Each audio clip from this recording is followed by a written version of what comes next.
minutes. Hold on. I'm gathering all my paperwork. I got receipts, like they say. I got receipts. Welcome to Learn with Nia show. This is the space where we rise, we glow, and level up together. I'm so happy that you're here because this channel is all about positive energy, real conversations, and inspiring you to elevate your life one day at a time. Yes, yes, yes. So I have a message for you, and if it speaks to you today, please like, share, comment. And of course, you already know my name is Niama, but my friends call me Nia.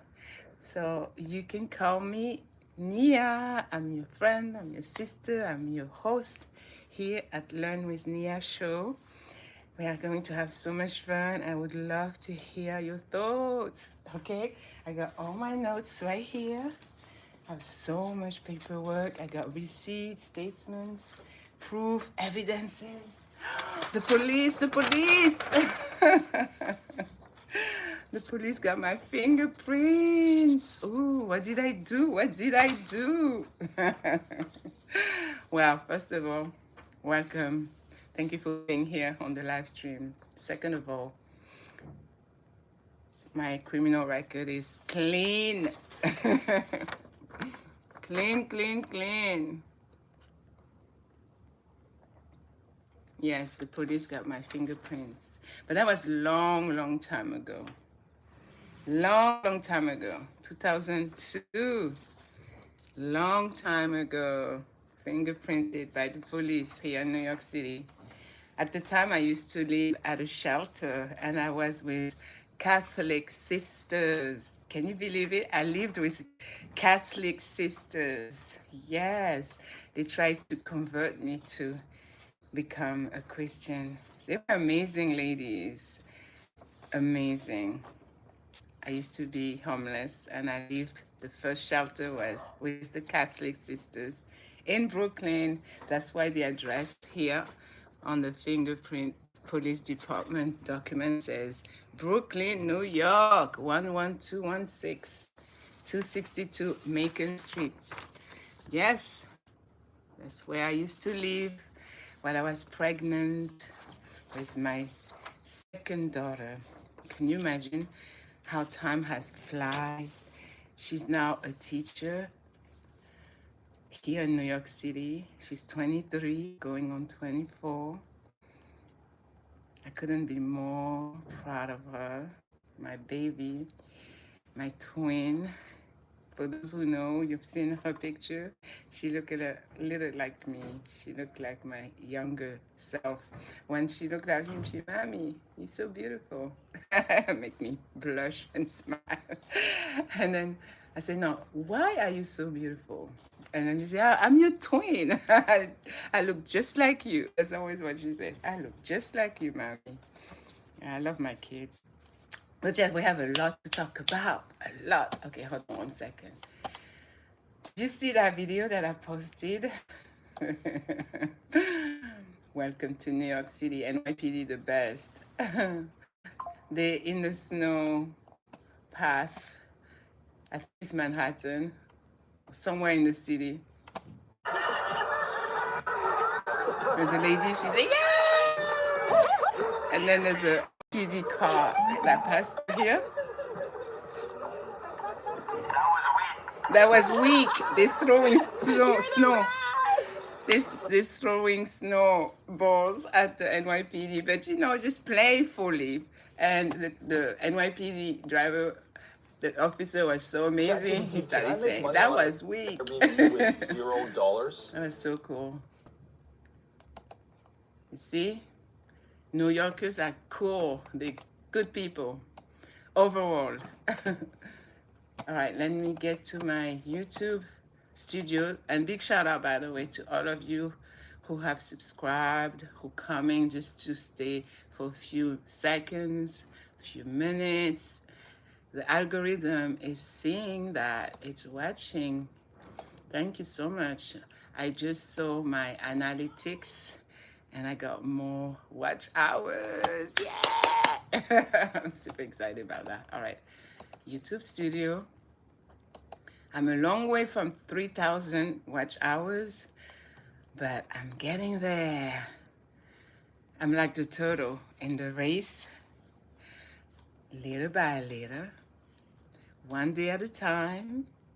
We're gonna get there, slowly but surely. Thank you so much. Yeah, I really appreciate all of you guys. Okay, so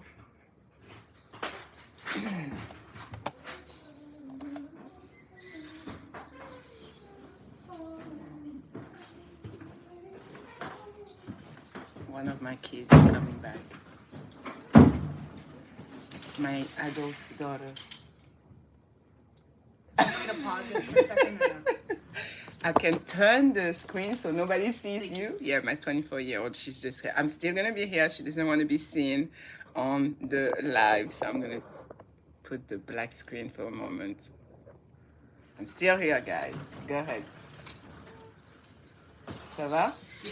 It was just, I decided not to do the Uber, and that's why it took me a longer time. Oh, but Give me you like okay? 5 minutes. Yeah, I'm okay. That's okay. Take your time. You're gonna hear some ruckus, a little bit, some noise. It's my 24-year-old daughter. She's in the living room right now. And then after she's finished and she left the living room, then I can come back on the screen. Okay, so let me let you hear, guys.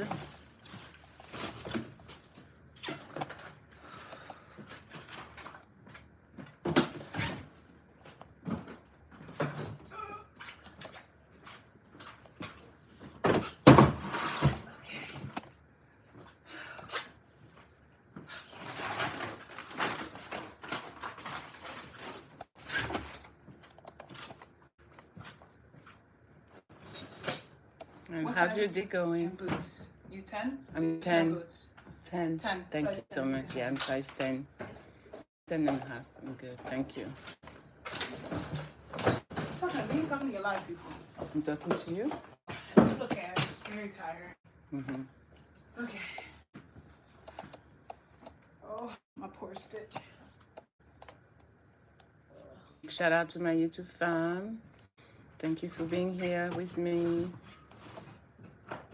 I'm just waiting for my daughter to finish what she's doing, and then I'll be back on the screen. She said, give me 2 minutes. Let's hear my song that I created for survivors and victims of domestic abuse, narcissistic abuse, while my daughter is busy here.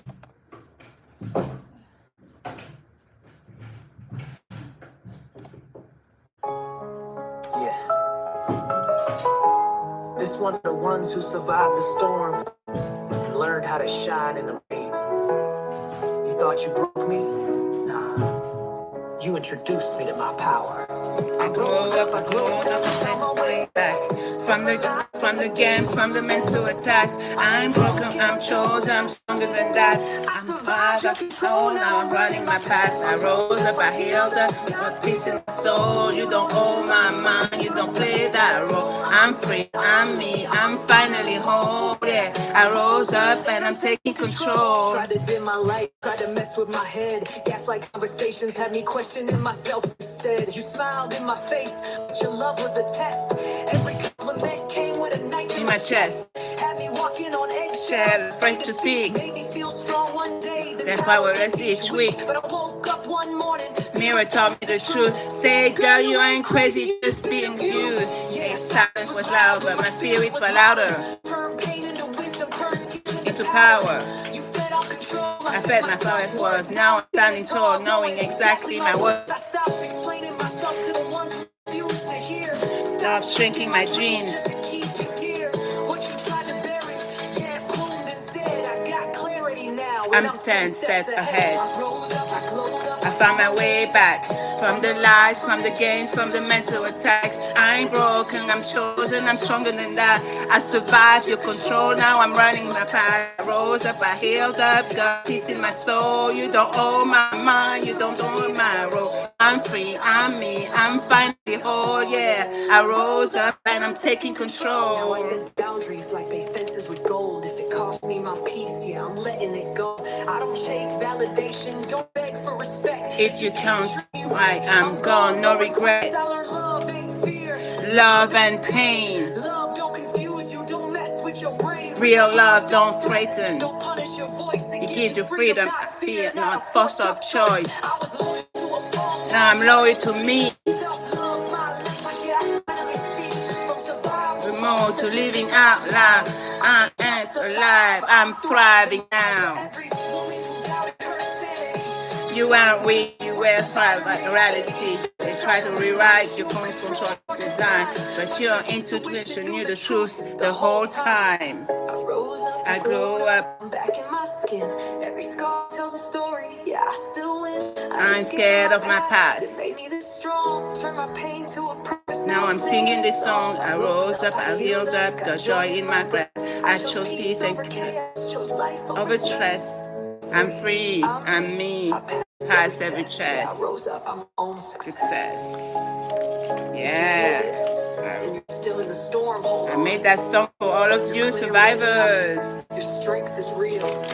Your voice matters. Your voice matters. And you come back, it's already in motion. We don't just survive. We rise.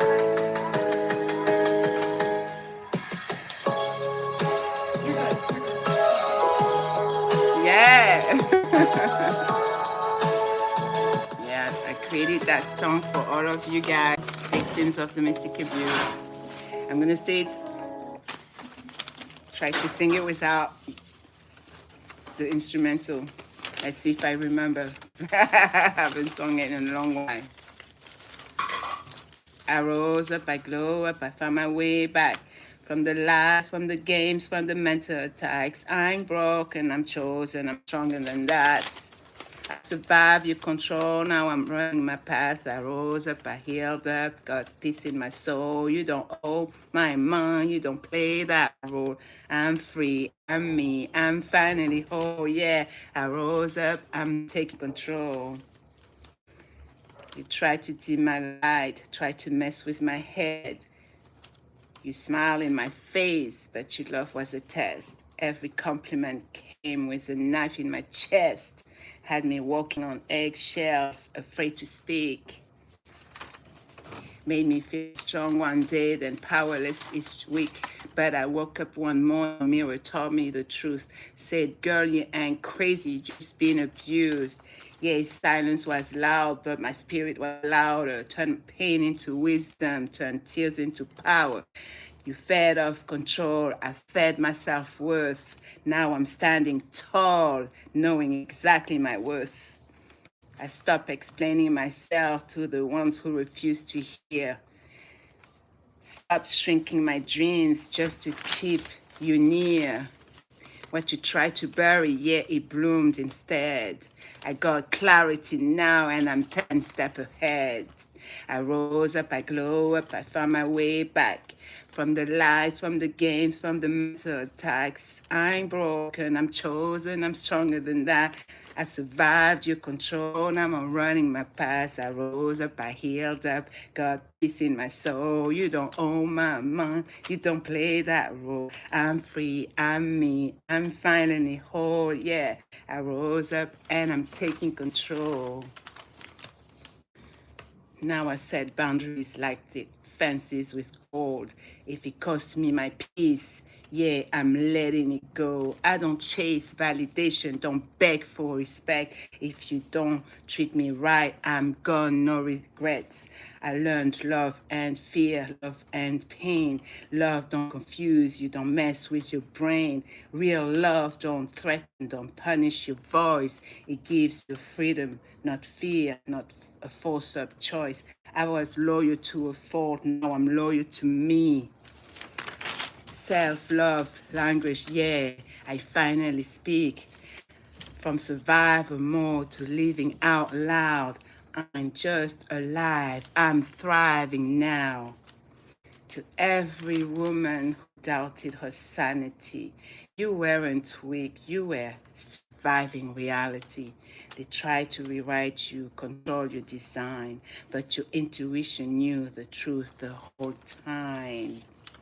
I rose up, I glow up, I'm back in my skin. Every scar tells a story, yeah, I still win. I am scared of my past. It made me this strong, turned my pain to a purpose. Now I'm singing this song. I rose up, I healed up, got joy in my breath. I chose peace over chaos, choose life over stress. I'm free. I'm me. I passed every test. Yeah, I rose up. I'm my own success. To all the women out there who've been abused, guess what? You are amazing. You are beautiful. I love you. I'm here for you. This channel is our space, our platform, our heaven. This is our home. This is for us to realize how badass we are, how amazing and powerful and wonderful creatures of the Lord. We are servants of the Most High. Yes, indeed. We are going to thrive. We are going to soar. We are going to be amazing, a voice to the voiceless. We are going to prove them wrong. We have that light inside of us. It's going to continue shining bright. It's going to continue inspiring, uplifting, elevating others along the way. This journey, you and I, we can do this, okay? Every single day, write down your goals, keep counting your blessings, go be a blessing to someone. Every day, have one person at least smile.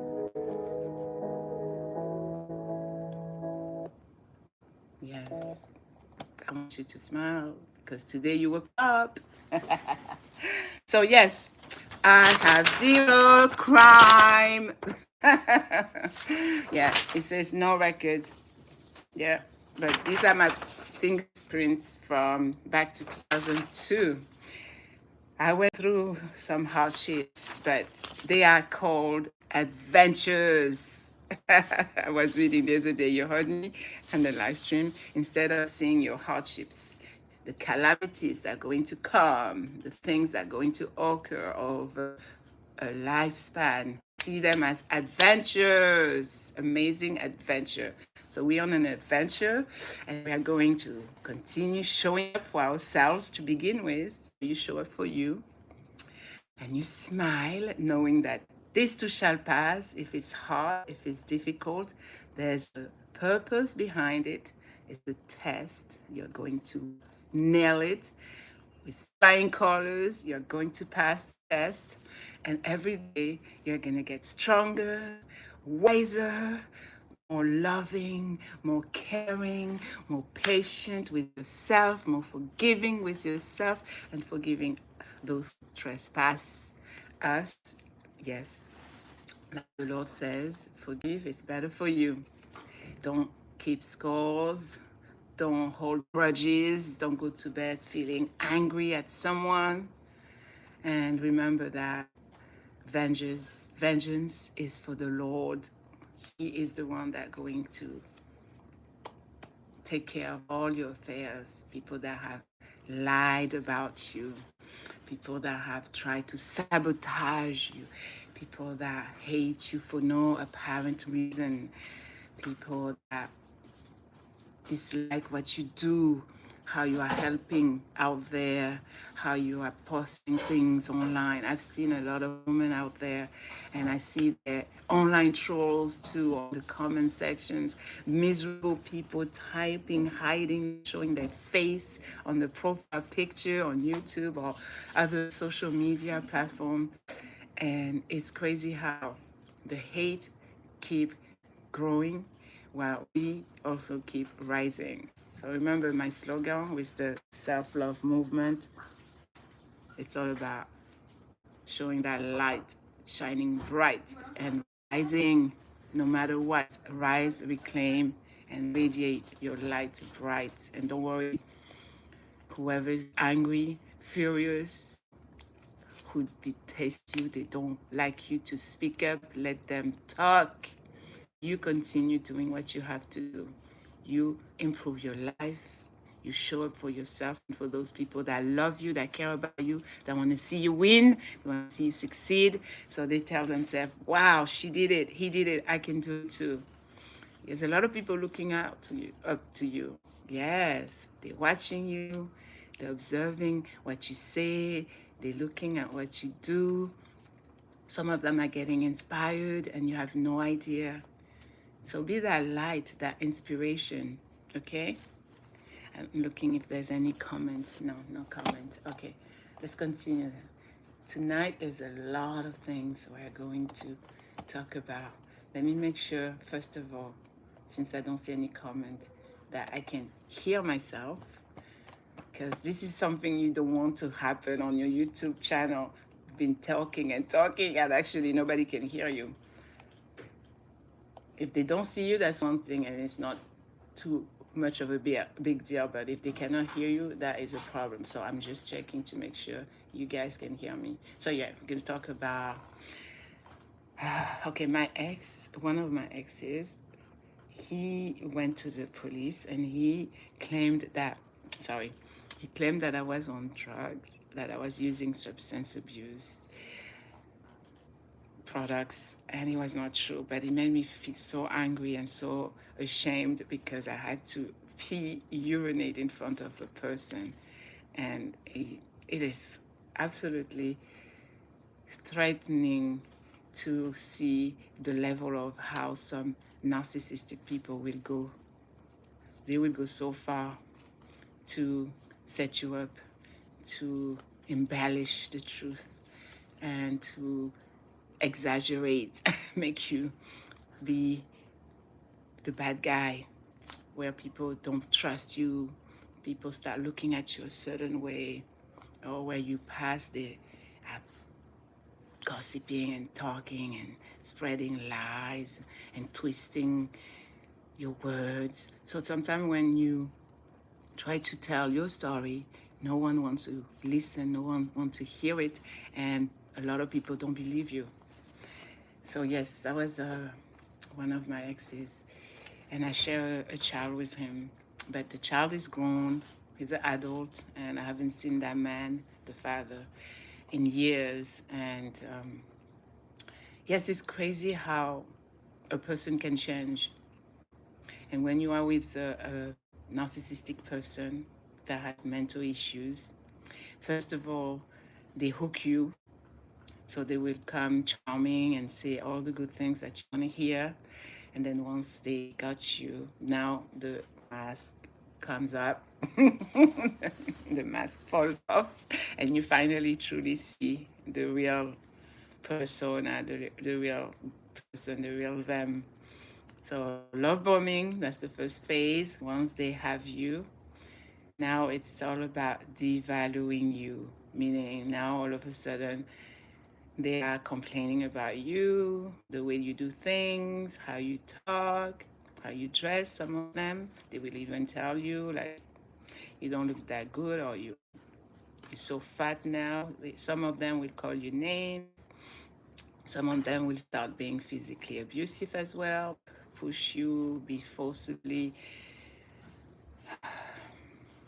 talking to you in very derogatory ways, making you feel small, and slowly eroding your self-esteem, self-respect, your self-confidence. And that's why a lot of people, when they enter into a narcissistic relationship, they were strong, they were wise, they were assertive, they were confident, they had a life, they had a job, a career, friends and relatives, family, they had hobbies, they were doing amazing. As soon as they meet narcissists, they start slowly changing their daily habits, changing the way they do things, the manner, sometimes even the way they talk. Now they start even sounding like the narcissist. You know, sometimes you live with someone or you spend a lot of time with them and you start sounding the way they sound, or you start mimicking their mannerism, or you start now not talking to your friends. When people call you or text you, you are nowhere to be found, you're MIA. So this is the amazing, crazy, insane effect when you are person. You are going to change. People are not going to recognize you. You're going to start slowly being so depressed. You're going to probably not even want to take care of yourself, your hygiene, wash yourself, shower, brush your teeth, take care of yourself. Maybe you're going to start eating so much that you're going to start gaining weight, or the opposite, you're going to start being anorexic, where you don't want to eat or you want to throw up, the food that you eat. It's all going to cause brain damage for a lot of people, a lot of victims. They don't know how to live. They don't know where to turn to. They are afraid, and some of them don't even end up telling their story because the abuser got rid of them, unalived them. I'm going to say the word here. You know what I mean. And we see that on the front page of the news. They were a victim. And sometimes you have neighbors, oh my goodness, I would never have thought so. Because a person snapped and just one day, out of the blue, and they got rid of their partner. And sometimes also the children or a child also will go to heaven because of that abuser. So yes, it's a very, very, very painful situation where a lot of people don't know how to exit. So this is why it's very important when you trust someone, a neighbor, family member, someone, a friend, trusted friend, trustworthy, that you tell them what you are going through. Don't be ashamed. I used to be so embarrassed to share and tell my story, but then I realized my story can save lives. It can help someone. And I started sharing my story on social media when I used to have my Facebook profile account. And that's how I became, thank God, of course, by the grace of the Lord, Most High, His permission, that allowed me to become a published writer. I spoke about the abuse. I started sharing a little more, being less embarrassed and ashamed about it. And I spoke my truth and I told what happened, slowly being more open, and people appreciated that. And I know I have saved a lot of victims out there. People came to me and said that my story inspired them to do things differently, to have the courage to leave their abuser, their partner, or even some parents that are narcissistic and abusive verbally, mentally, emotionally towards their adult kids. They manage to, thanks to my story, to finally pack their bag and leave. And they do no contact. They go gray rock, meaning absolutely no contact, no communication with the narcissist, and they feel peace, this sense of finally at last.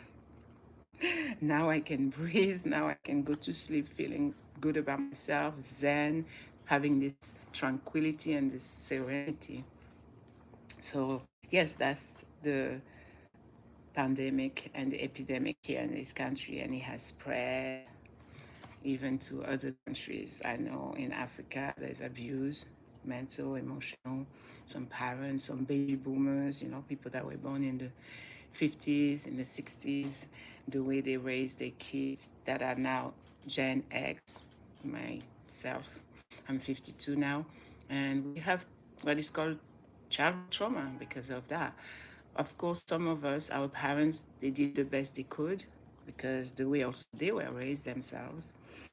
But we have to talk about this. This is a problem in this society and there's solutions. But if you don't talk about it, if you don't want to admit it, you don't want to acknowledge it, then nothing is going to change. So this is why these communities, these groups are super important. They do workshops now. They do gathering where people share their story, just like when you go to the AA meeting, the Alcoholic Anonymous. So you have people that went through domestic violence, domestic abuse. There's even the domestic violence and domestic abuse awareness month here in New York City. It's in October.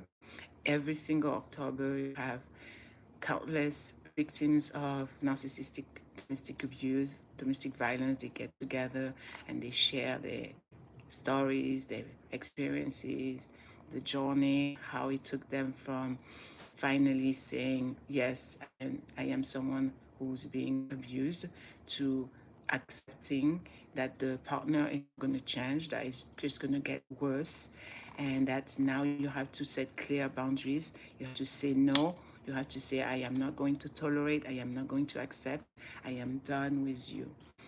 I deserve better. All right, hold on. I talk so much, I've even forgot to check if you can hear me.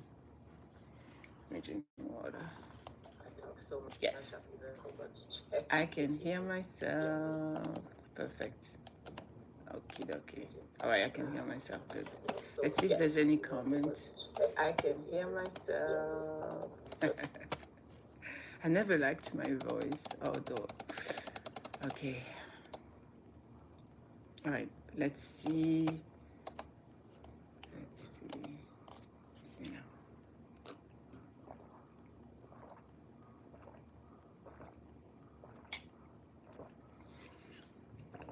Ooh, feels good. I brought my fast. I prayed. I'll have some good news I wanted to share with you. I went to a seminar, a webinar online. I attended a book publishing company webinar on a Zoom meeting. It was amazing. I took some screenshots, I did some video recording, and I will share it on the community tab. Definitely look out for that.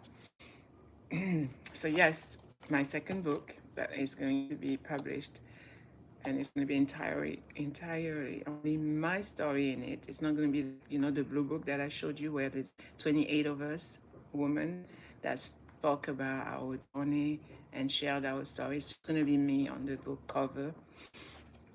And I think it's going to be 2026, my year of finally being published for the second time, being a published author, officially author, no more co-author. Co-author is when you write a book with someone else. It could be 1, 2, 3, countless of people. Author is when it's just you on the page, on the cover of the copy of the book. Okay, hold on. Oh, good, perfect. I was just checking on the YouTube studio. I did the title. It says Police, Fingerprinted, Substance Abuse, Intimacy, Domestic Abuse, and More. Hashtag relationship. That's the title of this live stream. For whoever's coming in now or when you do the replay, thank you so much. I really appreciate you for being here. My name is Niama. It's spelled Gnama. French spelling because I speak French. My parents speak French fluently. I was raised in south of France, where my parents still live to this day. I was born in Senegal, West Africa. And Senegal is a country that was colonized by the French.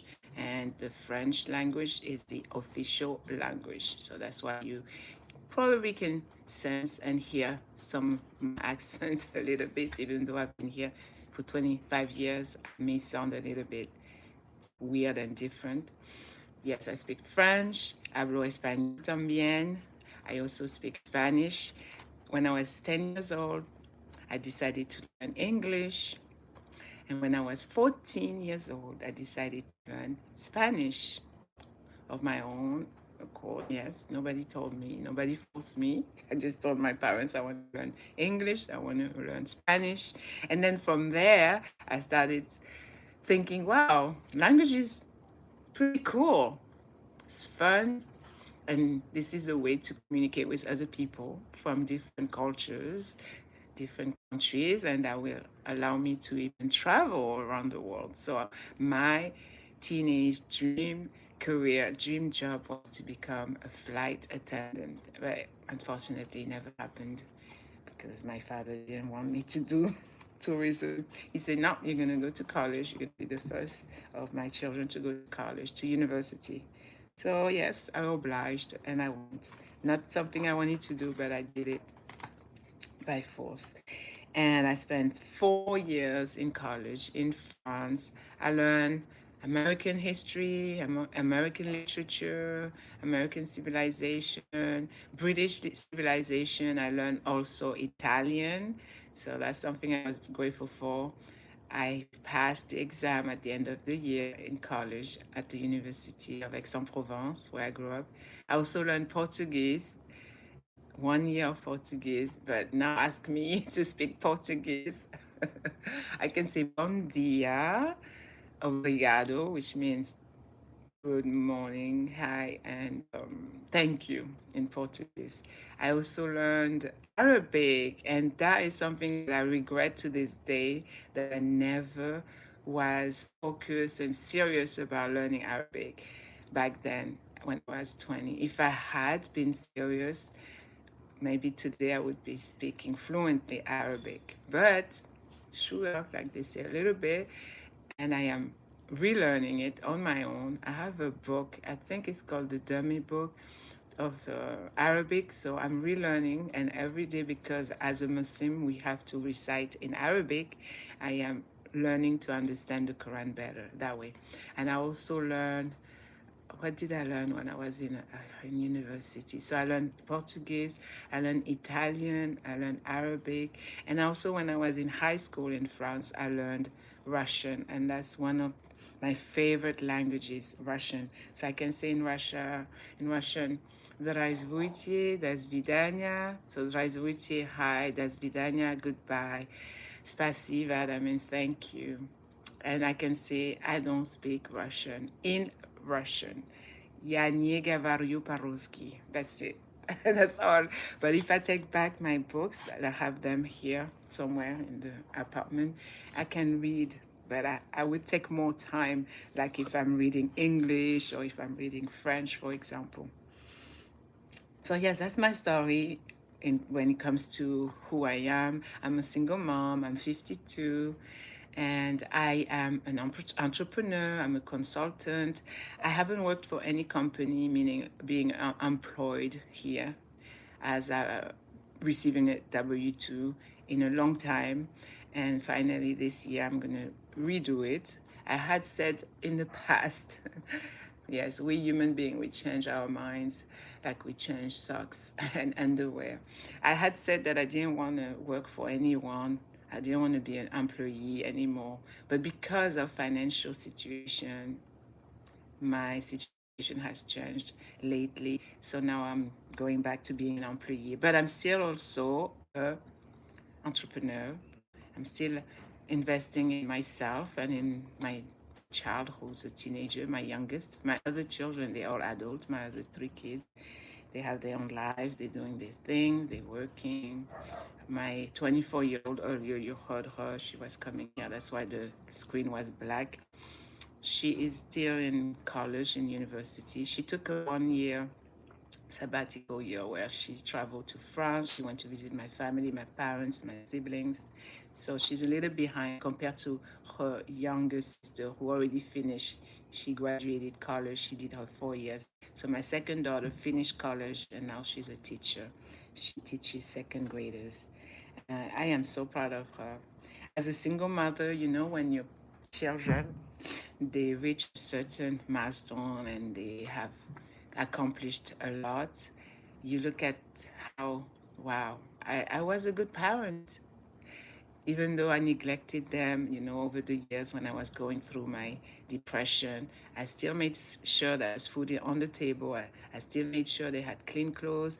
I still made sure I did their braids, I did their hair, I combed their hair, I took them to school when they couldn't do it themselves. I still made sure that I spent time with them. When they were so much younger, they were always with me. We were inseparable. That's why my former neighbors, where I used to live, where we used to live, they would always say, yes, the African lady with her kids, the African lady with her children, because I was always with them. Wherever I go, my kids will follow. And I will take them to the movies. I would take them to different outdoors activities. I took them to different restaurants. That's why they got so used to eating outdoors, outside. It's because when I was 17, I moved to London, to England, to learn English. I decided that I wanted to learn to enjoy different cuisines, and that's where I got the love of different meals from different restaurants. And I gave that to my children. They love eating out. But I have to remind them also, it's good to eat out, but it's also good to save money, especially when you're in your 20s. Knowing what I've been through, I don't want them to make the same mistakes I made when it comes to money management.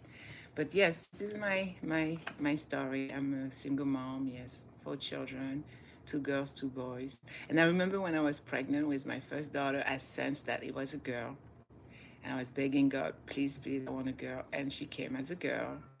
And I named her in Arabic. I love Arabic names. Since I was a little girl, I always loved the Arabic language. Even before I became practicing Muslim when I was in my 20s. Because even though I grew up with my parents that were Muslim practicing, I never really understood, even though I would pray once in a while. Sometimes I would pray and I would not pray. I never really understood what it was because my parents never sat down with me to explain to me, to teach me exactly why we pray in Arabic, what is the Quran, well, they did say Allah is God, but that was it, not without being really thorough through the teaching. But I didn't know what I was saying. I didn't understand what I was reciting, Fatiha, Kul Huwallahu Ahad, all that. I had no idea what it was.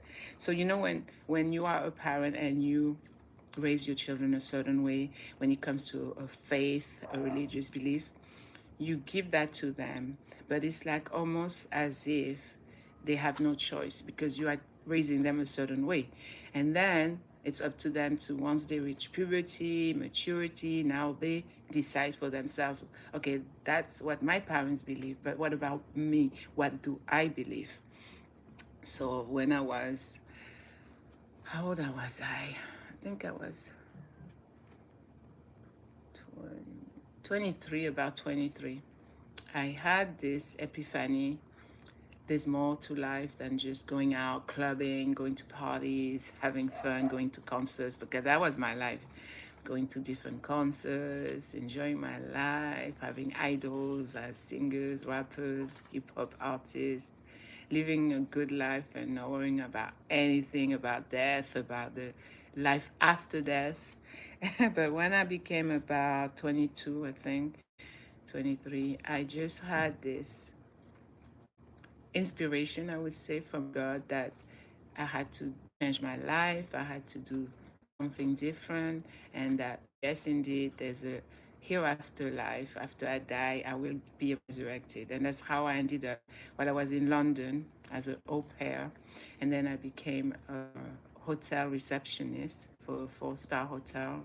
And then for the Radisson by the airport in Manchester, I went to a bookstore, and I bought myself a Bible, and then I bought myself also a Quran.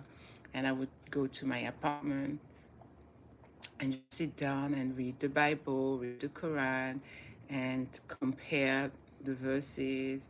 And then one night I just had this voice deep down telling me, okay, the Quran, that's the truth, that's from God. There's no mistakes, there's no error, there's no contradictions, and that's the book that God wants me to follow instructions and as a guide for my life, how to live my life, how to be a good, decent human being, how to be a good woman. And that's how it began, my journey to learning, studying more. But then I also continued reading the Bible. And one day I had a conversation with a Jewish lady, and she was asking me what you believe in, why you cover a certain way. And it was nice, and that's how I decided I want to teach, either when I'm walking down the street, where I'm on the computer, on the internet. I want to teach about my religion, about my faith, about Islam, because it's such a beautiful way of life. It's not just a religion as an organized religion, it's also a whole system of living. How you deal with people, how you take care of yourself mentally, emotionally, how you have to be clean, take care of your hygiene, how you have to educate yourself so you go to school, how you have to raise your children, how you have to conduct yourself in business, how you have to manage your money, your finances, and everything, every aspects of life. That's what I realized, that Islam is the full package He has the solutions for all problems in this life. And I realize that God loves us so much, and that's why He's putting us through test after test and adventures, as I say earlier, instead of hardships and struggles. And this life is not the life of the hereafter, meaning it's not paradise. So this is why that we will be tested.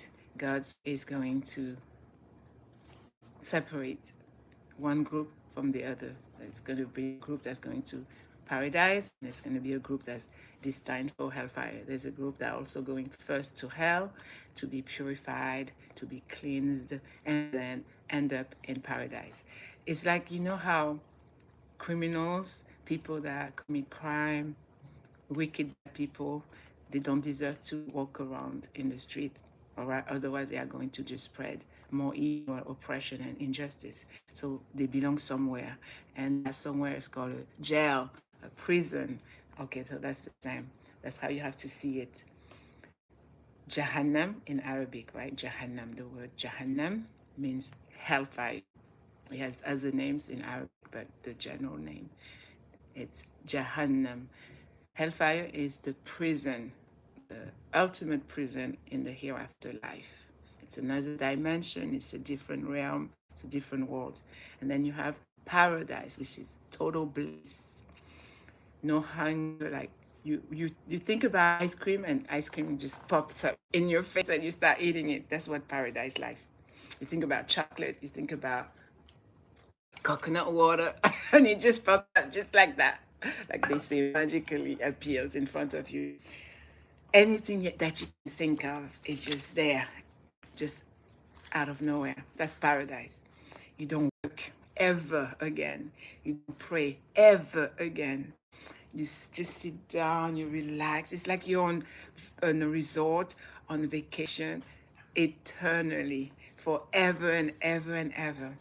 You have mansions bigger than the whole universes.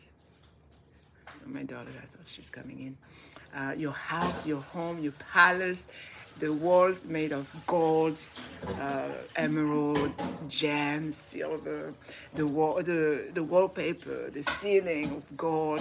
When you walk, the floor is I can't even explain. I will have to. Yeah, we're going to do Jannah description. It's mind-blowing. You can't even understand or comprehend this type of life. You will never get old. You will never be sick. You will never die. Death will be killed, meaning no more dying. You will never smell bad. You know how at one point you start smelling if you exercise, you go to the gym, you do workout, you're going to smell bad, so you have to shower.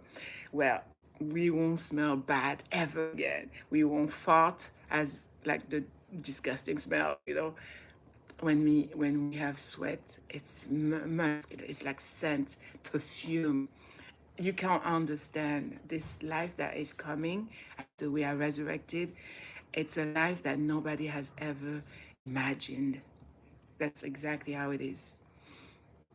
Like when we give birth, I think we would be able to give birth, we will be pregnant, but it's like just poof. In 1 second, the babies come out and will be so beautiful. Everybody will be 33-year-old, just like the age of Jesus when he departed here and he was alive. That's what we Muslims believe, because that's what Islam tells us from the Quran, which is in Arabic, the recitation. Quran means the recital, that which is recited, and the Sunnah, the example, the way of the Prophet, the last messenger of God, that is recorded in different books called Ahadith, and the authentic ones we rely on. That's what it says. We will all be 33 years old, just like Jesus, his age when he was taken back to heaven as a miracle from God again, and he was alive, and he's going to come back, he's going to descend on the shoulder of on the wings of two angels. Jesus Christ is coming back. I'll be dead by then, but he's gonna fight in a war. He's gonna kill the Antichrist. Yeah, it's that time you do not want to be alive, because it's gonna be terrible. We have it hard now, and it's definitely very awful, horrible times we're living.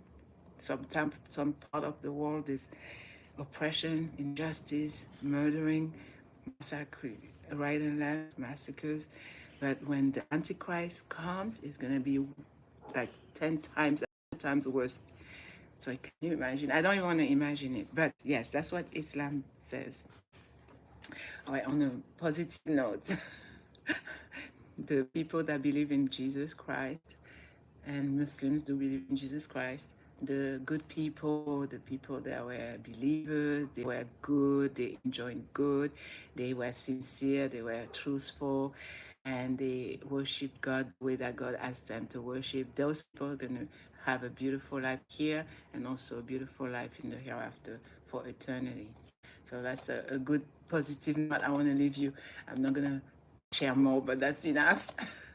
But I want to give you the rendering of a description of paradise, okay? Description, I'm Googling. So just to give you an idea how paradise is according to Islam. It's so beautiful. Jannah. Paradise in Islam is described as an eternal, magnificent garden of peace. Salam. You see how Jesus, he used to greet people? Peace. Shalom. Assalamu alaikum. That's what Muslims we say. When you greet someone, you look pleasant, you are positive demeanor, and you say salam. That's the first thing you wish onto someone. Can you imagine the power and this attitude? You're already being so positive and optimistic. I'm wishing you and pray for peace all over you to be spread all over your body and your demeanor. Assalamu alaikum. Peace be upon you. And then you can respond, you can reply with a better greeting. Wa alaikum assalam wa rahmatullahi wa barakatuhu. And unto you also be the peace of God and the mercy of God and the blessings of God. Can you imagine? So now you're going to start your day on a positive note, feeling great, feeling amazing, because this person prayed for you, over you, blessing you with peace of God from the divine, the mercy of God, and the blessings, the bounties of the Lord Most High.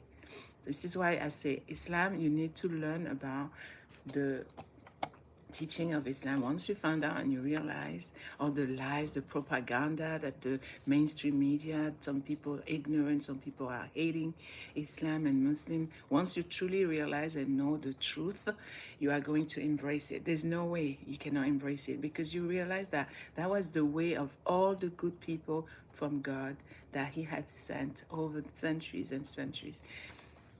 There is only one God. Worship him and him alone. Don't ascribe any partners unto him. Live a good life, a decent life. Be a dignified human being. Enjoying good, forbid evil. And remember that one day you're going to return back to me. I created you, me, God. And I'm going to give you a beautiful reward, a recompense that you would never have imagined. And I'm going to give you even more for you being patient, enduring, persevering, holding steadfast to my rope that I will give you. So when hardships comes, struggles, troubles, calamities, trials, you are going to stay firm, stand firm upon the truth that yes, I'm here, I'm watching over you, I'm protecting you, and I also send my angels to take care of you, to protect you.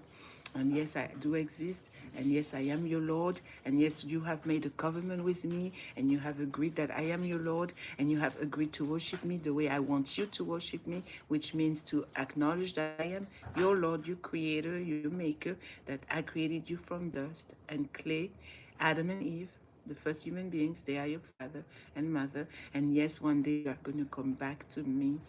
And it's love and pure bliss that is awaiting you. That's what Islam is teaching, pure and simple. And forbidding evil, of course, because there's a balance, bad and good good and evil, and God says that he's going to test you with that.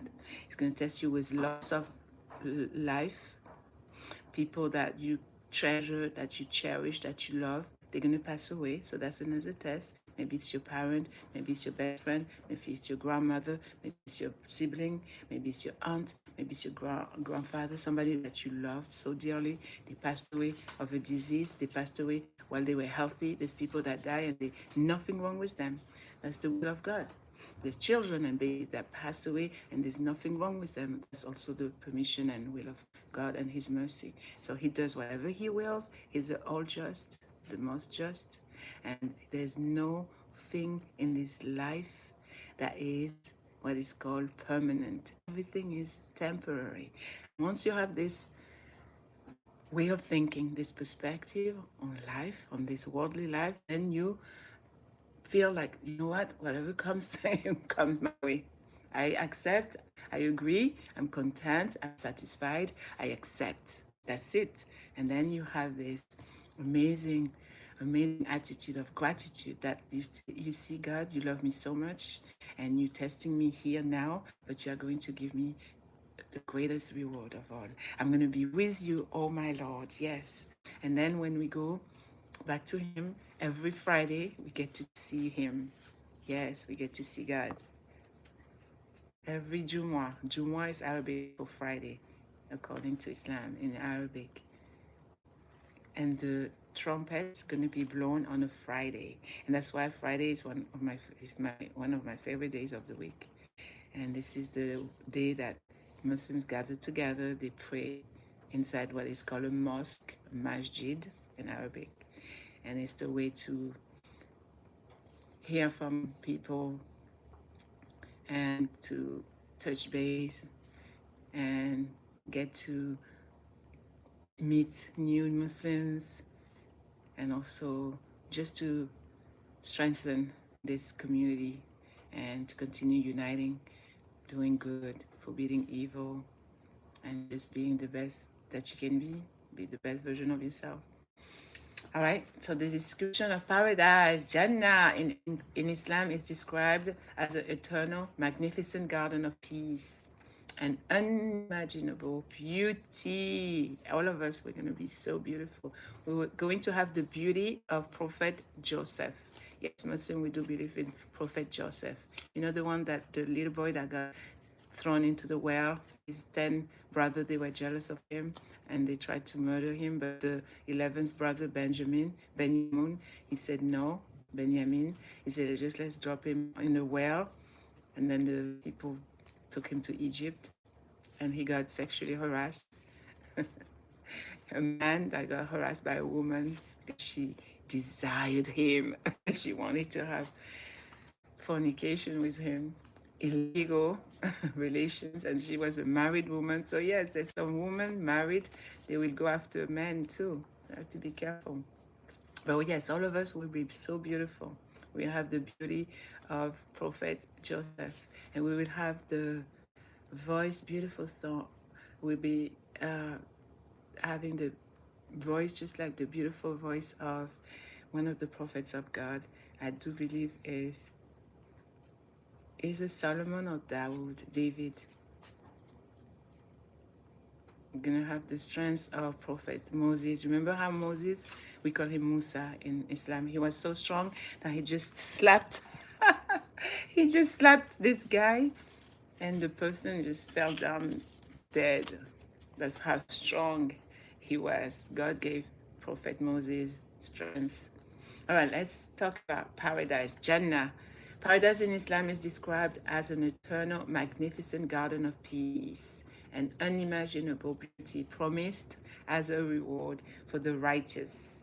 It features rivers of milk, rivers of wine, rivers of honey, golden mansions, lush greenery, and the ultimate reward of seeing God Almighty Allah, free from all pain, all sorrow, and no more working, no earthly labor. Nobody's going to be working. You're just going to recline and lay down and have the best time of your life. Yes, we Muslim, believe that God told us to stay away from alcoholic drinks. No wine, no beer, no liquor, no shot, no whiskey, no brandy. All the names. I used to be a bartender. That's how I know the names of the different drinks. But when we get to the other life after we die and we are resurrected, yes, we're gonna drink wine. It will be halal, lawful, permissible. Physical and sensory descriptions: gardens and landscape, lush, green. I love green, that's my favorite color. In paradise, and shaded with rivers of water, milk, honey, and wine flowing beneath. Soil is of saffron, and pebbles are pearls and sapphires. Can you imagine you walking and it's just pearls? You're walking on pearls and sapphires. And the dwellings, meaning where you're going to live, magnificent, high structured palaces and mansions made of gold and silver bricks. Yes, no cement. With myrtle of fragrant musk, smelling good, beautiful perfume scent. Food and drink, abundant fruits and food with no intoxication from the wine. So yes, even though we're gonna have wine, but we are not gonna get drunk from the wine in paradise. And the youth and the clothing, what we're gonna wear, we will never age. We will all be 33, just like Jesus, 33-year-old. Our youth will never fade, and we will look so beautiful. Like every single day, we're gonna look even more beautiful. Every day, more beautiful than the previous day. Amazing. And we will wear silk garments that will never wear out. Pure, pure beauty. We no eyes, no brain can, no mind can comprehend or try to imagine. You can describe it with words, different wordings, but there's no way your mind can really comprehend how it's going to look like, this type of life. Physical perfection. Residents of paradise, of Jannah, they will be free from bodily functions, like I said earlier, sweating, mucus, waste, meaning, number two. And there will be no sickness or death.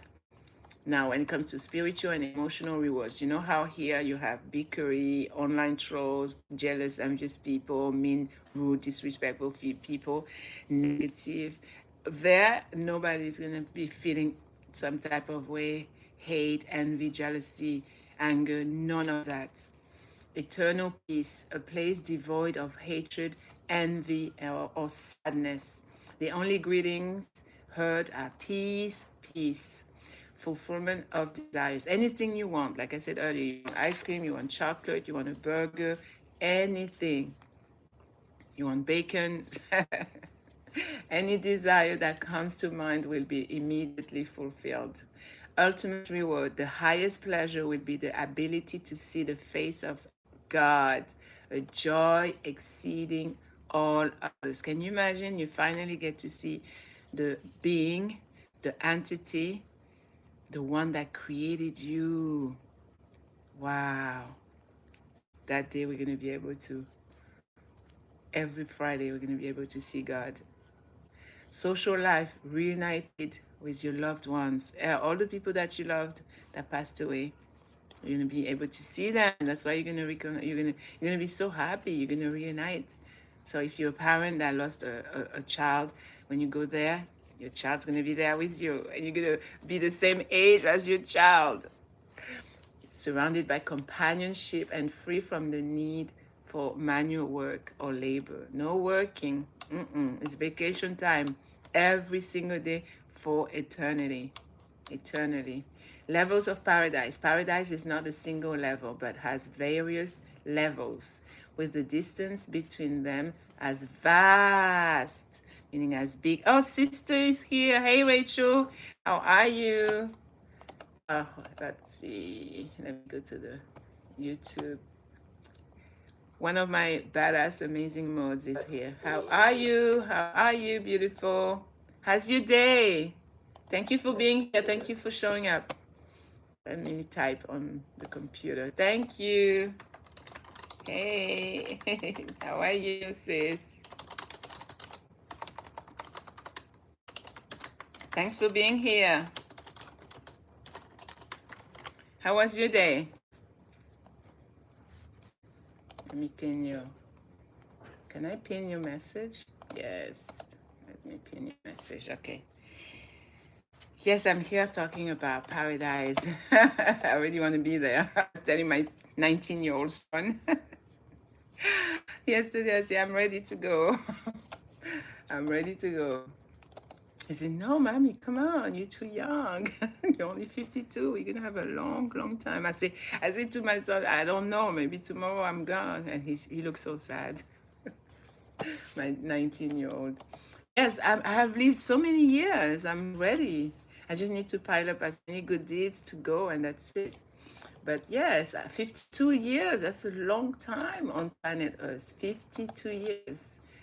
So yes, Rachel, I'm here, I'm talking about Jannah, paradise. As we Muslims, we believe there's a paradise and a hell. And I was just giving the description. So paradise is not a single level, but has various levels. And it is described as a place that no eye has ever seen, no ears has ever heard, and no human heart can truly comprehend. Yes, and we will not fear any inferiority, and we won't even look at skin color like, oh, I'm better than you, type of I'm superior because I come from this country, that country, because I'm an American. That will be none of that in there. None of that. Only good smell, only good, beautiful, fragrant odors. Let's see. There is nothing like it. I'll leave the website link to that. Let's see if I can go to my YouTube studio. We have a lot to talk about today. I'm going to try to do as long of a stream as Years a Night. I think Years a Night we did 5 hours.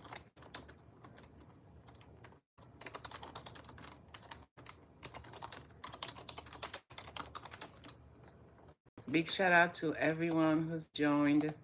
I appreciate you. I love you. And remember, this is a safe place. This is our space where we rise, we radiate, we glow, we shine, and we level up every single day. We are going to be better human beings. Every day we are living our best life, fullest to the fullest. We're living meaningful lives. We're living a good life because we deserve it.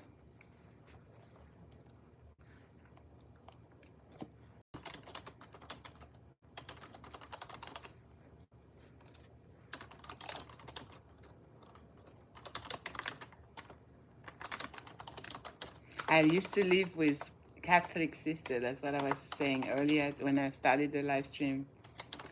Yes, in Brooklyn. I was in the shelter. The first shelter was in Brooklyn with Catholic sisters. I stayed there for 2 months on Macon Street in Brooklyn, New York. And then I went to a shelter in the Bronx. And when I was there, while I was there, one gentleman, I will never forget his name. He was so nice, Mr. Washington.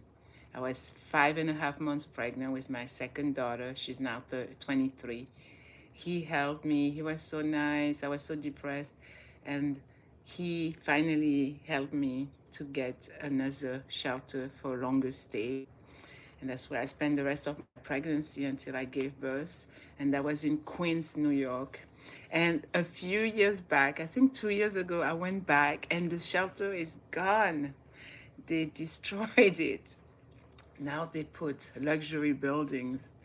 Yes, residential building. And I wanted to go back and thank the people that were so nice and kind. I went to therapy. There was a nice lady. What was her name? She was a Haitian lady. She was a Christian lady. And she was giving me good advice and motivating me. Miss Florence, that was her name, Miss Florence. Yeah, those two people during my 1 year as a homeless single mom, I will never forget. They were so helpful, so kind to me. That's why I say when you have this attitude of gratitude where you always thank people or you pray for them, you ask God to bless them, to protect them, to reward them for all the good that they did, how they helped you at times where nobody wanted to. It makes you feel good because you realize you are blessed by God. When you are able to think good, positive thoughts, and you thinking about other people, not just about yourself, and you pray for other people, that's a good sign that God loves you. Yes. And that's why I'm like that, the way I am. And I've always been like that, actually. Growing up in South France, I've always been a very positive person, very optimistic, and just very super friendly. And that's why when I came to America, some of the people were looking at me like crazy. Why are you so kind? Why are you so nice? Oh, you must be fake. But no, it's just the way I am, just who I am. At my core, this is me. This is how I am. All right. I'm just adding a description of the live stream. In this live, we are talking about a lot of topics, such as how I used to live in a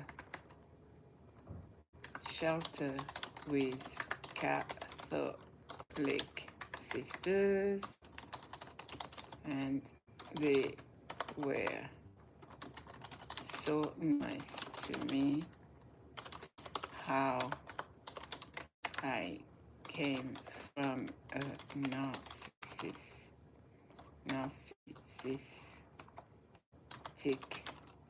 relationship that almost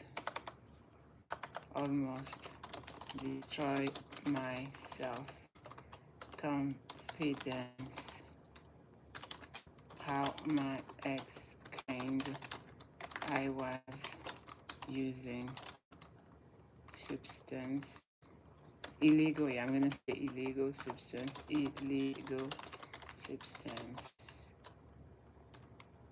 And how I wrote my book that is published on Amazon and much more.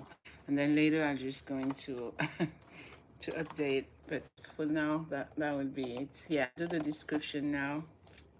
So if people start entering the stream, at least they know what I'm talking about. Because yesterday I remember on the live stream, this person came say, "Hi, what are you reading? What you talking about?" It's different topics. Here in Learn with Nia show, we talk about different topics, different subjects. We're having real conversations. We're helping each other. We're inspiring one another.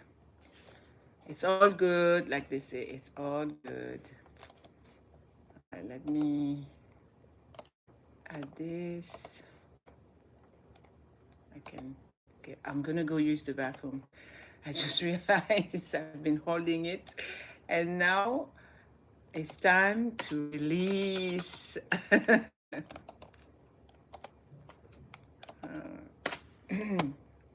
But yes, I'm here because of you guys.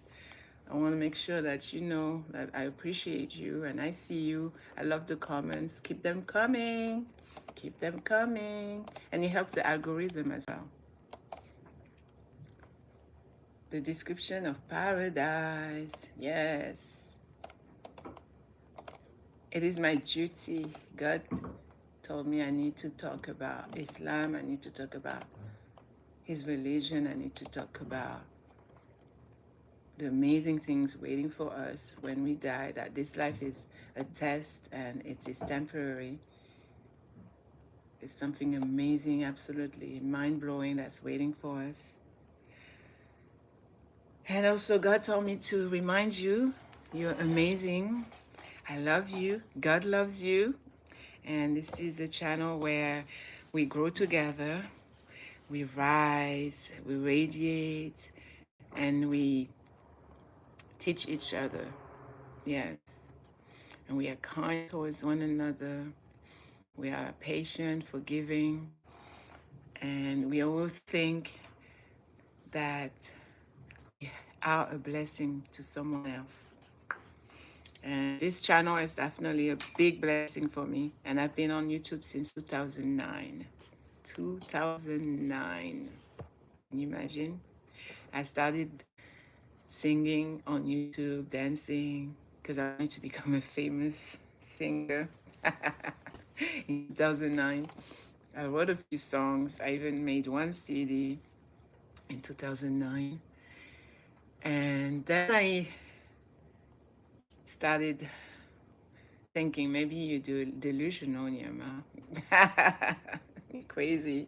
That was my nickname, by the way, in France. Nyama, the crazy one. I had a very good friend, Clara, that was her name. We lost touch, unfortunately. But yes, we used to meet up and have so much fun on the bus on our way to school. I had a good childhood, good upbringing, great parents, strict a little, and then after my younger siblings starting being born, they started loosening up a little bit, like they say. But yes, I'm the eldest. I'm 52, and then I have a sister that comes after me, and then I have a brother that come after, then a sister, and another sister, and then the youngest is a boy. He came here with his wife to visit us last year. My sister-in-law, she left me a plant. I'm gonna show it to you. It's still alive. I'm taking great care of the plant. Yeah, my sister-in-law, she's Arab. She's the first Arab in our family. I have white people in my family, Christian people in my family, and yes, my sister-in-law, she left me this plant. I give it water. I take care of it. I'll be right back. I'm going to use the restroom. Because when you drink, and I drank 2 of these, this is really good for you, coconut water. So I drank 2 of these, and I also drank some water. So now I need to pee pee. I'll be right back. Thank you so much for being here. Shout out to you.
Oh, I feel so much better.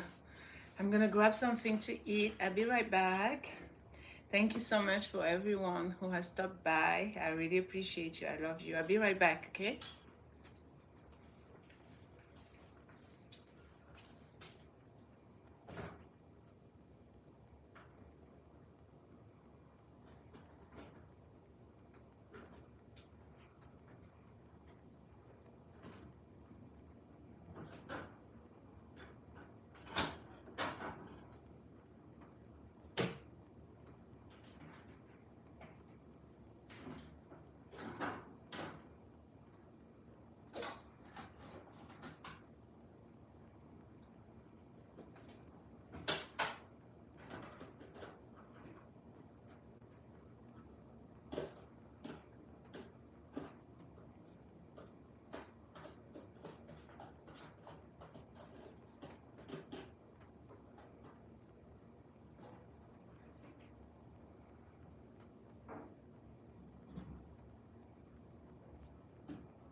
How is your day going? How is your evening going?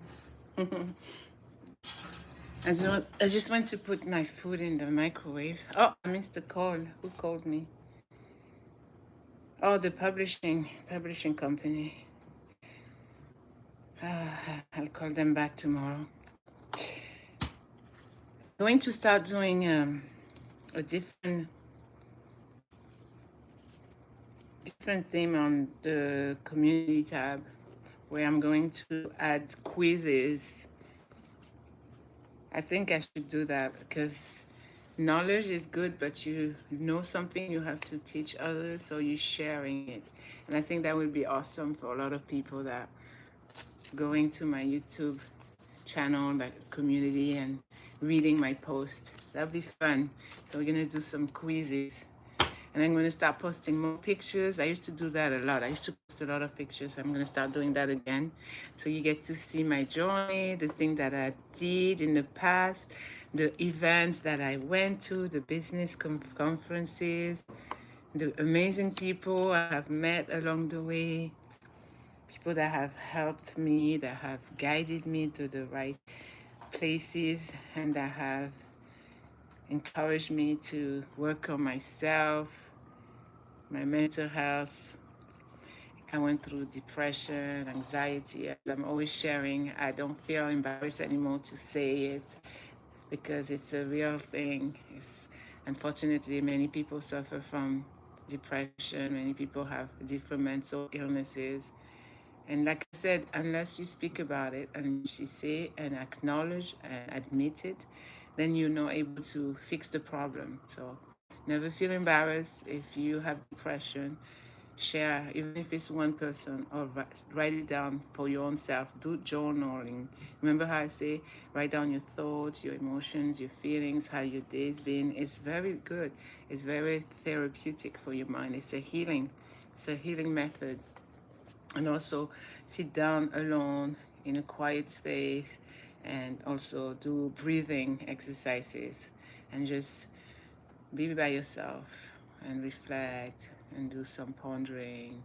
It's absolutely amazing. It's going to teach you to discover more about who you are. You're going to be more self-aware. You're going to know about how strong you are. You're going to learn more about your weaknesses, your strengths, what you can tolerate, what you don't accept, what you are okay with. And you get to love yourself and love your own company. Sometimes it's not about being with someone. Sometimes it's just being by yourself. Solitude is a great blessing to cherish. And only once you leave a domestic abusive relationship, a narcissistic marriage, or you have a boyfriend or girlfriend that were mistreating you, and once you leave, you truly, you really, really embrace it all, and you really appreciate that state of you being alone. It's amazing. So use that to your advantage. Use that to your advantage.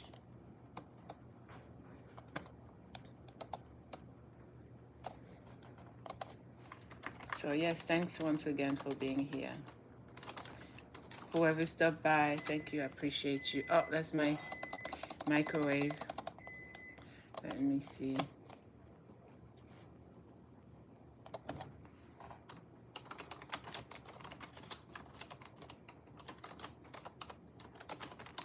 Thank you for stopping by, for showing up, for supporting this channel, for being here with me, listening to what I have to say.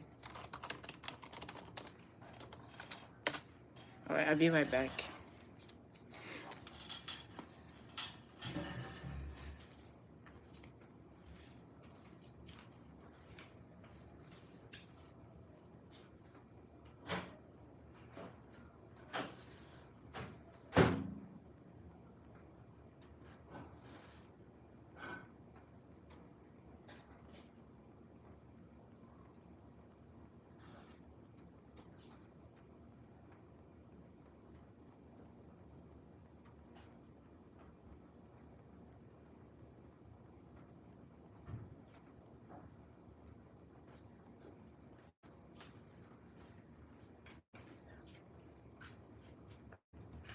So peaceful, so quiet. I love it. I love peace and quiet. Peace and quietness. At my age, I almost cannot stand too much ruckus. Much noise. I hate, for example, that my walls are so thin that I hear every time the neighbors, they are fighting. The lady, she screams, she used the F word in one sentence at least 4 or 5 times. F, F, F, F. It's tiring. Like sometimes it's 2 in the morning, I'm trying to meditate, to relax, to sleep, and they're starting arguing, banging, throwing stuff, furnitures. That's why I'm moving out of here. I need to get out of here. I cannot, I swear. Woo, Lord, help me, help me. Drink some coconut water. It's good for you. It's very healthy. It will give you a lot of energy, like B12, vitamin B12, that gives you energy. Coconut water will do that for you. Bismillah.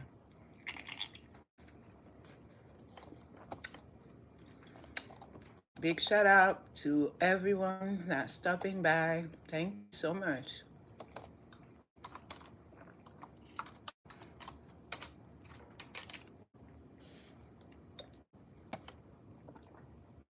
Today is a good day to be alive. 2026 is your year. Embrace it, claim it, own it, take it all in. Inhale, exhale, rejoice, cheer up. Know that this too shall pass. Whatever you are going through, keep going. Keep going.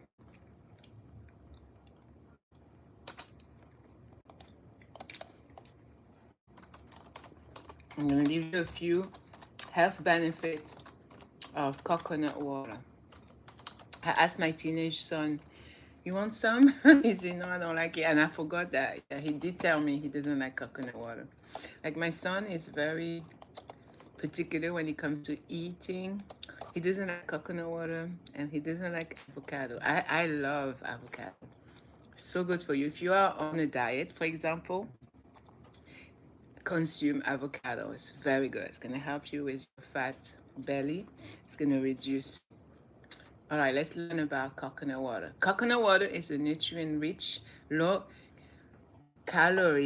natural beverage packed with electrolytes like potassium, magnesium, and calcium, making it an excellent hydrating choice. Yeah, instead of reaching out for Coca-Cola, Sprite, Pepsi, why not grab coconut water? Yeah, you should stay away from soda as best as you can. It's so bad for you. It's full of sugar, but bad, bad, bad sugar. That's why nowadays all these people that are suffering from cancer, yes, you wonder where it comes from?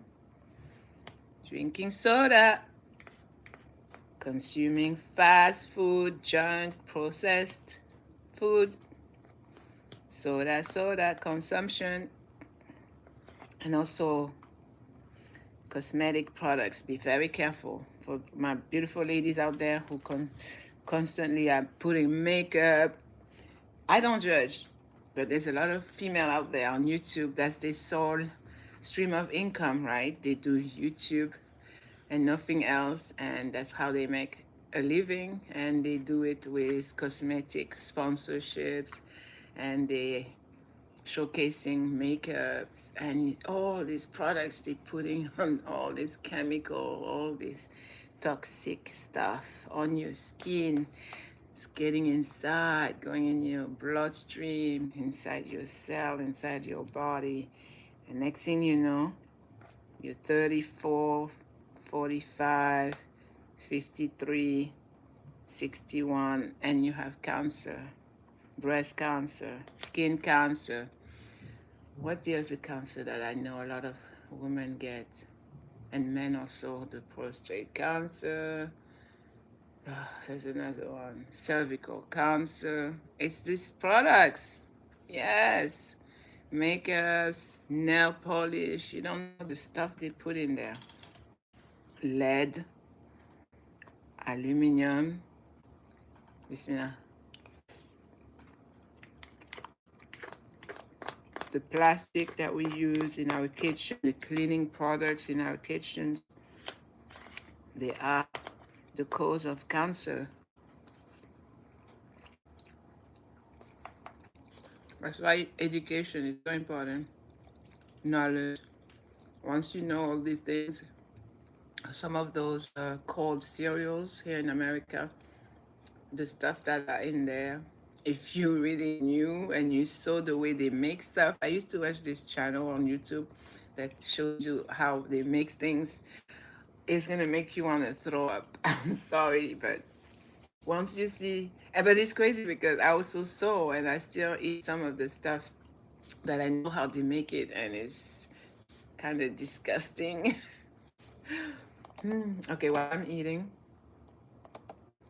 What I'm eating.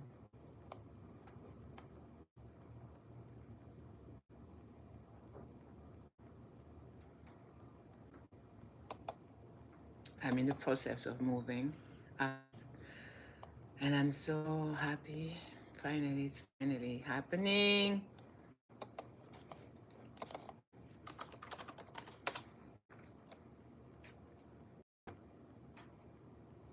I feel good about this new chapter of my life.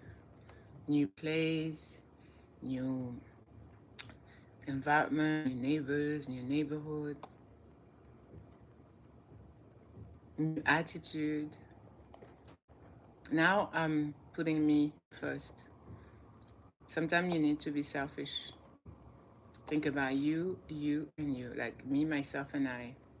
Where you were always doing for others, you were always putting others first and you. Now you reverse that. You put yourself right there. God first and then you right there and then everybody else. Because if you're not healthy, if you're not happy and you a parent or you have a person that you are responsible for emotionally, mentally, and economically, you have to pay for rent, for food, clothing, education. If you first, you are not whole, you are not healthy, you're not functioning, you're not stable, how are you going to take care of another human being? That's why they say the importance of eating proper nutrition, healthy food items, even when you are pregnant. The second you found out you're pregnant, you have to start thinking about that human being growing inside you, what you're going to feed him or her. And sometimes you have not just one, but two, three, four babies in there. Think what they are eating, and also think about what you are thinking, your thoughts. You are transferring that into your bloodstream, and it goes right through your placenta inside your baby. You have to think about all that. You're responsible. Once you're a parent, you can be even what they call step parent or adoptive parent. You still need to think about the other person. It's a full human being with emotions, with feelings, with having tantrums, with not being obedient, not listening to you. Excuse me, not listening to you. Alhamdulillah. You have to take care of yourself, and it begins with what you eat. We say you are what you eat, what you put inside your temple, what you're thinking.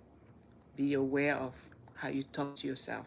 Talk to yourself in a gentle way, how you would like another person to talk to you. And forgive yourself. I always say, nobody's perfect. We make mistakes. Forgive yourself. Nobody's infallible. We are humans. We're not angels. And we will sometimes do the wrong thing, choose the wrong path. But that's the beauty of this world and this life, is that you still get a second chance. As long as you woke up today, you can change the course of your entire life and that of other people that are in your family, that are people that you care about. And remember, family is not just blood relative. You don't have to be family to think that just because of the person is not of my blood, that's not family. And sometimes you can meet someone and instantly feel something like you knew each other forever, you bond so well, you're both in alignment, you're on the same page, you almost finish each other's each sentence. And they call this type of friendship like twin flame. So yes, you woke up today, you're alive. You were alive this morning and still alive this evening. Count that as another beautiful blessing, amazing. Because God doesn't owe us anything. He doesn't owe us anything. Even this life.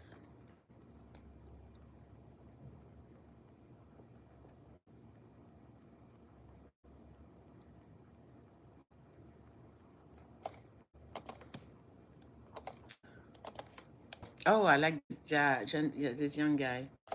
His name is True Media. He has a channel. So 2 hours ago, I get notifications, some of the channels that I follow and I am subscribed to. So he said, stopping holding on to people who don't value you. Let them go. Okay, let's listen to him a little bit. He has so much wisdom.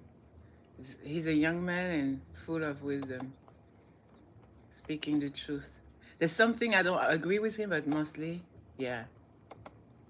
The family, hope everybody doing well and feeling well. Hey, check this out real quick, man. Let them people go, man. Let their ass walk out your life. Let them go. Stop trying to hold them down. Stop trying to hold on to them. Stop trying to feel like you're going to die without them. Stop trying to feel like you need them in your corner, you need them in your life. Man, let people walk out your life. Let people go. If people want to walk out your life, let them go. Let them go. If they don't want to do right by you, let them go. Let them go. If they don't want to come together and build with you, let them go. Let them go. If people always acting nasty and disrespectful towards you, let their ass go, man. Stop sitting around trying to hold people down who don't give two fucks about you, man. Yeah, Stop sitting around chasing behind people who don't give two fucks about you, man. I had to do You it. sitting up here worrying yourself to death about a person who can care your ass, who can care less if you die tomorrow. Exactly. Exactly. That's powerful right there. And There's that's a lot of people out here chasing and valuing relationships that been expired. Exactly. That relationship with that woman you still chasing, Gone. that shit been expired, bruh. That relationship with that man you chasing, sis, that shit been expired. I'm not chasing anybody. Man, let people go. Let them go their own way. Stop chasing behind people. Stop trying to give people the benefit of the doubt to cross you, man. Yes, it will cost you. This is why self-love, I always tell y'all, is the best love. When you love yourself, you ain't about to let a motherfucker play with you. Self-love. And they know they only got one chance to do that shit with you. And you're going to cross their ass out. Self-love. Stop giving people ammunition to play with you, man. Let their ass walk out your life. Let them go. If they want to walk out your life, if they want to play around and not respect you and not support you and not be committed to you, let their ass go. Let them go. Because they missing out. Especially when you good to them. When you're good. You ain't missing out on shit. They lost. They missing out. Not yours. Straight up. And there's too many of y'all out there that's innocent, that deserve way more, that's holding on to the wrong people, man. Exactly. Preach, brother. Because y'all been high school sweethearts. Y'all family. Because y'all next door neighbors.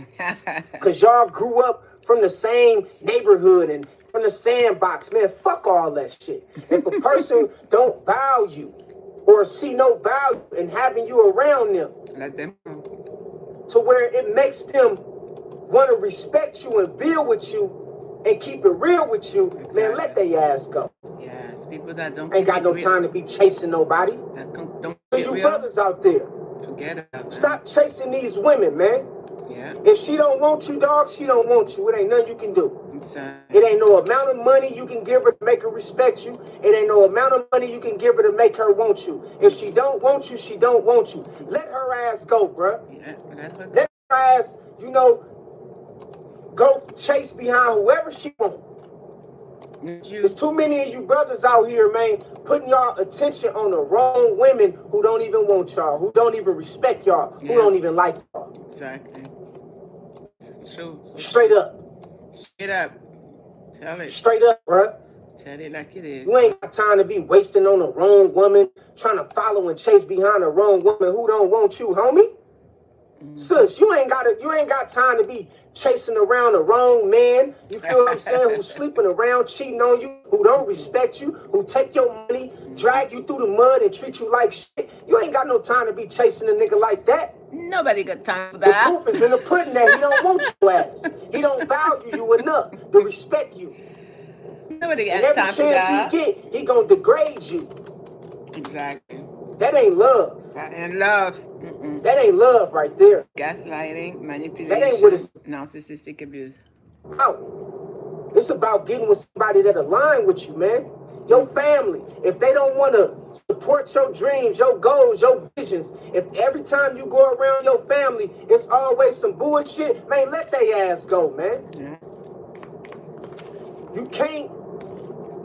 You gotta remember, man. You can't keep nobody in your life who don't want to be in your life. That's right.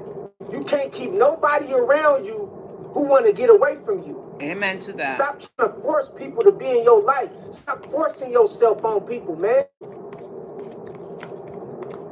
You too good for that shit, sis. Thank you. You too good for that shit, my boy. Let people go. If they want to go, let their ass go. And when they want to swerve back around and hit that U-turn, let their ass know, nah, I'm good on you. I'm good on you. I don't want to have nothing to do with you. Deuces. I know what it is between me and you. I'm cool. Deuces. That's what you say when they try to swerve and bust that U-turn. They let people go, man. Stop chasing behind people. Stop thinking that you gotta have people in your corner to make you feel more of a woman or more of a man. I mean, sometimes you gotta. Riddance. Man, you gotta wet it out. You gotta go through the healing process. Good riddance. Bye. You gotta go through being alone for a period of time, man. Yeah, I was just talking about that. Be alone with yourself. The worst thing you can do is try to keep somebody in your life who don't want to be part of your life. Yeah. Exactamente. That's the worst thing you can do. Exactly. Because they're going to disrespect you, they're going to manipulate you, and they're going to use you as much as they could. I'm telling you. Yeah, and then do that shit, man. Let they ass go. I don't care who it is. It can be your own damn kids. If your kids think they're grown enough to disrespect you and talk back to you and not respect the rules of your house, let they ass go.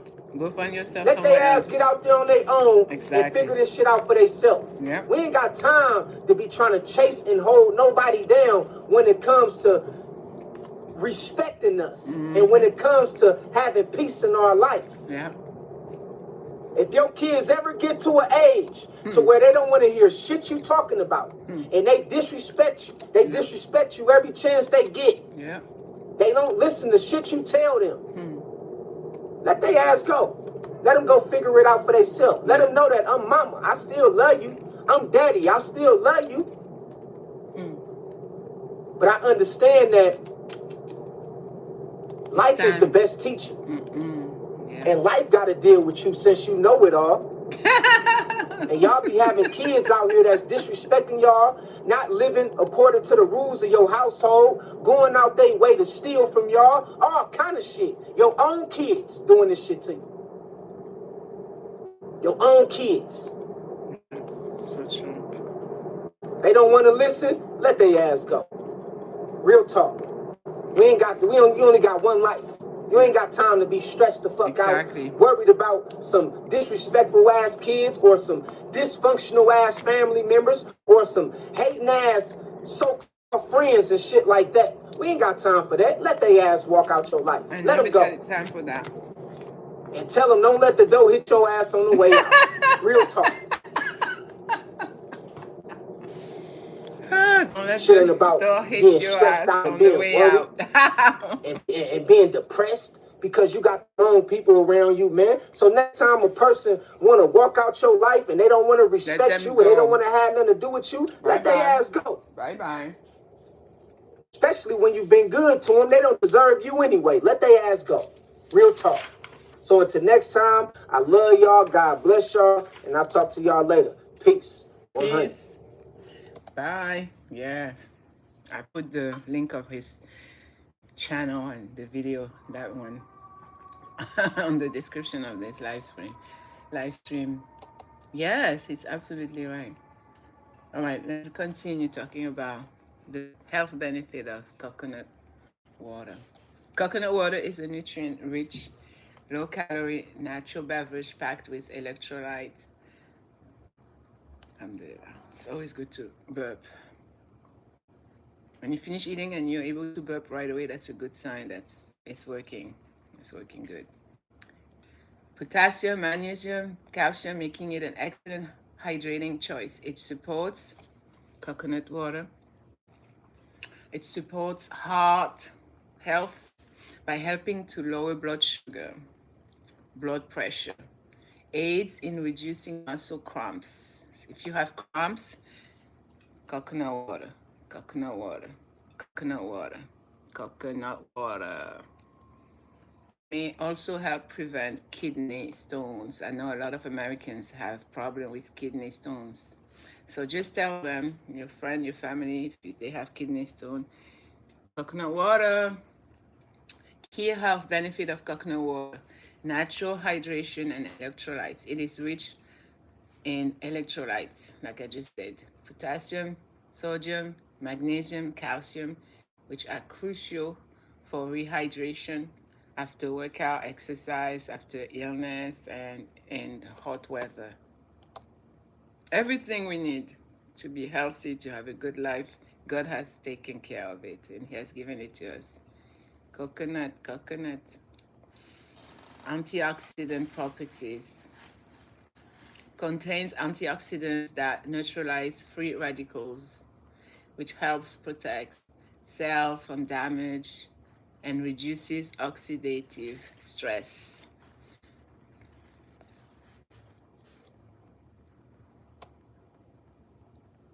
Yes, amazing. It supports your heart. Yes, coconut water, high in calcium and in potassium, that will help damage to manage your blood pressure, like I said earlier, in by counteracting the effect of sodium. You know, a lot of people, they consume food that is high on sodium, salt. So yes, that will counteract it. Coconut. And try to actually cook without salt. I have stopped putting so much salt. Like I used to see my mom putting salt in rice when she cooked inside the water before it started boiling. I cook my rice without salt. Kidney stone prevention. Research suggests it can help flush the system and may reduce the formation of kidney stones by increasing the urination of citrate and other minerals. Coconut water. Low calorie alternative. Unsweetened coconut water is a better lower sugar alternative to sodas and processed fruit juices. I have stopped buying fruit juices. I spent and wasted so much money buying fruit juices for my kids when they were little. I don't. Once in a while, you can see me buying ginger ale, but very rarely now. You see the amount of money you're going to be saving? No more cafe, coffee, buying tea at the Starbucks or at Dunkin' Donuts, all those donuts full of sugar, carbs. You're going to do a lot of saving. Absolutely amazing. Once you have that knowledge that you can go by and live okay, and it's not going to kill you if you stay away from fruit juices your entire life, you're going to be just fine. And also, coconut water is great for digestive system. Will help you and aid in digestion and help with constipation. Constipation means you cannot use number two and it's not coming out, or when it comes out, it's like a rock, like a stone. Instead of being loose, it should be loose. It shouldn't be like a stone.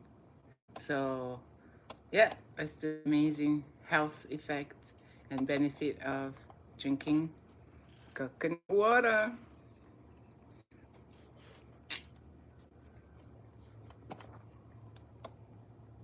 You know what I've noticed also since I've been fasting these past few days? My eyesight is so much better. Amazing. My eyesight has improved. I don't need so much the reading glasses. I can see even when the letters are smaller.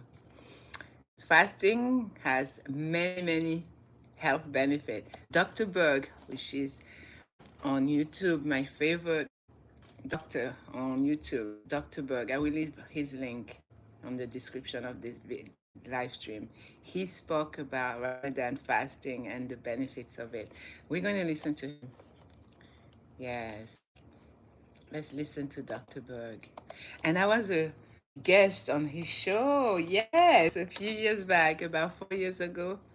3, 4 years ago, I was a guest on his show, Dr. Berg. He has millions of subscribers. Let's go and listen to him.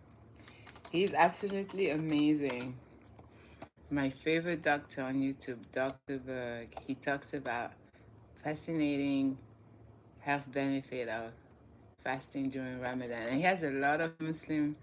His Muslim audience is big, has grown over the years. Okay, this is not the video I wanted. This one says, if it's not aging, then what's causing it? No. This one had over 50,000 views. And that was like 16 hours ago he uploaded it. I want to go to the other video he made. I think it was 2 days ago. He talked about the amazing effect of Ramadan fasting. Where is it? I saw it. Where is it? Video. Ramadan fasting. Why I can't see it? Strange. Oh, he made a great video. I haven't watched it yet, but he says the real reason you're anxious and it's not what you think. As another video that's good for a lot of men. How to stop porn addiction. Never relapse again. There's a lot of men and women that suffer from that addiction. And it is an addiction. It's a horrible addiction. You're here sitting down hours on end and just watching naked people getting ill. That's bad. That's bad. But you can cure it. You can cure that addiction. Just think about, like, you by yourself. You think you're by yourself, but there's angels. There's one angel here watching you, taking notes of you watching porn. There's another angel here too. You have angel all around you, and you have the demons, the jinns also looking and watching you while you are watching other people nude, naked, and being intimate. That's disgusting, nasty. I remember one person say, even male people, men that say that they are heterosexual, meaning they only want women. Why are you a man and you're watching another private part of a man and you're enjoying it? What that makes you? And I thought about it. I pondered about it. I said, wow, I never thought it like that. I never saw it that way. All right, there is the video where he talks about fasting, Dr. Berg.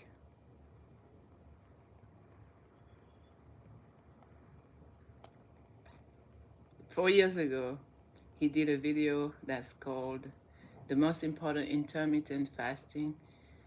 And he talks basically about if you want to do intermittent fasting. Why I can't find it? All of a sudden it's gone. That's 2 years ago. I thought I saw him post a few days ago. Oh, maybe I have to put Ramadan in first. When you do the search. Okay, I did put this time. Okay, he had one video 5 years ago where he talked about fasting for Ramadan. He said, my opinion on fasting. That was 5 years ago. He made a video. Dr. Berg. So let's listen to it. And it's a short video. You can watch it. I will leave the description and the link on the description of the link in my description of this live stream. All right, let's listen to him. Dr. Berg.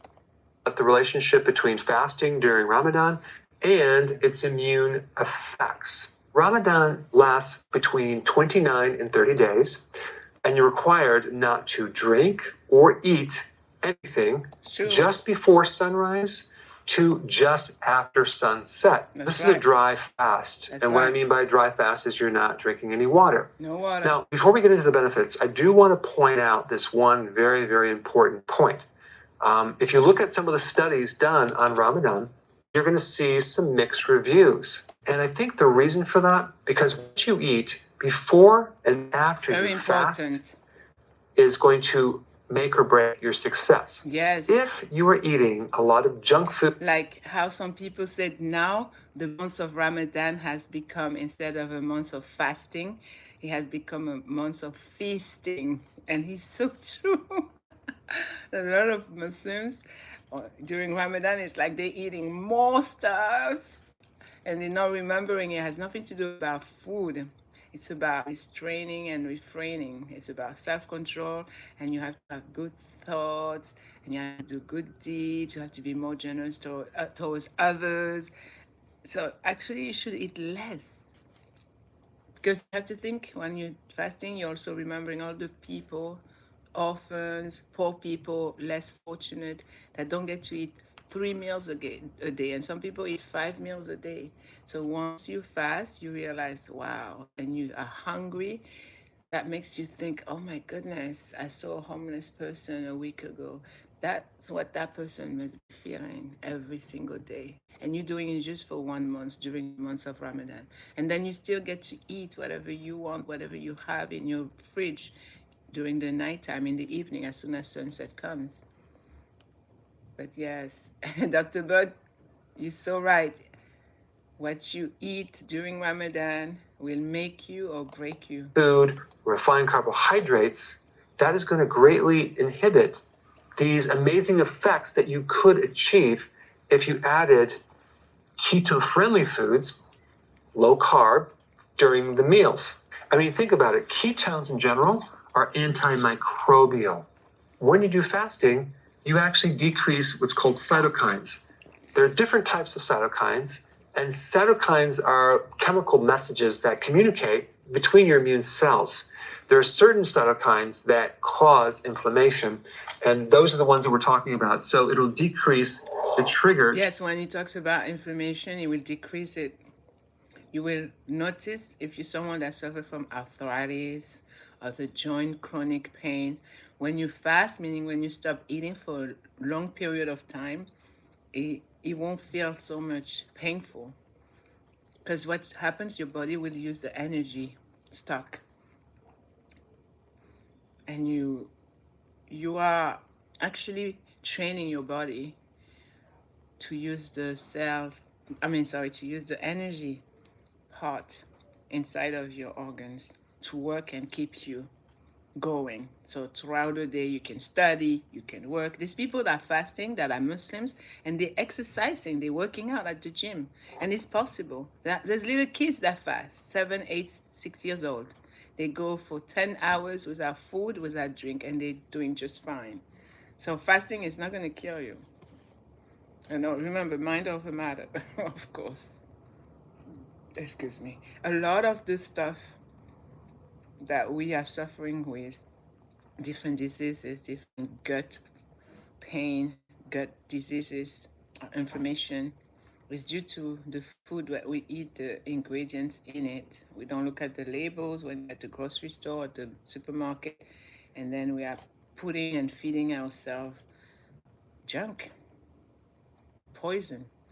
There was a guy who did a great song. I remember I posted it a year ago. And the song title, Poisonous Food. The lyrics, mind-blowing and so true and factual. Everything he put in that song is true. Let me see if I can find the lyrics and just say it without getting copyrighted and putting it out there on the live stream. But let's continue listening to Dr. Berg. To inflammation. Also, it will stimulate something called macrophages. A macrophage is a large cell that eats bacteria and microbes and viruses. This is like a professional, what's called a phagocyte, which not just is like a garbage disposal, but it is a deadly killer and one of the first lines of defense for any type of invasion for microbes. So the more you can stimulate macrophages, the better the immune system. All right, next thing is it will increase the microbiome. What is the microbiome? That describes your friendly microbes in your body that help you. A great majority of your immune system, and I'm talking like 70%, is located in your large intestine. And I'm talking about the microbiome, which I did a video on, and I'll put that link down below, gives you incredible immune support. And without it, your risk for infection goes straight up in vertical. When you do fasting, which is kind of weird because you're actually kind of starving them, they live longer. There's certain type of genetic. You see how God is so knowing, full of wisdom.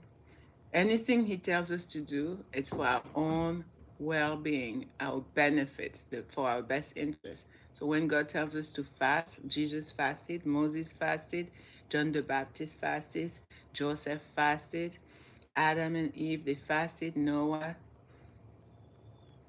all these good people, they fasted for a reason, to actually stay and remain healthy. So when God tells you to fast, it's for your own good.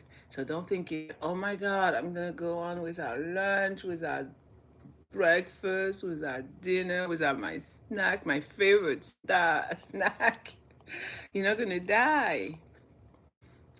Anything God tells you to do, you can do it. I'm telling you, mind over matter. It's all about this, what's inside in there. You tell yourself you can do it and you're going to do it. You can do it. God never gives you a burden that you cannot carry. He tells you to fast because he knows you can do it. Things that get triggered that support your immune system. Next thing is resistance to stress. When you fast, you increase your capacity to fight off stress, as well as DNA damage too.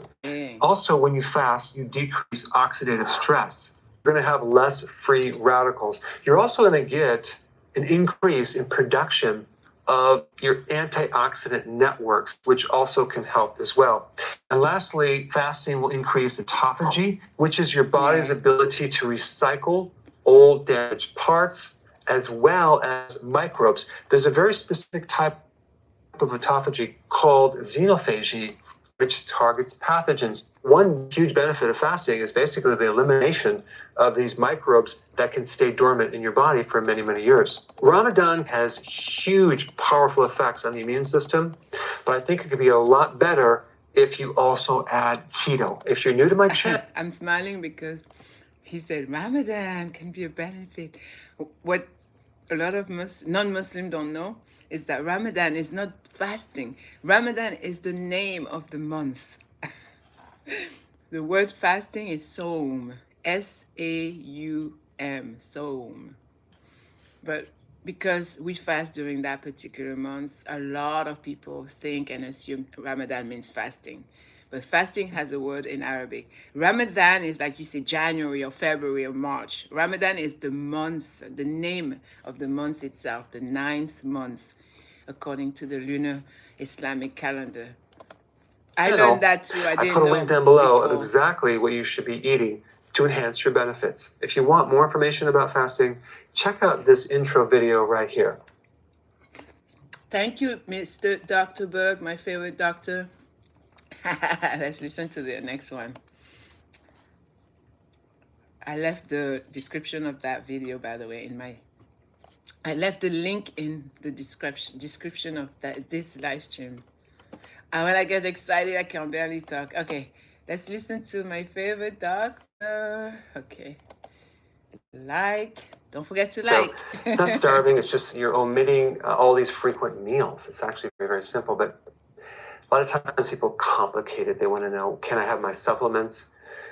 Yes, you can have your supplements. Can I have tea? Yes, you can have your tea. Can I drink water? Yes, you can drink water. You can have some coffee. The point is that a true fast is just water and nothing else, okay? Okay, he's talking about intermittent fasting. That's different than what we Muslims do during Ramadan. This is called How to Intermittent Fasting. Intermittent fasting basics for beginners, Dr. Berg. So yes, if you want to slowly become an expert at fasting, like I fast the whole day,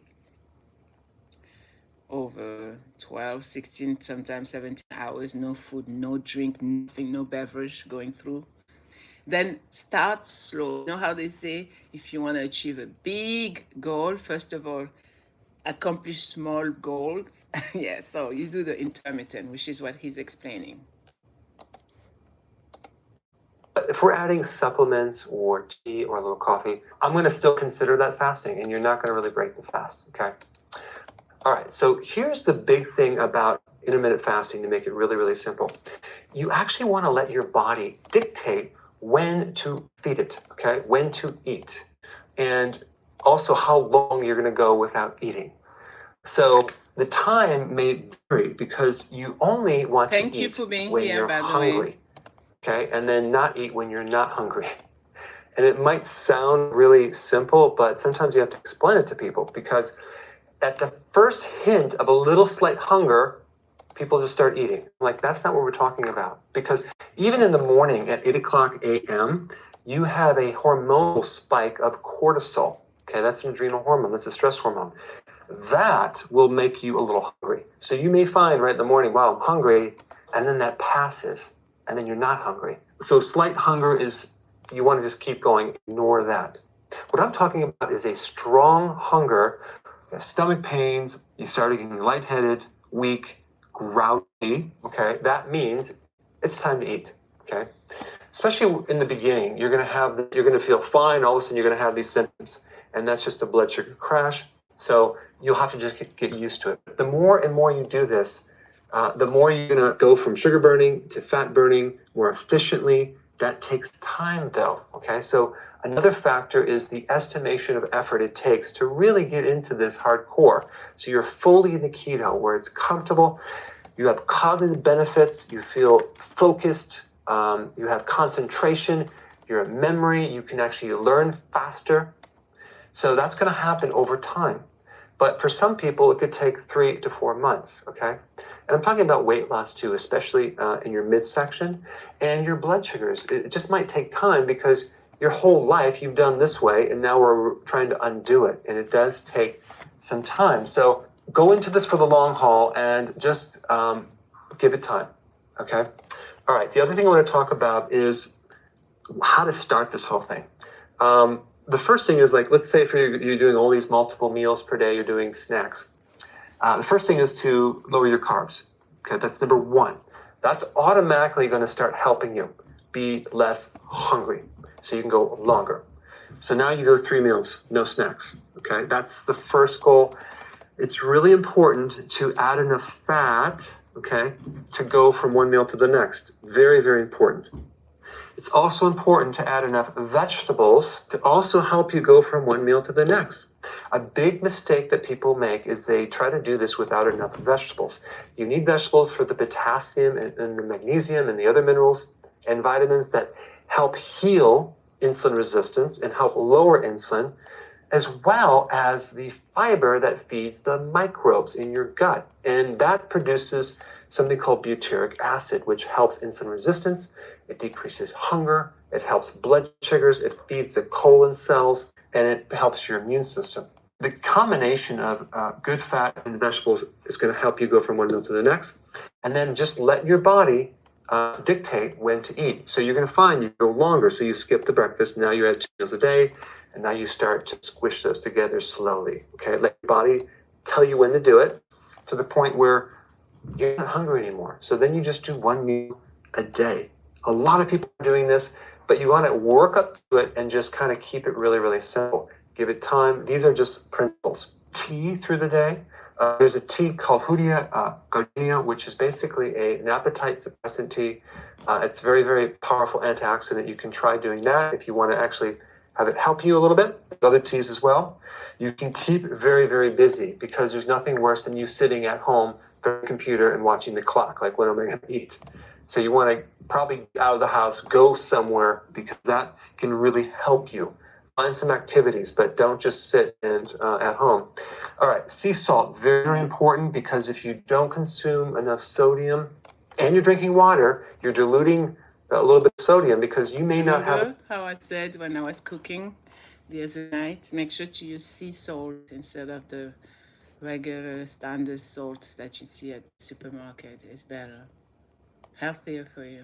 Enough reserve in your tank of minerals and that to draw on through the fasting. So the way that you know that you have enough sea salt is that you're not having any headaches, you're not feeling weak muscles, you're feeling strong. But a lot of people have side effects because they're not doing enough sea salt.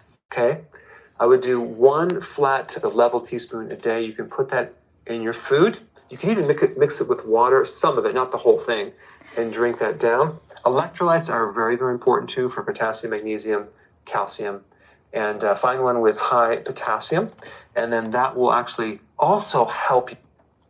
Yes, I put the link of this video as well. How to do intermittent fasting basics for beginners. Dr. Berg, my favorite doctor here on YouTube. He's amazing. So make sure to check him out. He has great information for almost every illness on earth. He has a video for it. Go and watch his content. Dr. Eric Berg, DC. Amazing, amazing doctor. And I was a guest on his podcast. Yeah, was a guest on his podcast a few years back. He's an amazing young gentleman. And his wife, she's beautiful. One time I saw he did a short where he introduced his wife because a lot of people were wondering if he's married, and he says, some of you asking about my wife, there she is. But I love how, his life is, his private life is private. And I love that about those content creators. You will never hear drama and insanity and crazy things going on because they keep their private life private. It's the best life. I always say private life is the best life. People they may know that you are with a partner, but this is it. You don't show your partner, and they don't come in on live, on videos, and showing all lovey-dovey, because you have a lot of these couples. You see them together making content, and then 2, 3, 4 years later, divorce, big scandal. He cheated, she cheated, she's an escort, he's a down low. And you are so amazed and shocked and surprised. Well, I'm not so surprised anymore because people pretend so well nowadays. And stuff that people are going through as well. When you, for example, one of the victim, and there's one is the abuser, it's just you are going to pretend, you're going to put up a facade, and you're going to pretend everything's fine, everything is working okay, that you're happy. Because I know I was there. I've done that, been there, done that, meaning I was pretending I was fine, that I have an amazing, loving husband to cope and to deal, of course, with the abuse, mental, emotional, physical. That's what we survivors, we tend to do until we put our foot down and we decide enough is enough. Did you see that movie? Enough is Enough with Jennifer Lopez. I love that movie, and I watched it a few times. So she married a guy, and the way he met her was at her job. She was a waitress, and he did a setup with a friend of his who's a cop. It was all a setup. He wanted her, he saw her, he wanted her, he had to have her. And he's a narcissist, of course. They got married, everything good, the love bombing, got pregnant, and he started being abusive. He was cheating with prostitutes, cheating on her.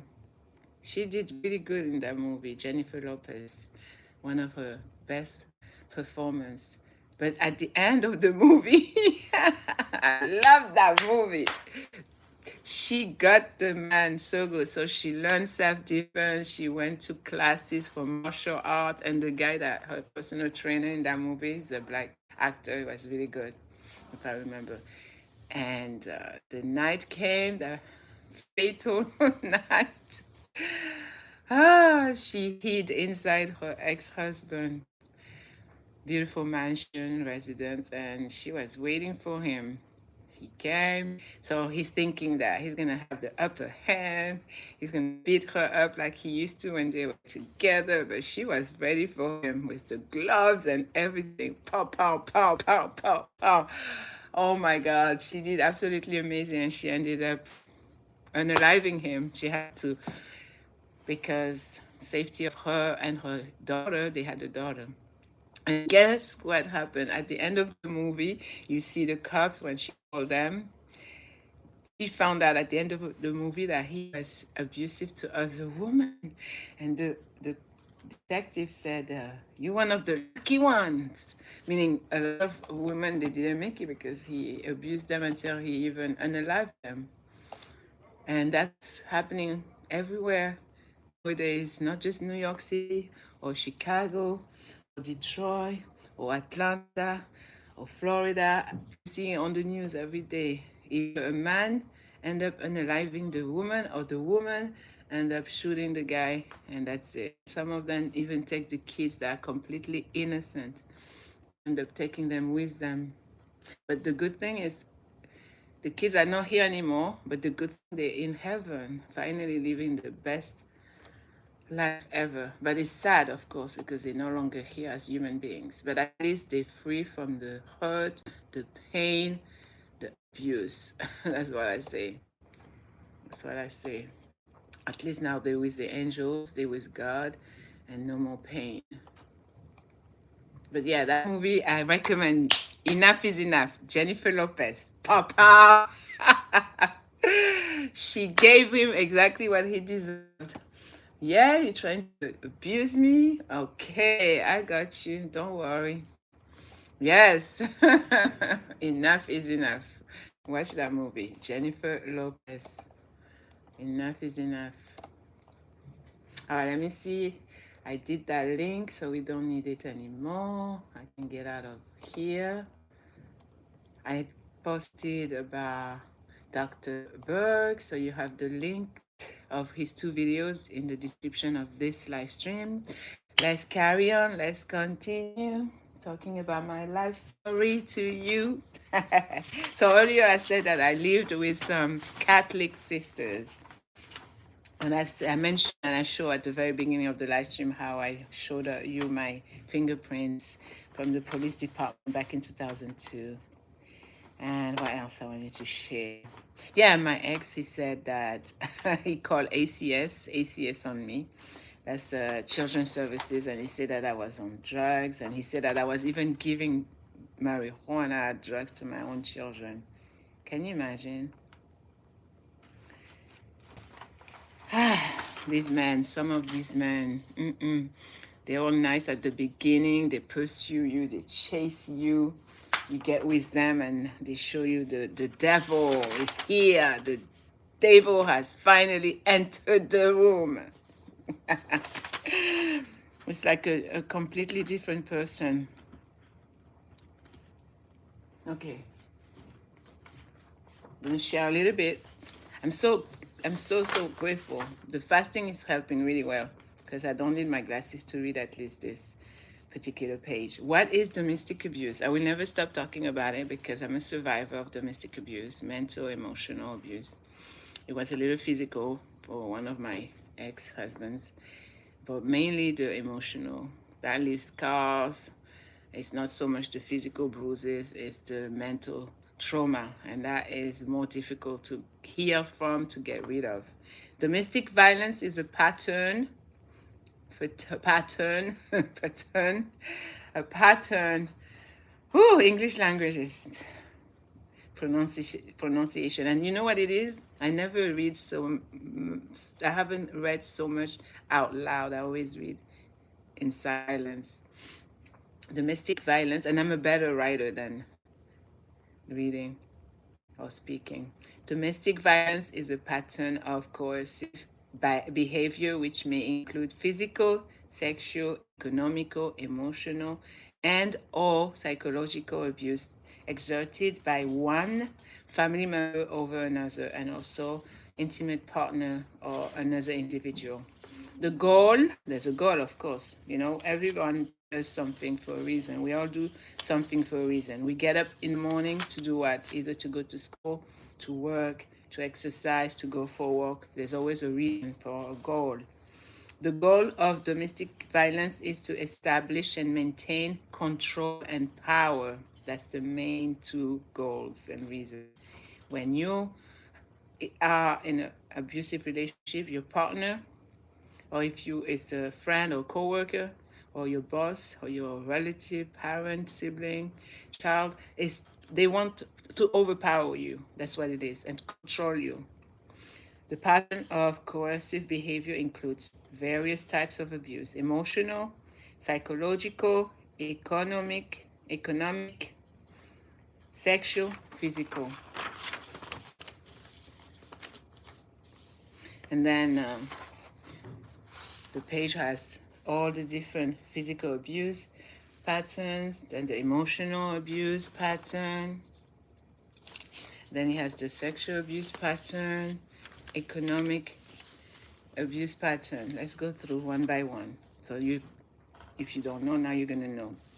Physical is punching, kicking, scratching, biting, shaking, pushing, burning, hair pulling, arm twisting. Attacking you with a weapon. Could be a knife, could be a pen. A pen can be a weapon. Pair of scissors, a book. One time my ex just threw the Quran, almost hit me, but he hit the wall. It hit the wall. Denying food, that also is part of physical abuse.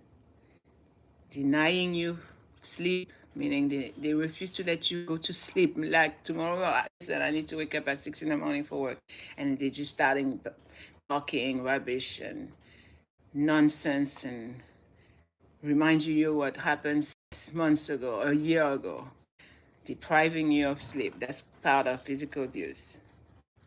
And also denying you health care. All that is part of physical abuse. Forcing alcohol or other drugs on you, that's also part of physical abuse. I didn't know a lot of these things, and I learned them when I did therapy, when I went to counseling, parenting classes I did. All right, now when it comes to emotional abuse, I'm so happy. Wow, the fasting really working because I don't need my glasses. I managed to see. You see, that's the amazing thing about fasting. And also staying as far away as possible from sugar. Instead of sugar, consume honey, but in small doses. And if you don't want honey, maybe it tastes weird for you, you can also use maple syrup. All right, intentionally destroying partner's self-esteem. That's emotional abuse. Criticizing you. Name calling you a B word. Any type of word. Name calling, insulting you, publicly humiliating you, or even in private humiliating you. That's also part of emotional abuse. Lying to you, lying about you, breaking promises, that's part of emotional abuse. Withholding affection, giving you the silent treatment. One of my exes was very good at silent treatment. Horrible. That's part of emotional abuse. Extreme jealousy, yes, narcissists are very jealous, possessive, obsessed with you. Accusation, and they will be the one doing the thing that they accuse you of, or they will be the one to do it first. And then when you're so upset and you can't take it anymore, you also do the same like they did to you. And now all of a sudden, because you're doing it to them, even though they did it to you first, now all of a sudden you, the evil, crazy person, controlling your every move. That is part of emotional abuse because it will bring out so much stress. Can you imagine he installed a tracking device on your phone, in your car, so he can see where you're going, he can listen to your conversation, read your text messages, your email, and you have no idea this man or this woman is doing that to you. That happened to me.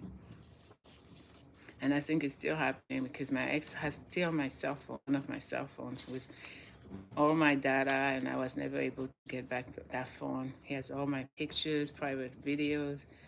So maybe he can be going on my email and pretending to be me and texting people, messaging people I wouldn't even know. And he'd be pretending to be me.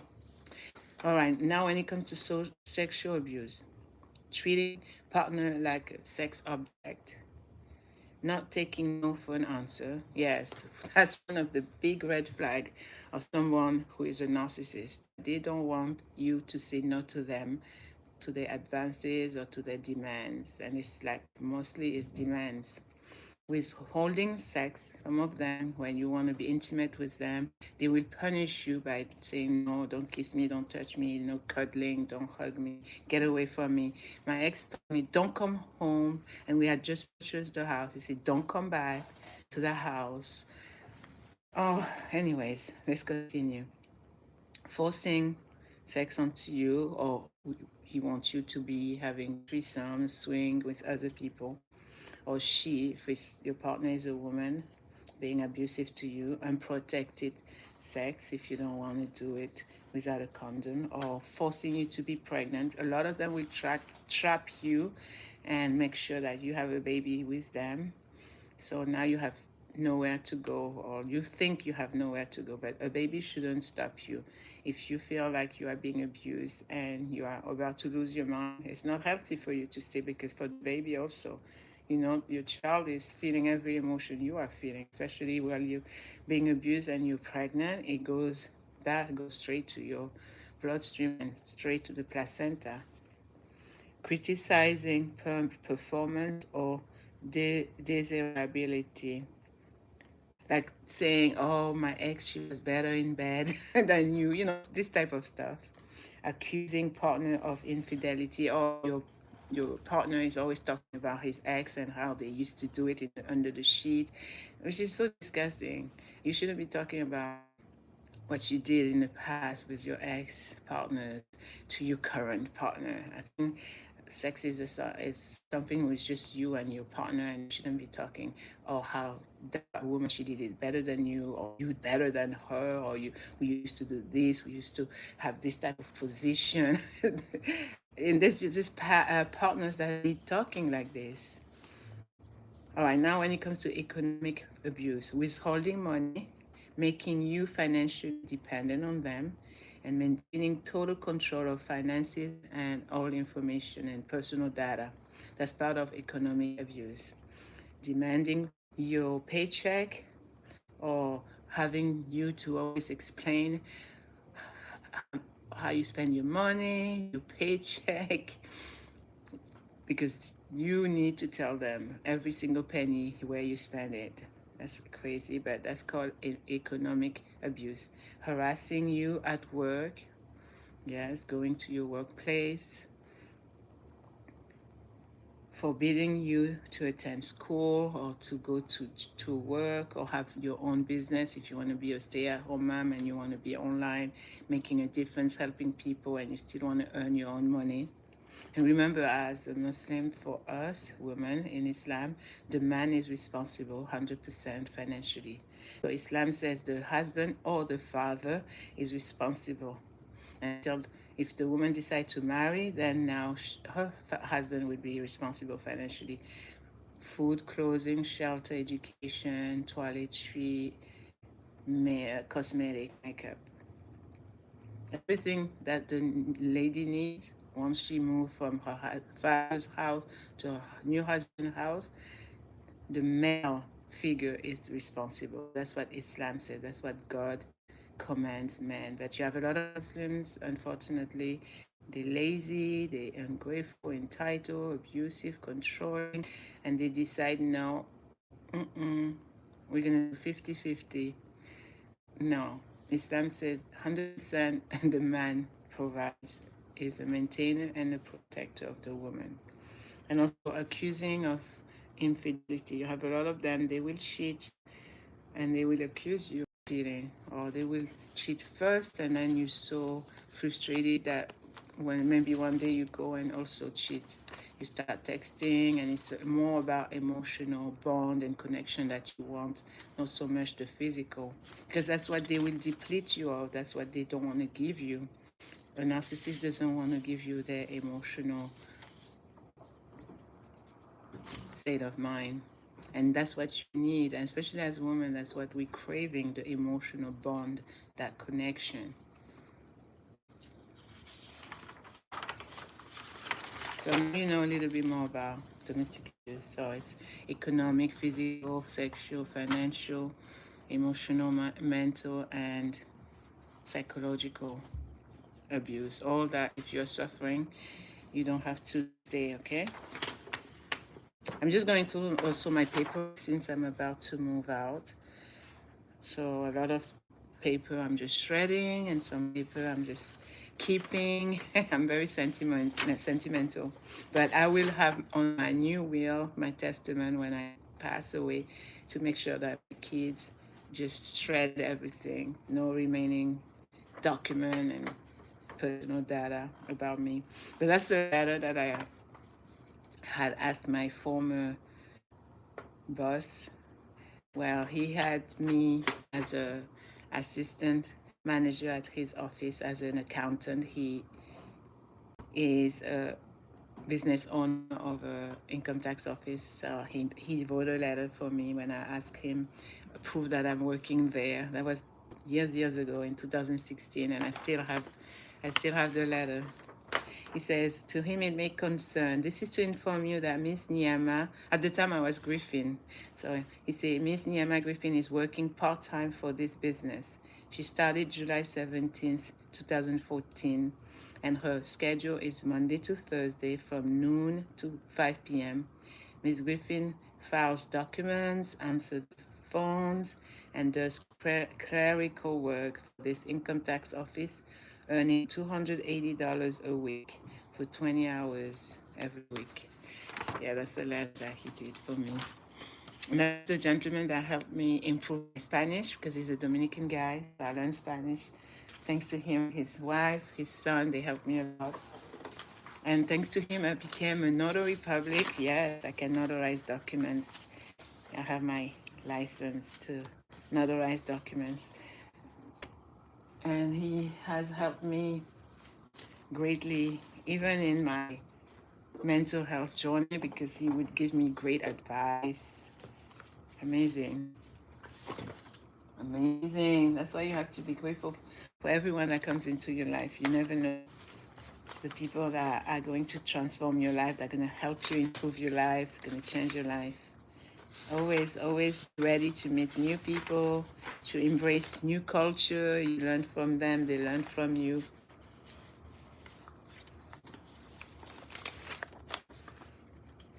We don't discriminate here in Learn with Nia show. We do not. We don't discriminate on basis of race, religion. Most of my childhood friends, they're all Christian people, Jewish people, and I've never been a racist person. I was married to a white American. I was married to a Christian, an agnostic person. But yes, our religion, Islam, says for a woman, when she's Muslim and she believes in Allah, she needs to marry a Muslim man because of the fact that the man is the head of the household. And when they have children, the children need to follow the religion, the way of life of the father. So you're on the same page, you're in alignment, you have the same religious belief. I cannot be with a man who's going to say that God is 3, God is 5, God is 6, if I believe that God is 1. You understand what I mean? Hate or discrimination on the basis of race, religion, national origin, or other characteristics is not tolerated in NYC. This was a flyer that I got when I used to go to this amazing organization. We had a program. We used to do workshops where African people, immigrants from Africa, would come to New York and they would need help in terms of becoming a citizen, having their green card, their work permit, their social security card, to have all their papers in order. And that was one of the workshops I went to. So they gave us this: hate or discrimination on the basis of race, religion, national origin, or other characteristics is not tolerated in NYC. NYC means New York City. And it says here, if you or someone you know has been physically harassed or assaulted because of your identity, including your race, ethnicity, or religion, you have to call 911. That's what it says. And I have it also in French, so I'm going to read it to you in French so you can hear me speak French. You ready? Aucune manifestation de haine ou de discrimination fondée sur l'origine ethnique, la religion, la nationalité ou d'autres caractéristiques ne sera tolérée à New York. Si une personne que vous connaissez ou vous-même avez été victime de harcèlement ou de violence due à votre identité, votre origine ethnique ou votre religion notamment, veuillez appeler le 911. Yes, it's French. I speak French. You want to speak some more in French? Si une personne que vous connaissez ou vous-même avez été victime de harcèlement ou de discrimination de la part d'une entreprise, d'un employeur ou du propriétaire d'un logement à cause de votre identité, veuillez appeler la Commission des droits de l'homme de la ville de New York au 212 416 01 97. Hey, I speak French. I read French. I know a lot of people don't know that. Yes, I speak French. I speak French. Je parle français. Hablo español también un poco. Yes, I speak Spanish too. Spanish is also one of my favorite languages. I learned that when I was 14, for those who just arrived in the live stream. When I was 14 years old, I decided I wanted to learn Spanish. I told my parents, and they let me. And I was in junior high school, and I learned Spanish. And then I added to Spanish and to my French and to my English, I added Russian. Yes, I spoke Russian in high school. I've always been a curious person, always wanting to learn and learn and learn and gain more knowledge. Curiosity is the best teacher. And it's all about the mind, and your mind is super powerful. So many things you can do, great things. You can change the world. Yes. One day after another, one day at a time. The power of mindset. Yes. The power of mindset. Keep a strong mindset. And also personal development is key to a powerful mindset.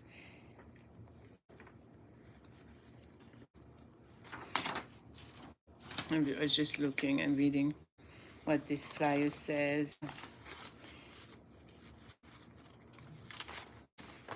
Okay, let's see. I think this one I'll leave it for tomorrow. I'll talk about this particular subject tomorrow. Just leave it here under there so I remember.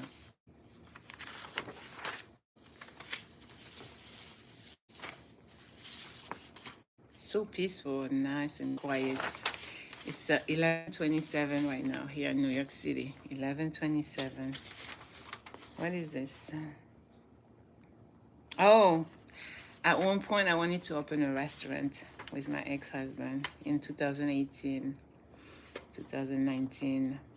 I had started, I went to the lawyers, I signed some paperwork. I even got the EIN number. That's called the employer identification number. That's the number that the IRS gives you. Yeah, that was the restaurant name. I had already chosen the restaurant name, Naya Halal Cafe. I don't know if you can see. Let's see if you can see.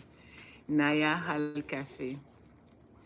In 2019, I was about to open a French Senegalese restaurant in New York, in Lower East Side, in Manhattan.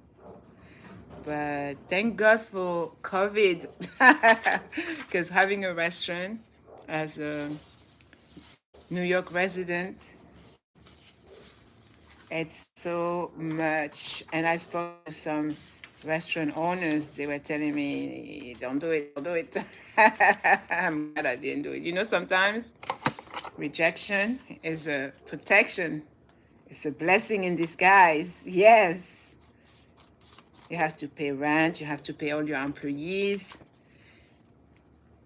You have to pay electricity. And then you have to pay all the vendors.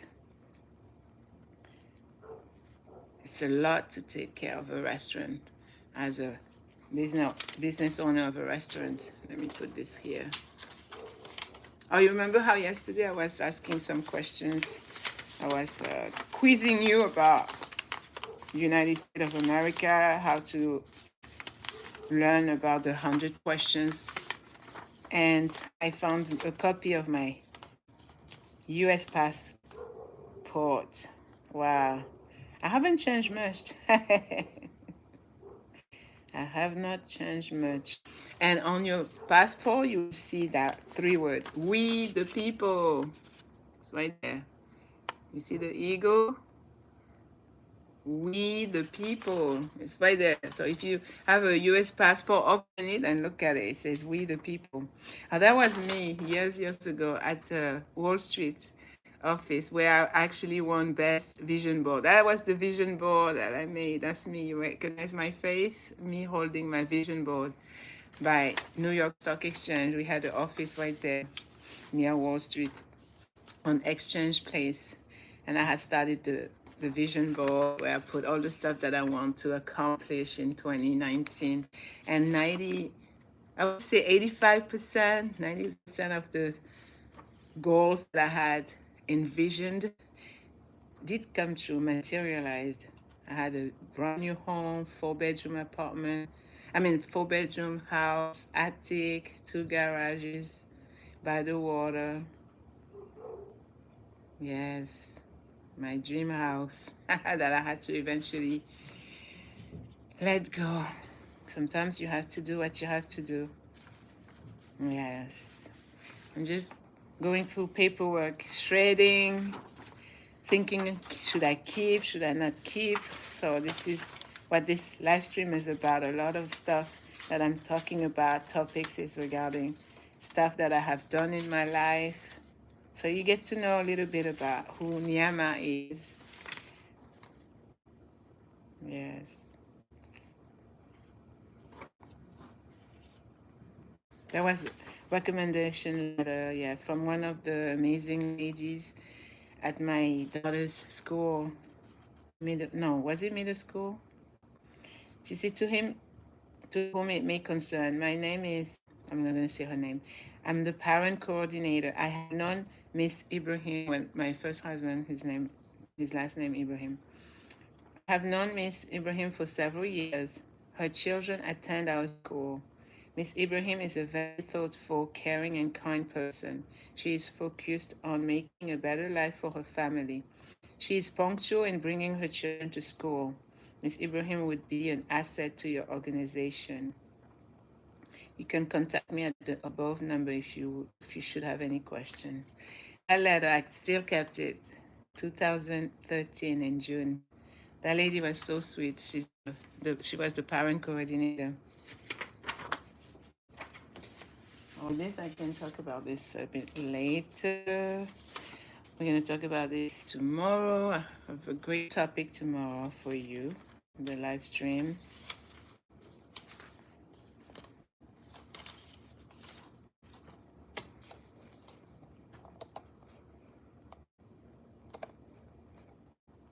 Let me drink some more water.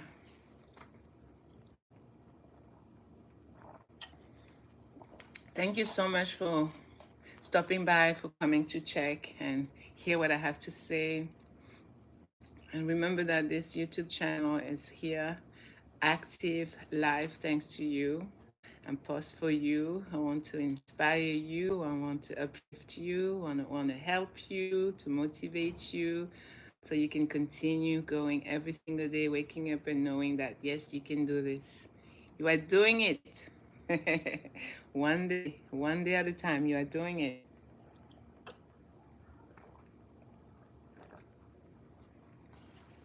It's a beautiful day to be alive, to be a human being in 21st century America, or wherever you are, Jamaica, Pakistan, Bangladesh, Canada, France, England, Australia. Big shout out to my people all around the world. India, Malaysia, Indonesia, Costa Rica, Dominican Republic, Puerto Rico, Mexico, wherever you are. Thank you for being here with me, for choosing to spend some time with me, for listening to what I have to say, my rant, me venting, me talking about my journey, my life story, leaving Africa, leaving Europe, coming to America, and being here, yes, after 25 years, yes, 25 years in America, in New York. I moved to England when I was, how old I was? I was actually 17 the first time, from France, from Africa to Europe, France, and then France to London, and then London, Manchester, then America, and then here, soon somewhere else. Shh, I'm not telling. It's been a roller coaster of a journey. Ups and downs, but overall, amazing life I have had. 52 long years of an amazing life. I met absolutely wonderful people. I would meet strangers, total strangers, and out of nowhere, they're giving me money. $20 here, $40 there. On the train, in the airplane, in the street. I remember this lady, I will never forget her. We were talking, I say hi, I'm always friendly with people. I'm a friendly person by nature. And I smile, we say good morning, and next thing you know, she's telling me about food stamp. I didn't even know what food stamp means. That was years ago. And that's how I became a food stamp recipient, and I started receiving food stamp. And then when I was pregnant, they told me about WIC, Woman, Infant, Children Program. So they give you this check, and it's written what you are going to use it for milk, for cereal, for rice, for beans, for bread, for eggs. It's basically just money for food. And that's what you need when you're pregnant and for your young children. So that's how I managed to get assistance from the government, and it was so helpful. I'm very grateful. Over the years, I was able to get food stamp. I don't get food stamp anymore. Now they call it SNAP. But while I had it, my kids, we ate. And that's one of the amazing things about being here in New York. I don't know about other states. I visited Atlanta, I visited North Carolina, I visited California, I visited Dallas. I visited Las Vegas twice for business event conventions a few years ago, 5 years ago. But here in New York City, you have so much help you can get as a single parent, a man or a woman. You have many resources everywhere you turn. You can ask for help. You can call 311. You can call 411. I think you can call that number as well. You can go to fire department, firehouses. If you don't know where to go, there's always somewhere where someone can direct you where to go to get help. I keep telling people, listen, you pay taxes, you're an American, you're legal here, get the help that you need. You have all these rights there for you. You have the right to eat healthy food, you have the right to work, you have the right to get education. You're an American, you're a US citizen, you're an American of this country, you're a good person, you're decent, you mind your business, you don't get into any trouble, you're helping your community. Why not? There's nothing shameful about getting food stamp. I used to be so ashamed and embarrassed. I remember when I would go to the supermarket, I would swipe quickly and put it right back in my purse. That's how so ashamed I was when I used to get food stamp. Because I don't know, the way I was raised with my parents, they always made sure that I know that I have to work for everything. And I always felt kind of weird receiving money from the government, receiving food stamp to go buy food.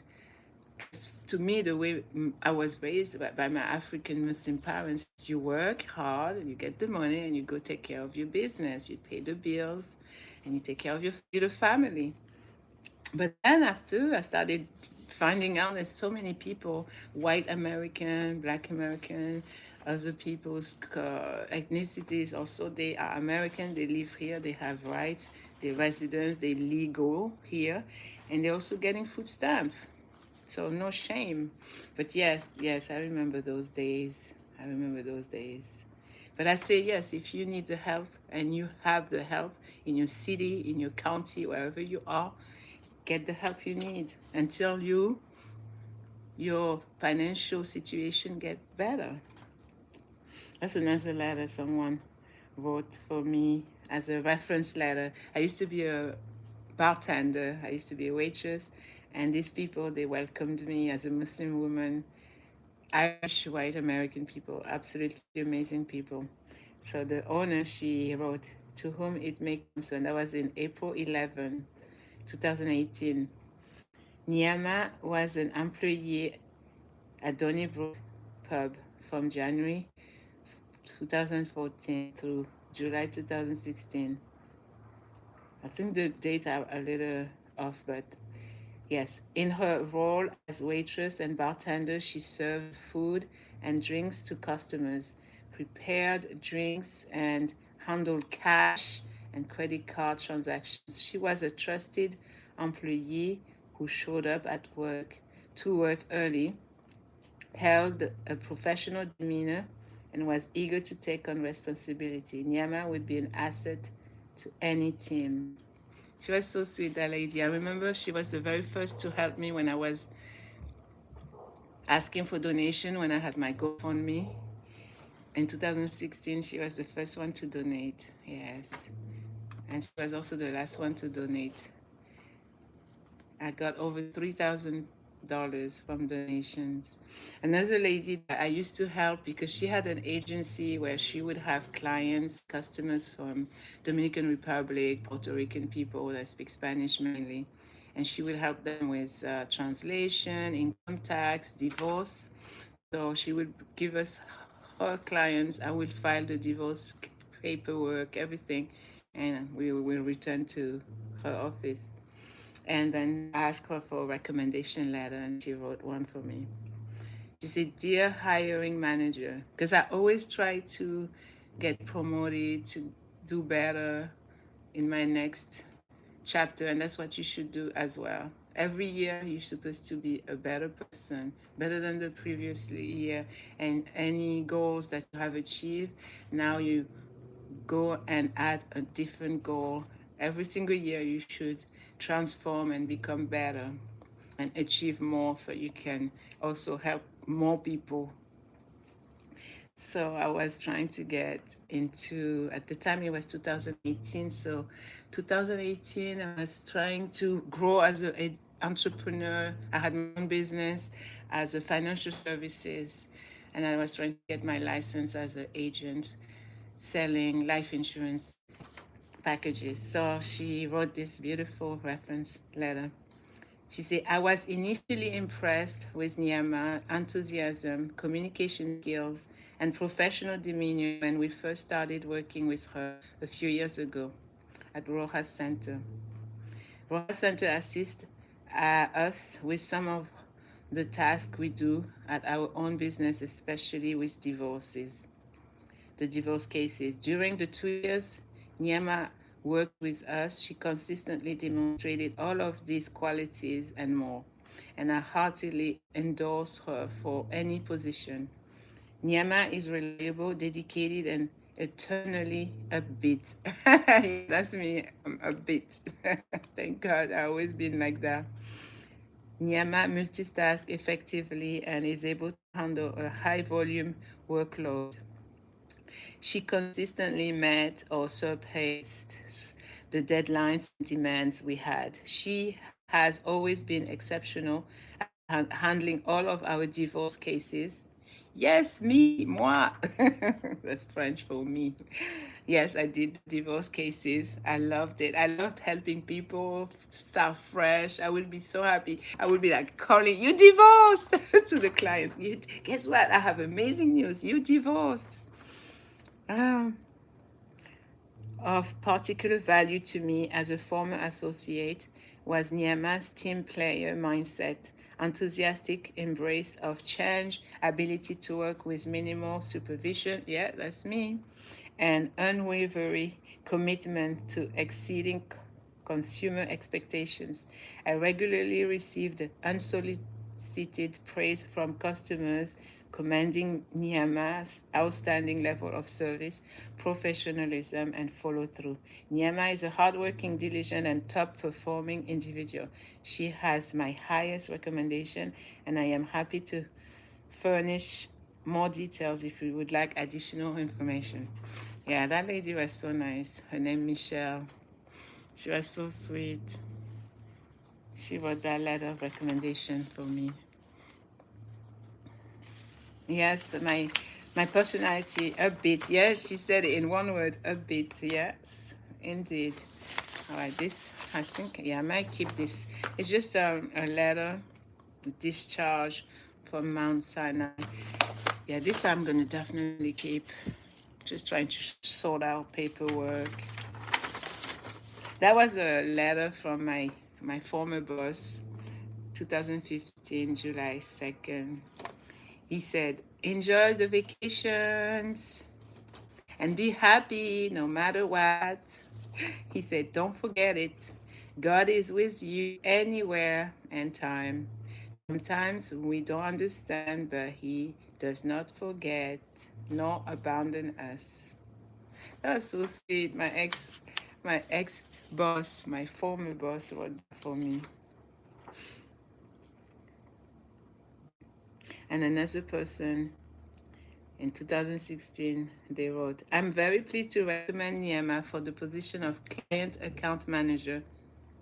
As a neighbor of Nyama, not only is Nyama a reliable person, but she's also been raising her 4 children these past years, setting for them an amazing example. Nyama's skills and leadership qualities would make her an invaluable addition to your company. In addition to her professional qualifications, Nyama has personal qualities that make her well suited to leadership. Leadership, I'm going to talk about leadership tomorrow on the live stream. And I'm going to mention 2 people that you should follow in terms of leadership mentors. She's not, okay, let me write it down so I don't forget. Live stream talking about leadership. Live stream tomorrow. Let me write it right here, yeah. I have so many things in my mind, so I have to write it down. Leadership. Okay. Yes, leadership. Where's the leaders of today?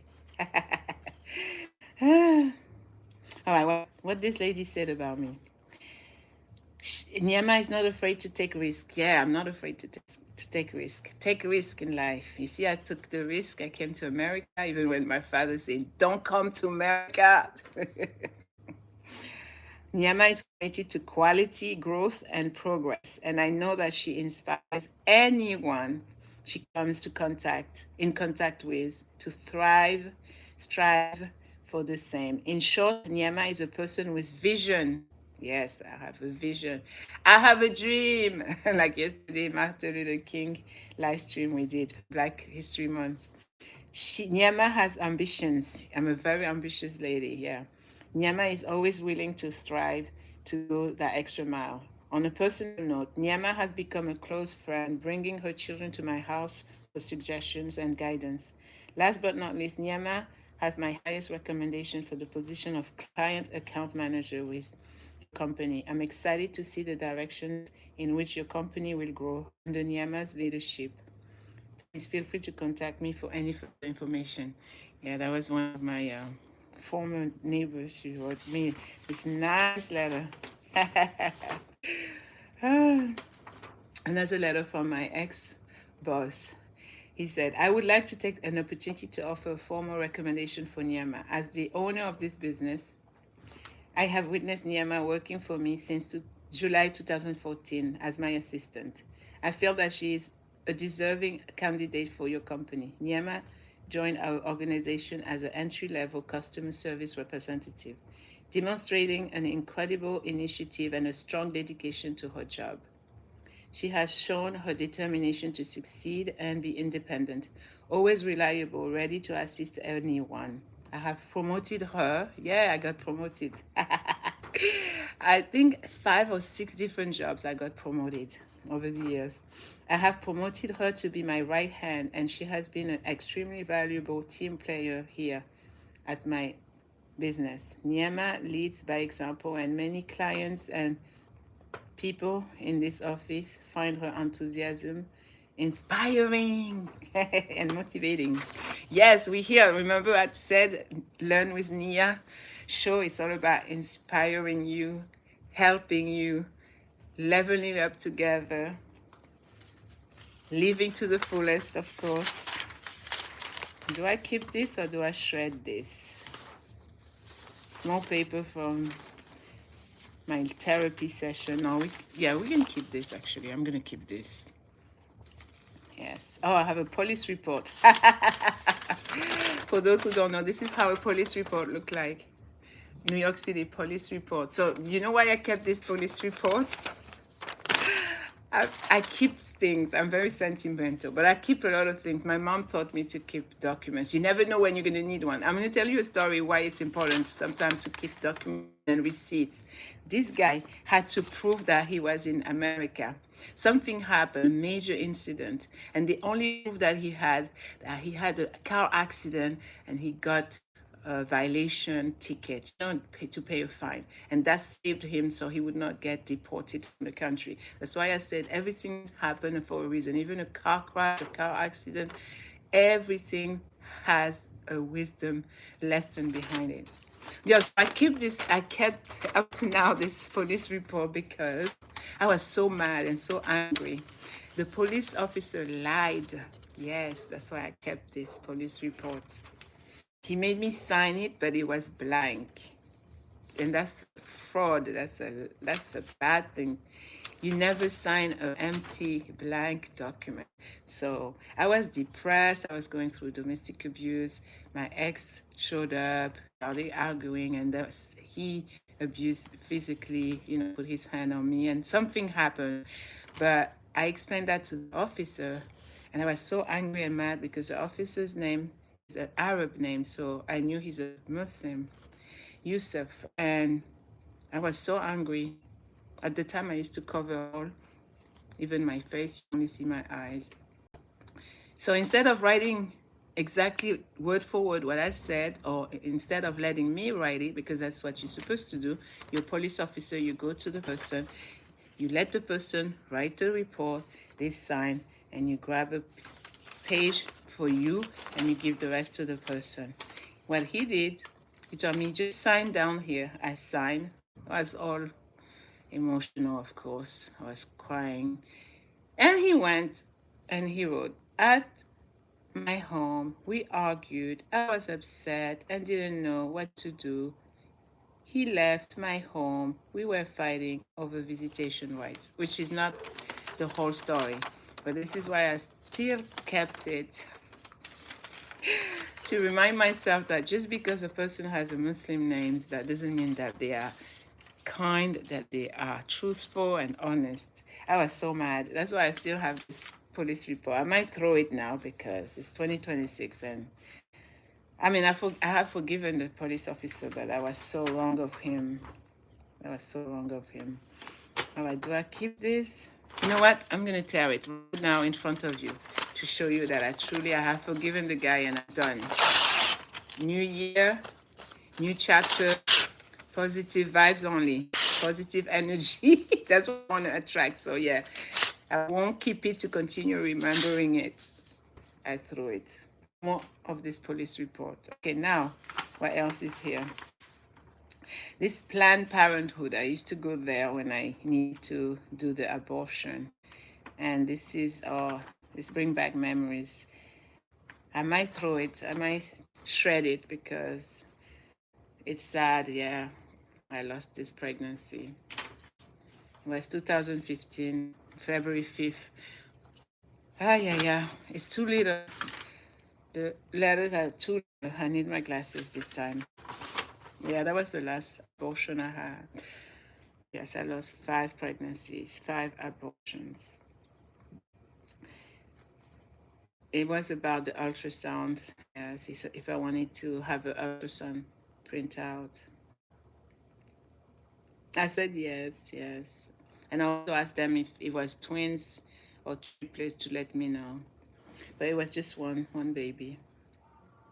The last time I was ever pregnant, yeah. February 5, 2015. You will have an ultrasound, meaning a sonogram, today to see how far you are in the pregnancy. An ultrasound is a safe and painless picture of your pregnancy. The sonographer, meaning the person doing the sonogram, the ultrasound technician, will apply clear gel on your belly and run a wand, just a small piece of plastic over your skin. If your pregnancy is very early, we may need to do internal ultrasound inside your vagina. The ultrasound that we do today will only measure the size of the pregnancy, which tells us how far along you are. You will be informed of these results during your counseling sessions after the ultrasound.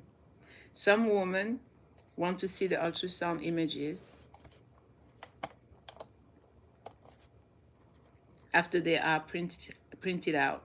Others don't want to see it. Yeah, when you go for abortion, it's a traumatic event, and sometimes you don't want to see the baby. You don't want to see the sonogram being printed out, the ultrasound. Some women want to know if there is more than one pregnancy, if there's twin or triplets, others don't. Please take a moment to answer the following questions so that we can better serve you during your visit today. So yes, I said I would like to see the ultrasound printout, and I said yes, I would like to know if there are more than one baby inside. Please note that the sonographer cannot show you the picture on the ultrasound screen during the ultrasound. The sonographers also cannot discuss the ultrasound with you. You will meet with a counselor after the ultrasound, and they will tell you how far you are in your pregnancy, and they will be happy to discuss the ultrasound with you if you'd like to. You will also see a clinician later who can answer any additional question that you may have about your ultrasound. Shall I shred it? Yes, it's time to shred it. It's time to shred it. I made peace with myself, with the decision. It was the right decision. It was super early in my pregnancy, so the soul did not reach yet the body of the tiny embryo, meaning it was no life, because that's how we calculate if there's a baby there alive. It was just a body. The soul was not there. It was not a human being fully in there. That's what we believe in Islam. Oh, that's another. That's another song. Oh my Lord, I wrote this in 2000. Was it 2009 or 8? Wow, it's still on pencil. A song I wrote in 2000. Was it 2009? I used to follow DJ Saswan. I used to follow DJ Envy. I even got a t-shirt from Hot 97 once. They were driving by my former neighborhood. They gave me that t-shirt. I gave it away. I used to always give clothing to shelters, to Goodwill. They say that you have to give what you love, because that's truly showing you how strong you are and how selfless as a person you are. But that was a song that I made to diss a rapper. Listen my song, my rap. I dissed T-Pain. I don't know if you know T-Pain. So he made a song. And I made a song dissing his song. Oh, I was crazy back then. I'm still a little crazy too now at my age, 52. Okay, the song was called, I named the song, I titled it, Leave My Shirt On. All right. Let me try to remember how to sing it. You're a rapper and your name is T-Pain. My name is Nia K. Fame I'm here to gain. You can call me Nia County if that's what you prefer. When you're talking about me, don't you say her. Respect, modesty, that's what my mom taught me. In case you're wondering, get a dictionary. I'm here on stage not just to get paid, but to let you know this is how it is made. Ah, leave my shirt on, leave my shirt on, leave my shirt on. You rapping, you rhyming, I can do that too. Ah, leave my shirt on, leave my shirt on. You rapping, you rhyming, I can do that too. Yes, I do care when my teeth is in the air. Nobody's business, even if you don't care. I'm a kind of clean lady, won't take my shirt off. Won't do it, won't take my clothes off. Instead, you see, I'm gonna do this rap contest with you. No need to get naked to be famous like you. Ah, leave my shirt on. Leave my shirt on. Leave my shirt on. You rapping, you rhyming, I can do that too. Ah, leave my shirt on. Leave my shirt on. You rapping, you rhyming, I can do that too. Multi-Grammy winning hip hop.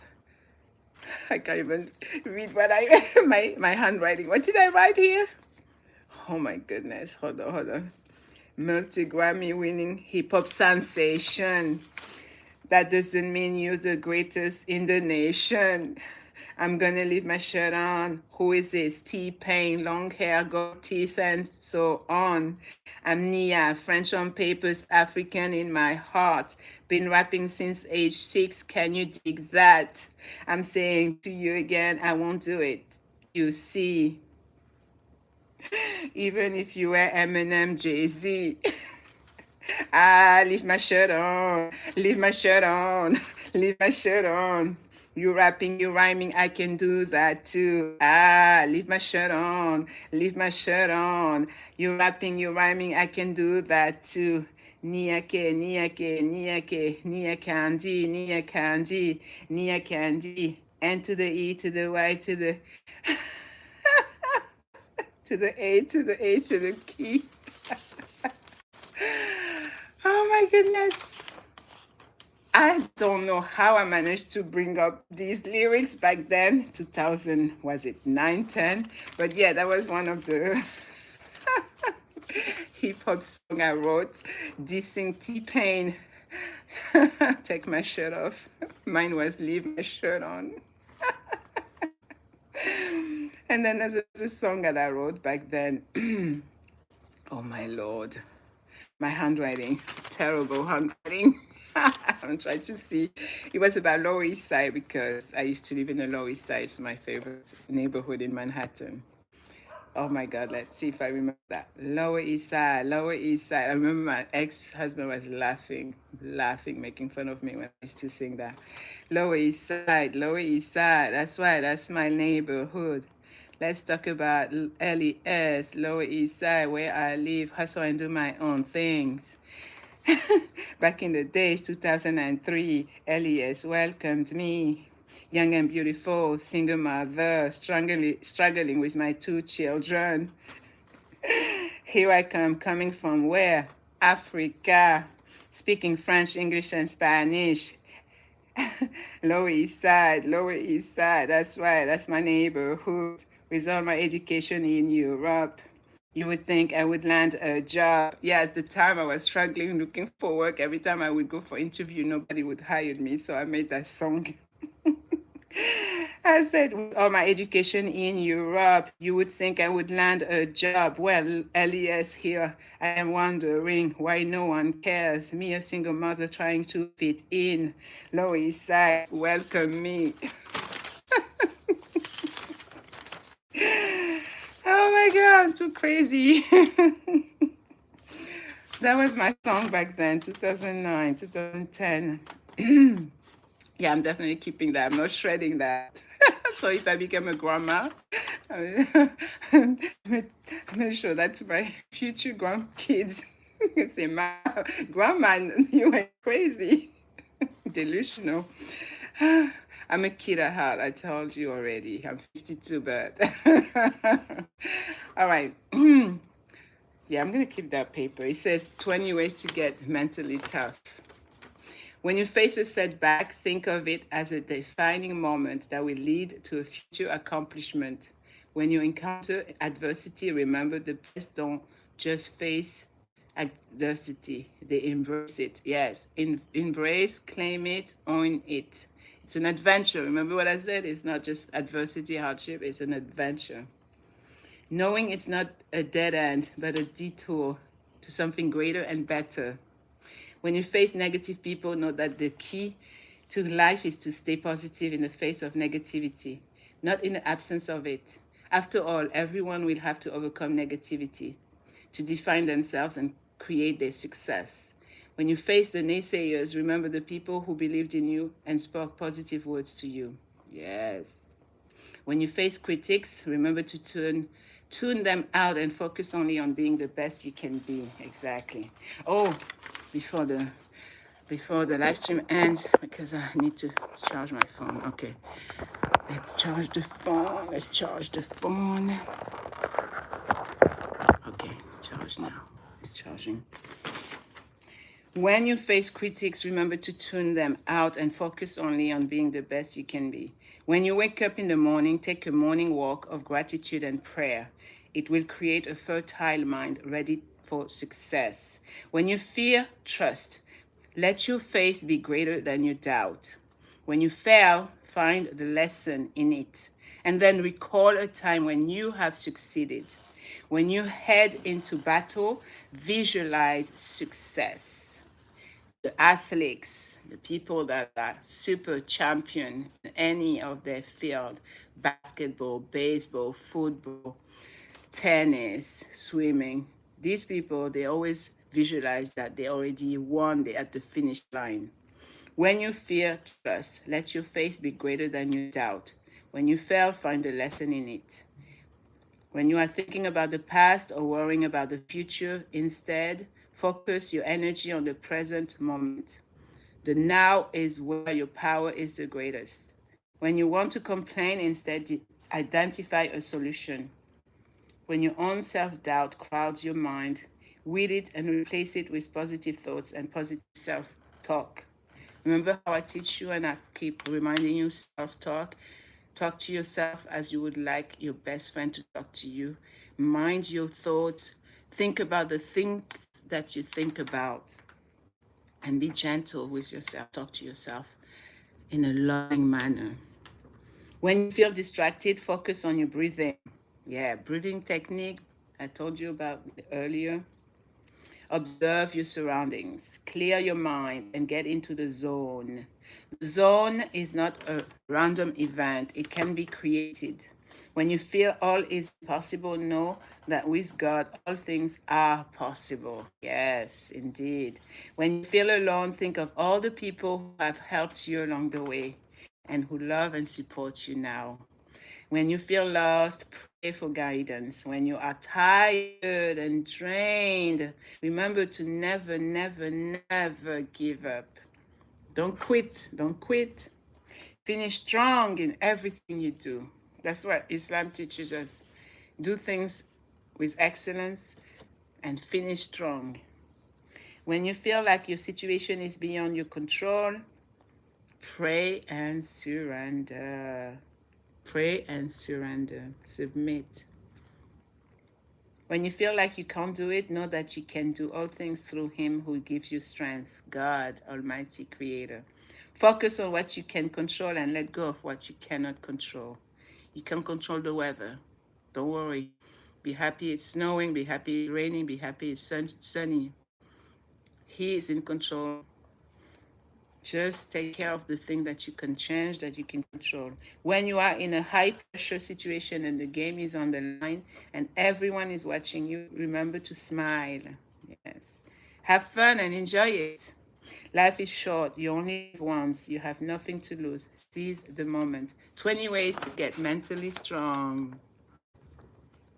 I will do a community tab post tomorrow, inshallah, about those 20 ways. What else? That is another song. Yeah. And another song. Wow. Now I see that's where they were hiding those songs that I had typed that I had forgotten all about. Wow. Wow. Just wow. Ooh. November 29th, 2009, I wrote a song. The reason nobody ever wrote a song for me. I am going to use the restroom here in my apartment. I'll be right back. God willing, inshallah, as we say. Ooh, I sat down for so long. Oh, by the way, I'm doing so better with my diet journey. I even lost inches on my stomach. I saw it today. I was super, super grateful and so happy. I'll be right back.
I am back. Thank you so much, everyone, for being here at the Learn with Nia show.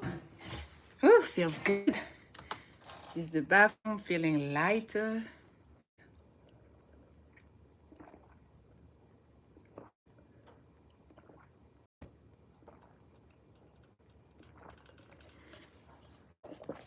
I just found this paper, going through all my paperwork. I found one of the songs that I was writing back then. Nobody ever wrote a song for me. Let's see if I remember how to sing it. 2009. Yes. I wrote this song. Nobody ever wrote a song for me. My friends, the one I love, my family. They see the reason I'm in love with you. Ask me why, ask me how and why.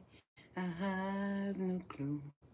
It does seem so easy for me to see that my heart beats so tearfully. It does seem crazy and strange, mon chou, that I was gonna be the one for you. Nobody ever made me feel beautiful like the way I'm feeling now, wonderful. They see the reason why I'm singing in tune. I should write a book, movie script, a cartoon. They see the reason why I'm singing in tune. I should write a book, movie script, a cartoon.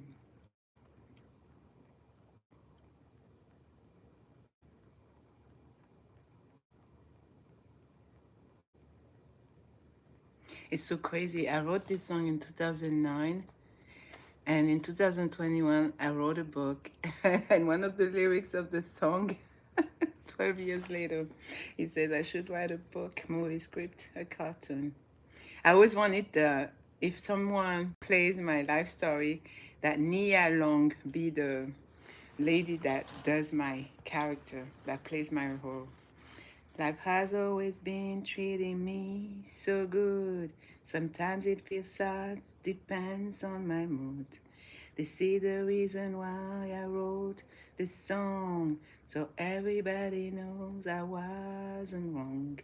When I decided to choose the best, it meant that I would leave all the rest for that special one that makes me smile.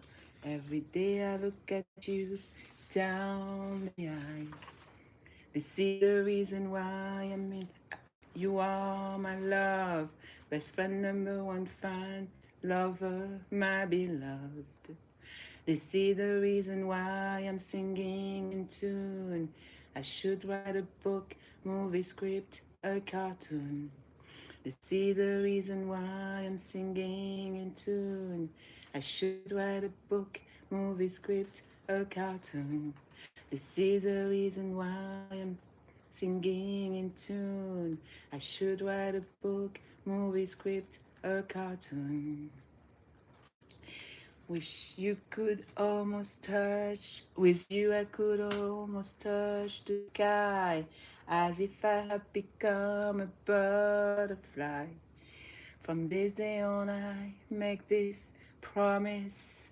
Your life's gonna be such a bliss.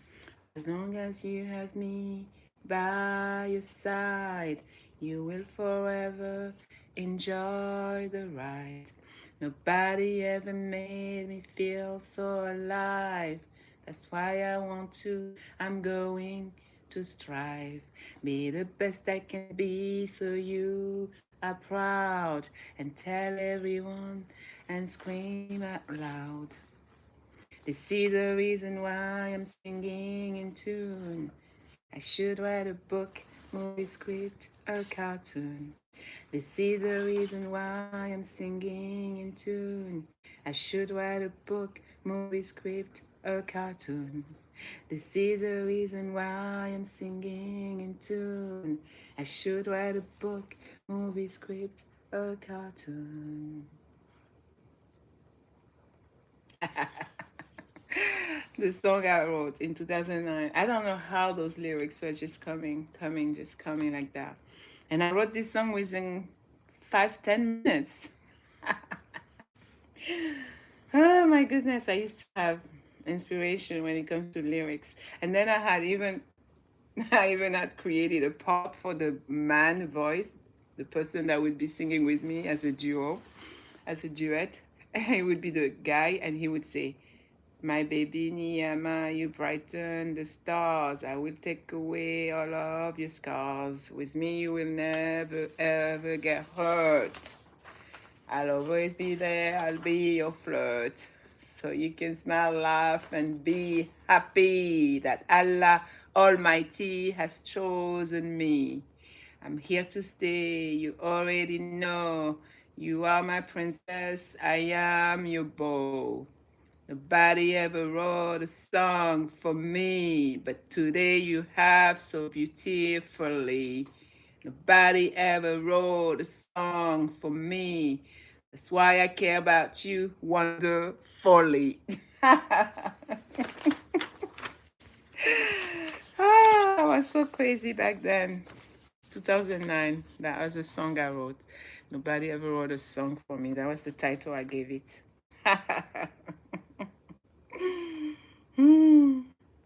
And then I wrote another song where this time I added the song myself from a website. I don't even remember what website it was. SoundCloud, I don't remember. So that song was a really soft kind of song. And I remember it goes like this. So that was the title. So they say, this girl doesn't know anything. So they say, so they said. This girl is up to no go, so they say, so they said. This girl will never make it, so they said, so they said, so they said. This girl is good for nothing, so they say, so they said, so they said. This girl will never sing live. This girl is never sing live, so they said. Well, just look at you now. Where is that stupid girl? So I say, take a good look at the charts. And then I put Hot 97, Power 105. Here I come.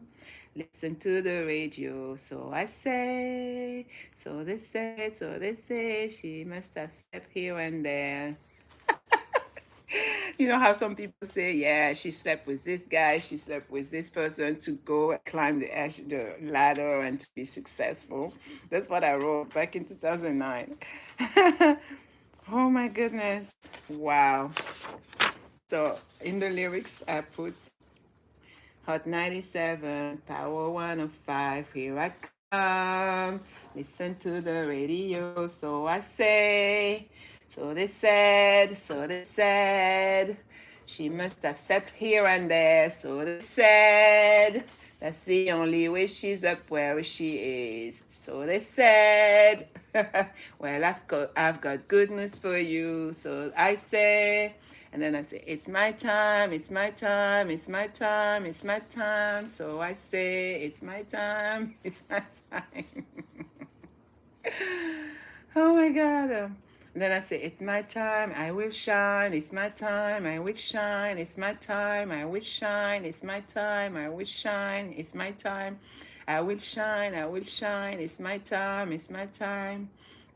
So I say, I will shine. So they say, so they said, we can't stand her, she's a liar. So they said, she only does good things so people talk about her. So they said, well, I've got good news for you. So I say, it's my time, it's my time, it's my time. So I say, it's my time, I will shine, I will shine. So I say, I will shine. So they said, this girl is too much. Who does she think she is?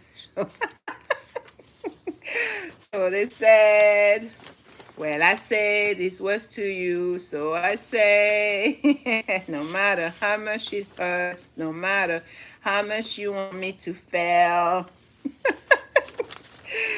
I wrote this song in 2009. I've been having haters since back then. Who would have thought I would be here, smiling at you, singing for you with all my heart, with all my heart. I thank you, Lord, for allowing me. Oh no, that's another song. A totally different melody. I just realized. Okay, the 2 pages were the wrong way. That one is called I Never Thought. And also that one, I remember I did a sound to it back in 2009. Okay, I'm trying to remember that, how the melody was. I've never thought, I've never dreamed, they still, hold on. I've never thought, I've never dreamed, this day will come, this day will come. I've never thought, I've never dreamed, this day will be, this day will come. Now here I am, pondering, wondering how this could be, when all I should do is thank you, Lord, who created me, who made me. I've never thought, I've never dreamed, this day will come, this day will come. I've never lived, I've never known such a beautiful day in all of my life, in all my life. If I were to die at this moment, hear what I would say, what I would say. I thank you, Lord. I thank you, Lord, for all those years you've granted me. You've given me. I've been so blessed. Oh yes, so blessed. I thank you, Lord. I thank you, Lord. I've never been unhappy in my life, in my life. These words I would say if I were to die at this moment, at this moment. I've never thought, I've never dreamed, this day will come, this day will come. Who could have thought I would be here singing for you, singing for you? Who would have thought I would be here smiling at you, singing for you with all my heart, with all my heart. I thank you, Lord, for allowing me to show you and show you more. No, sorry. I thank you, Lord, for allowing me to show you this and so much more. Beautiful things coming from me.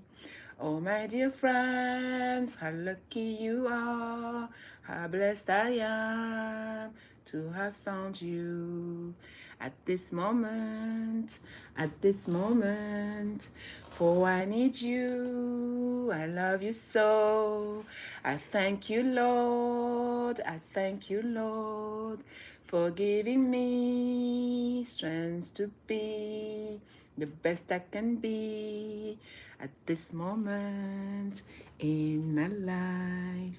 I never thought, I never thought, I never thought, I never thought.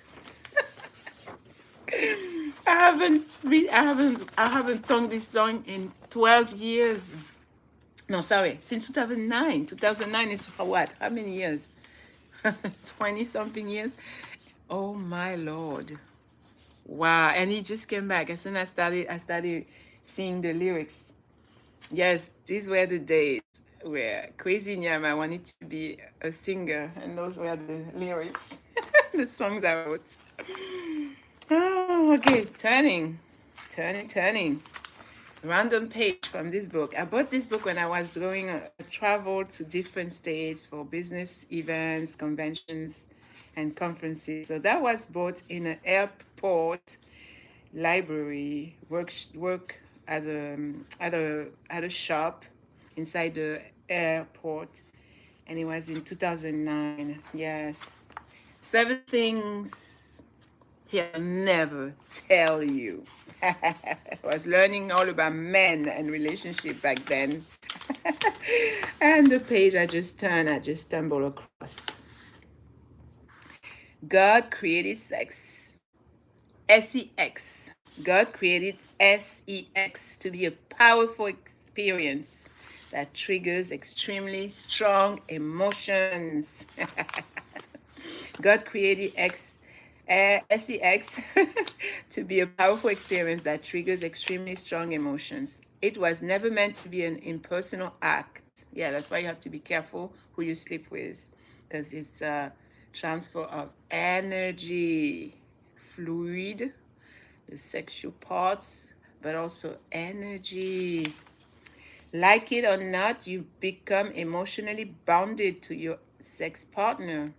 To those of you who have had sexual partners prior to your marriage, that explains why you have flashbacks of your previous sexual experiences and why you sometimes find it difficult to respond sexually to your husband. Well, no, not my case. I mean, not in my case. I can speak personally. When I'm in a new relationship, I don't be thinking about my ex and how I used to do it with my ex. Oh my goodness. Promiscuous sex is dangerous. Yes, it's very dangerous. Physically, mentally, and emotionally. And that's why a lot of people, they have this trauma bond and they become bonded with the partner. And all they think about is the partner and they can't let go and they wonder why. The research couldn't be clearer. National study of over 1,800 married couples indicated that the probability of getting a divorce was twice as high for couples who had cohabited prior to marriage compared to couples who had not. In addition, cohabitation prior to marriage related to lower levels of subsequent marital interaction and higher levels of marital disagreement and instability. Well, that person is not a Muslim, but he's saying what Islam teaches, that you shouldn't be having intercourse with your future partner, meaning your husband or your wife. You do it on the wedding day. And it's best not to live together until you are married. And God says that, I think in the Bible as well, there's a teaching about remaining pure, chaste, pious, virgin. But if you're single parent, or single father, single mom, obviously you did it, right, to get the babies, the children. That's why sex should be shared only with someone you love deeply. Yes, and a lot of men, they go into it. They can be with you in a sexual manner, physically with you, but they don't need to love you. And a lot of women don't understand that. And you have to really know that a man can be with you in the bed and not care about you, not like you, not love you whatsoever. If you love that person deeply enough to have sex with him or her, then you should love that person deeply enough to commit your life to him or her through marriage. I love the little verse tucked away in the next to the last book of the Bible. Stay always within the boundaries where God's love can reach and bless you.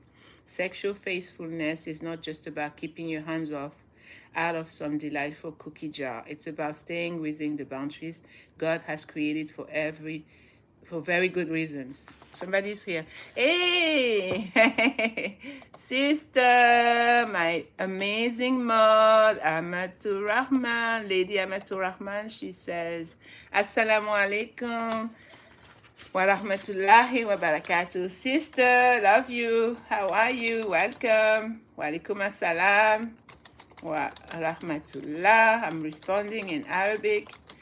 She's giving me greetings. Wa barakatuhu, which means, she said, peace of God and his mercy and blessing be upon you. And I just responded, hi sister, how are you? Love you. Sister Maturahman, she said, I'm well, alhamdulillah. You? Alhamdulillah is Arabic to means all praise be to God. Yes, we always praise the Lord Most High. I'm good, sister. Thank you. Alhamdulillah, I'm doing great. Thank you to see you. So good to see you. I'm here reading from a book that I purchased when I was traveling to one of my business conferences. And it was all about learning about men. The book says 7 things he'll never tell you. This is a Christian author, so he talked about how you're supposed to stay pure and celibate until you get married. Sexual faithfulness is not just about keeping your hands out of some delightful cookie jar. Ask Cookie Monster. Sister, she has a cat. God has created for very good reasons. It's about enjoying a full and honest relationship in which God can bless you. And He can only bless you if the sexual act occurs within the marriage. I just got done with washing my hair. Oh my God, thank you for reminding me, sister. I'm supposed to wash my hair. I was scratching yesterday. I'm like, why am I scratching? Why is it itching me? And I'm like, no. I forgot to wash my hair.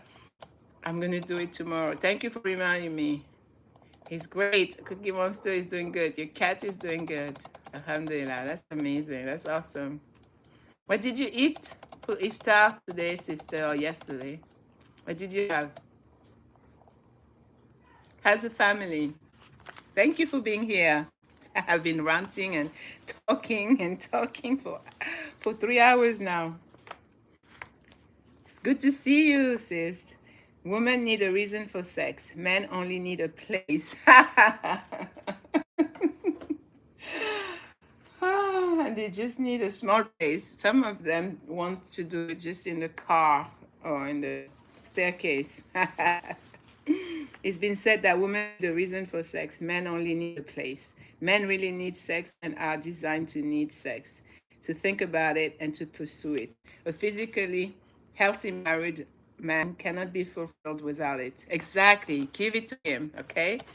Make love to your husband. Make him feel good and satisfied. So the marriage will be a healthy one. Fruitful and healthy. I can barely talk. Lady Amatur Rahman, sister said, I ate some homemade falafel. Oh, nice, with whole wheat bread, some vegetables and yogurt. Wow, a full meal, sister. Amazing. Yummy, yummy, yummy. Amazing, sister. That's amazing. I'm going to pin your message. Your comment is amazing. Wow, falafel. Yogurt. I haven't eaten yogurt in such a while. Yes. Sorry for the living room mess. We're moving out. Boxes all around the place. All right. Men are wired by God to enjoy the feminine form. Yes, and that's why we're keeping it private, locked, covered. We don't want to show too much of our goodies, do we? That's the beauty and the wisdom where God say, cover yourself, be modest when you go outside, and keep your beauty just for one, your man. You know what I've noticed, Sister Amatur Rahman? I've noticed that even Christian men, the very powerful, successful, motivation and keynote speakers, the men that they're Christian and they really God-fearing Christian men, they are jealous men, and that's innate. God has given that to us, right, sister? And I was listening to this guy. He has a podcast, and he was saying he doesn't want everybody to be looking at his woman with lustful desires. His name is Bradley. I will never forget. He said that. And he put a picture. He's a motivational speaker and very successful. He's like a millionaire, multimillionaire, and he has a LinkedIn account. LinkedIn is where you see professional business owners, entrepreneurs, like billionaires. They have their account there. LinkedIn, LinkedIn. So it's like a social media, but it's more professional and it's very, unless for the scammers that you can find once in a while there, it's very green. There's no such thing as like drama and all this nonsense. It's not Facebook, it's not Twitter, X. So he had put a picture of a woman where you see all here with lipstick, extra lipstick, and then he put a picture of a woman modestly covered, a Christian woman. You see her hair, but long sleeve like I have right now, dress long where you don't see her knees, you know. Like how 100 years ago, Christian, Jewish ladies, the way they dressed, right?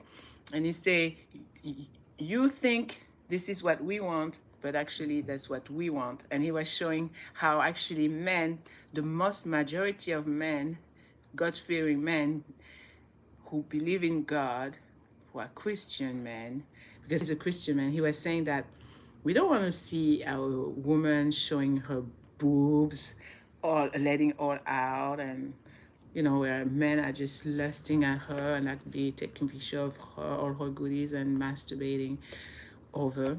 And you see, that's what we want our female, our women to look like, our daughters to grow, to behave like, to conduct themselves, to have dignity and self-respect. And I say, well, this is exactly why women in Islam are told in submission to God to cover modestly when they are outside.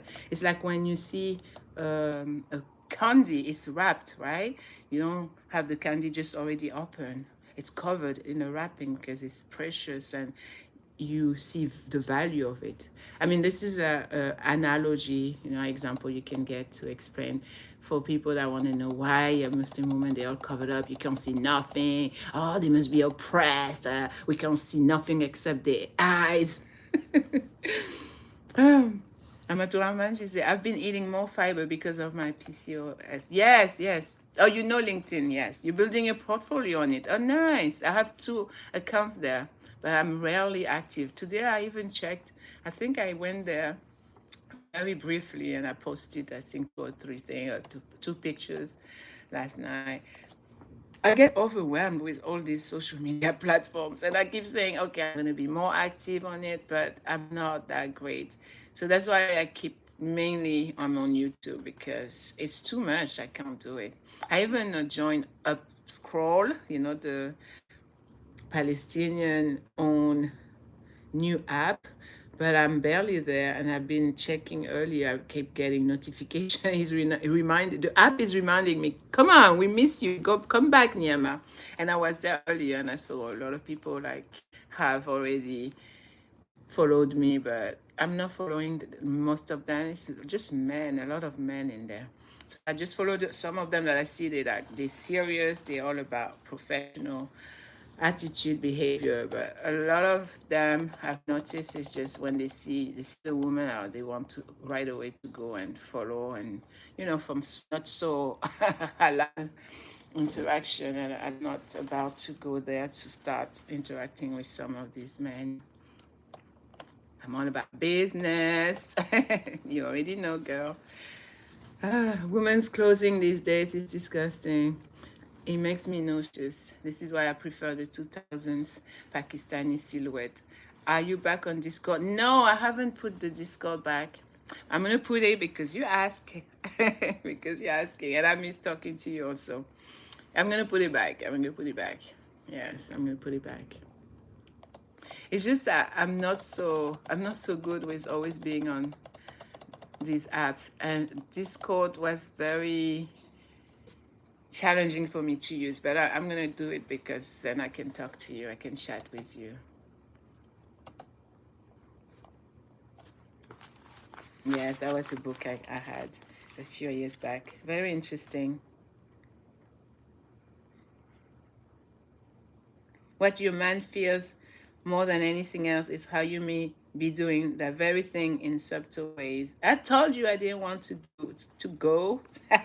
He will never tell you. I think in a relationship, you're supposed to be straightforward. You're supposed to tell it like it is. It doesn't matter. It's better. You know, this is the whole purpose of being with someone. You're being honest with them, you're being truthful. And the best way to keep a relationship, you know, unless you're, of course, with a narcissist, the best way to keep a relationship is to be honest with each other. That's what I believe. But yeah, when you with narcissistic, covered narcissist, or overt narcissist, or malignant narcissist, just play the game until you get rid of him or her. So if they lie to you, lie to them too. That's what I say. As long as you have to protect yourself, your sanity. Yes. All right, let's do some positive. Oh, you're not. Oh, you're not there. Okay. I'm going to email you tomorrow. And then you let me know. May 12th, a year of positive thinking. Let's do positive thoughts. And then we're going to end. I'm going to speak in Spanish. Yeah, let's do the Spanish. That's a book that I had since 1998. When I was living in England. We're going to read a little bit Spanish, a little bit of Arabic. We're going to do the Arabic alphabet. I'm going to talk a little bit about... I talked about Jesus a little bit earlier. I'm going to talk a little bit more about what we believe as Muslims. And then we call it a night. So I can get some sleep. And you can also go get some sleep. All right. We were at May 12. Create change with action. Oh, you said you're not good at Discord either. Okay, so you're still on there. Okay, cool. All right, I will install it back on my phone. Change begins with your thoughts and magnifies when you take action. May 13. Yes, 13, one of my favorite number. I was born on the 13th, that's probably why. You are extraordinary. Accept this in spite of what makes you different and because of what makes you different. Do not adapt to become who others want you to be. You will evolve, stretch, and grow, but still, as you are extraordinary. In spite of all else, you are exactly who you are supposed to be. Extraordinarily, genuinely you. I like this one. May 14, don't fear. Do not be afraid of your fears. They are simply there to show you what matters most to you.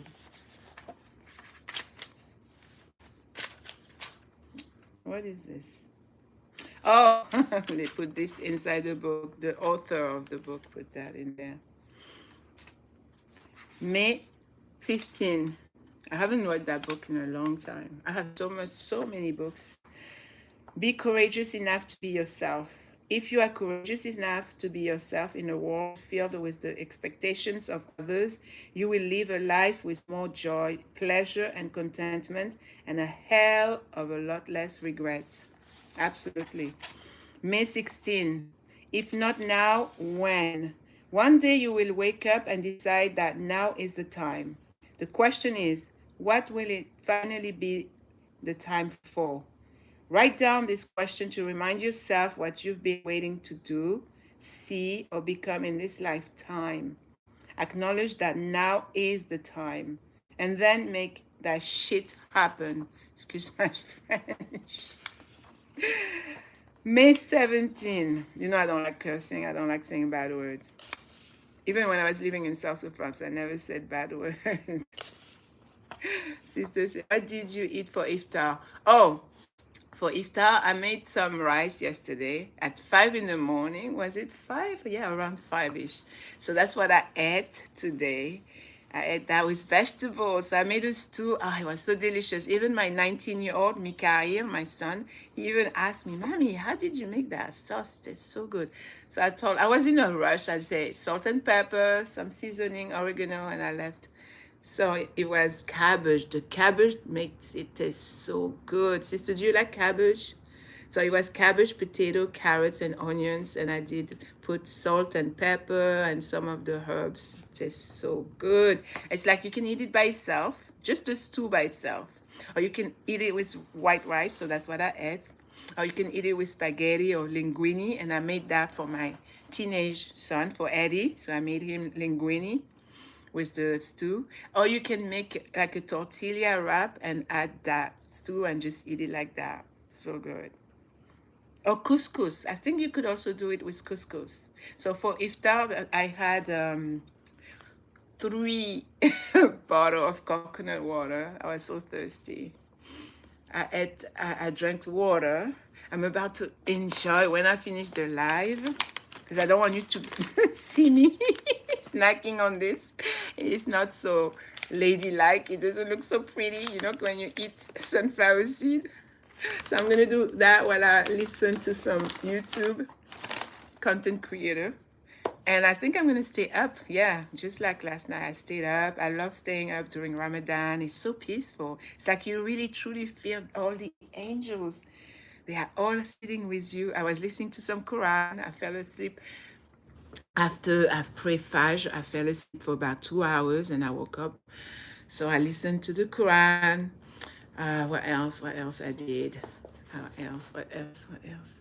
I went out today. I had a meeting, and then I came back. I had an amazing webinar for my second book. There's a publishing house that wants to help me publish my second book. What doesn't kill you makes you stronger. So I'm super excited about that.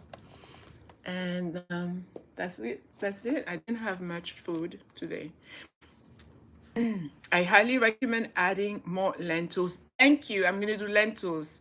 I have lentils in the cabinet, in the kitchen cabinet. I have beans, a lot of beans. I was too lazy to make them because I think it's gonna take a while. I like when they're ready. Allahumma barik. Amin. Jazakallah khairan. But I'm gonna definitely do that. Lentil and beans. Thank you, sister. Yes, cheap, delicious plant protein. I eat a lot of beans.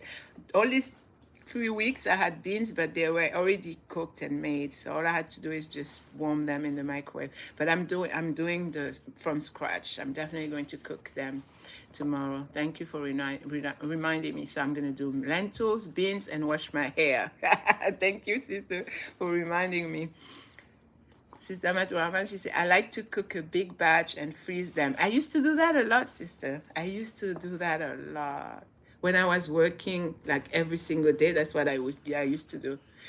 I used to do that a lot. And now since I'm going back to normal, regular work schedule, I'm going to have to also start doing that, cooking and freezing stuff. I still have bags of cooked chickpeas. Oh, I love chickpeas, sister. My mom, she would make couscous, you know, the Moroccan couscous. That's my favorite meal. On my deathbed, I want my kids to give me couscous, my last meal before I leave Earth. Feed me couscous. Oh, I love it. I could eat couscous, Moroccan one, every single day. And yeah, she would put the chickpeas in there, in the sauce. It was cabbage, carrot, the couscous, with the lamb meat. So delicious. I miss my mom cooking. Oh God. I miss my mom cooking. She's the best chef, the best cook. I miss her food so much. And she's good at also the Senegalese dishes.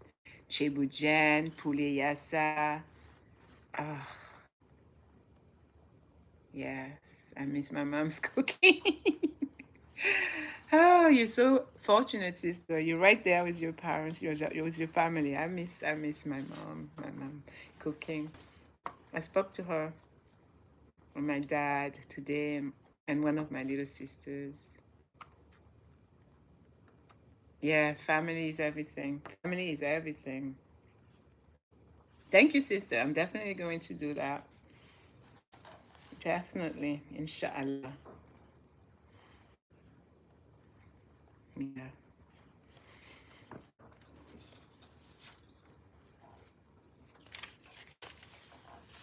All right, one more of the year of positive thinking, and then I'm going to speak in Spanish so you can hear my Spanish. Oh, you were here. You were not here earlier. I was talking in French, sister. I was reading one of the flyers here in French. Let me read it. When you're here now, you can hear me speak in French. Flyer about discrimination. Okay, listen, sister. Sister says, delicious. I like to cook chickpea curry and eat with potatoes, chicken, and a semolina halwa. Yes, and chicken. Yeah, the couscous and chicken. And the chicken tastes so good. Okay, listen to my French. Aucune manifestation de haine ou de discrimination fondée sur l'origine ethnique, la religion, la nationalité ou d'autres caractéristiques sera tolérée à New York. Si une personne que vous connaissez ou vous-même avez été victime de harcèlement ou de violence due à votre identité, votre origine ethnique ou votre religion notamment, veuillez appeler le 911. Si une personne que vous connaissez ou vous-même avez été victime de harcèlement ou de discrimination de la part d'une entreprise, d'un employeur ou du propriétaire d'un logement à cause de votre identité, veuillez appeler la Commission des droits de l'homme de la ville de New York. That's me speaking in French.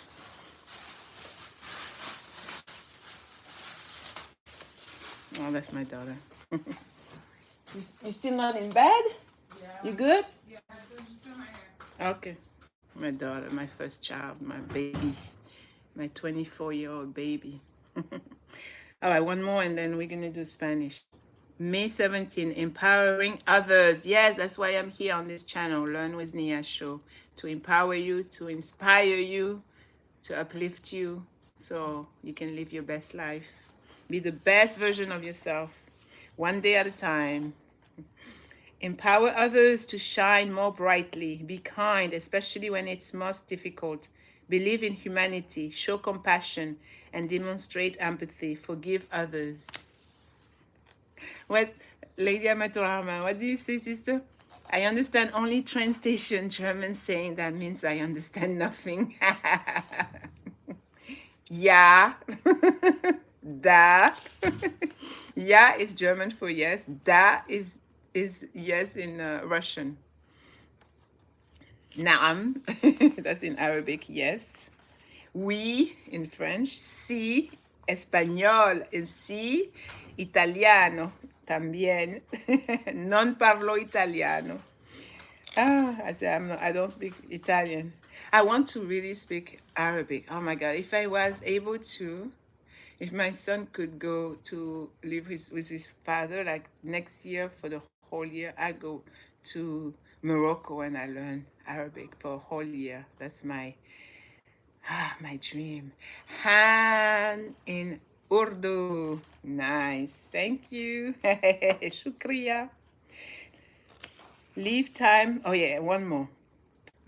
Doing these things won't always be easy, but in practicing these acts of humility, you awaken the possibility for others to do the same. That's it. We've done for tonight a year of positive thinking, and I urge you to think positively no matter what. No matter if the haters hate, let them hate. That's what I say. Let the hater hate. We keep elevating, we keep leveling up. Oh, yes. Okay. Done. Okay. Fun to learn Spanish. I got this book in 1998. That's how long I had this book. 1998. I was living in Manchester, England, the UK. So you know how to say the numbers, the colors in Spanish. Rosa, pink. Negro, black. Morado, purple. Rojo, red. Azul, blue. Amarillo, yellow. Verde, my favorite color, mi color favorita. Green, verde. The color of paradise, verde. Marron, brown. And then it talks about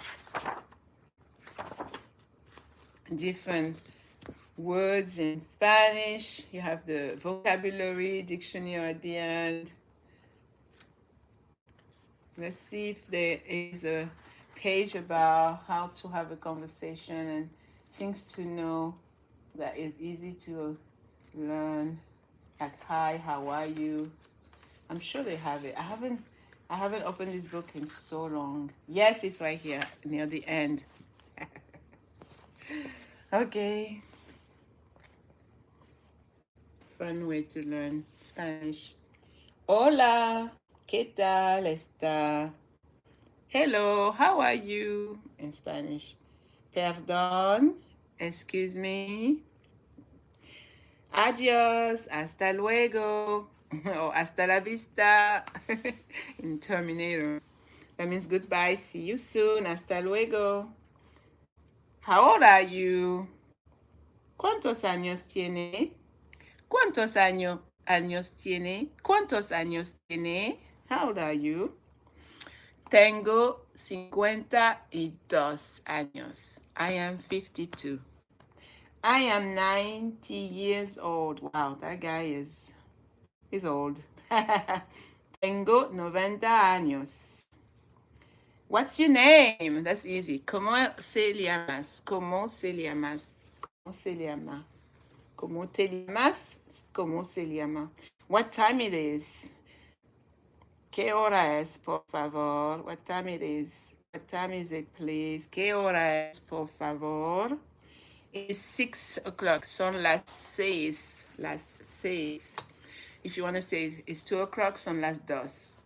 If you want to say it's 3, son las 3. If you want to say it's 11, son las 11. Wow. Amazing. Yeah. Fun to learn Spanish. Since 1988, I have this book. I bought this in England when I used to live in Manchester. All right, let's do the alphabet. Those who don't know, this is the alphabet in Arabic, the Arabic alphabet. And in Arabic, we write from right to left, right, left, right, left, right, left. Not like English or French or German, left to right. So alif, ba, ta, tha, jim, ha, kha, dal, zal, ra, zay, sin, shin, sod, da, ta, on. Oh, sorry. Ta, tha, ein, rein, rein, fa, kaf, kaf, lam, mim, nun, wow, ha, hamza, ya. I think it's 26 letters. Or 24. 5, 10, 15, 20, 25, yeah.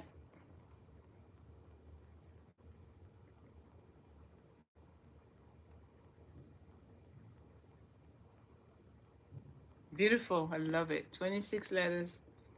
Arabic alphabet. This is how the alphabet look like in Arabic language. And I was saying the other day on the live stream that we belong to God, and a reminder is on our own human body. When you look at your ear, if you know the Arabic letters, the ear, the way the inside is shaped, it says the name Allah. And your own hand, your human hand, this is the word for Allah. So our human hand testify that we belong to Allah, the creator of Adam and Eve, because this is Allah. Isn't that amazing? When you found out about that, it blows your mind, and it is another way to truly be humble and realize that we cannot escape our Lord, our creator. We are a walking reminder that yes, we belong to Allah, to God. And this, I wrote this years ago. My daughter had gifted me a notebook. It was called Mom's To-Do List. My daughter, who's a teacher here in New York, she's 23. She's always giving me gifts. And that was a notebook, a whole notebook. So I wrote, Surah Fatiha protects you from anger of God. It was way back. I wrote that, I think, 3 years ago. Surah Yasin protects you from thirst of the day of the judgment. Surah Waqiyah protects you from poverty and starvation. Surah Mulk protects you from the punishment inside your grave. Yes, in Islam we believe that some of us Muslims will be punished in our grave for not being clean. You know, cleanliness is half of godliness or near godliness. When we use the bathroom, Muslims are commanded by God to wash in between our legs, wash our behind, soap and water, to be super clean. Shouldn't be any residue on your underwear. Shouldn't be nothing of that sort. You wash your hands really nicely with water and soap, and that's it. So some of us will be punished because we didn't clean ourselves well. So when we urinated, it was all over our clothes, our limbs. Some of us will be punished in the grave. Sister, do you remember the hadith about punishment inside the grave? There's a one I forgot. Subhanallah, that's from the shaitan. And I used to know that hadith by heart. Punishment in the grave for not being clean. And was it there's a one for slandering and telling lies about others? I will look it up. Look it up. The sister left. Surah Kawthar protects you from the enemy of the enemy, meaning the enemy of the enemy. Enmity of the enemy. Sorry, I was about to say the enemy of the enemy. Well, the enemy of the enemy is my friend, so he cannot protect me from my friend. The enmity of the enemy. Surah Kafirun protects you from disbelief at the time of death. Surah Ikhlas protects you from hypocrisy, and I'm always reciting. That's my favorite chapter of the Quran. Kul huwallahu ahad, a'udhu billahi minash shaitani rajim, bismillahir rahmanir rahim. Kul huwallahu ahad, Allahu samad, lam yalid wa lam yulad wa lam yakul lahu kufuwan ahad. Surah Falaq, it protects you from calamities. Surah Nas, it protects you from evil thoughts. That's what we believe as Muslims. So that was something to teach you guys, to bring awareness to. I love teaching. I used to teach. Yeah. I love learning. I love also to teach and to show the beauty of Islam. The beauty of Islam. Everlasting life in paradise. One of the flyers. I used to grab them when I used to go to the masjid. I had hundreds of them, and I would just walk around, give it to people, teach about Islam, help people, Christians, atheists, Jewish people that didn't know that the misconception about certain teachings of Islam. So I would just give it to them for them to read and come back, and we discuss about it. All right, the last one I'm going to speak of and read is this one. It says, Islam, in the name of God, the most gracious, the most merciful. Islam, the true religion of God, an invitation to the truth. God, the only one and true Lord of the universe, the seven heavens and the earth and all that is in between them. He is their only creator. Not for idle sport and play did he create them. He created them with truth and not without a purpose. He is the all-wise, the all-knowing, supreme creator. The creation of the heavens and the earth is indeed greater than the creation of mankind, yet most human beings do not know. Quran 40 verse 57, God created time and he still manages the affairs of all his creation, including time. He is the organizer, the provider of sustenance for all living creatures, including human beings. Master, planner, sustainer, cherisher, and giver of security. He is the helper, disposer of affairs, protector, trustee, guardian of all things in the heaven and the earth. God manages and regulates all affairs. The decision of all things is with God. God surrounds all that are in the heavens and the earth, and certainly God is near to all of his creation by his knowledge. And if all the trees on earth were pens and the oceans were ink, with 7 oceans behind it to add to its beauty, to its supply, yet would not the words of God be exhausted in the writing. For God is exalted in power, full of wisdom. Quran 31:27. God is he who gave to each thing in his creation its form and nature, then guided it aright. God knows what happens to his creature, to his creations, to his servants in this world and what will happen to them in the hereafter. God is the ever-living. No slumber, no sleep overtakes God. God is the one who sustains and protects all that exists. Protection, power, authority, and kingdom are for him alone. God makes none to share in his decision and his ruling. God treats no one with injustice, oppression. And God is the best for reward and the best for the final end.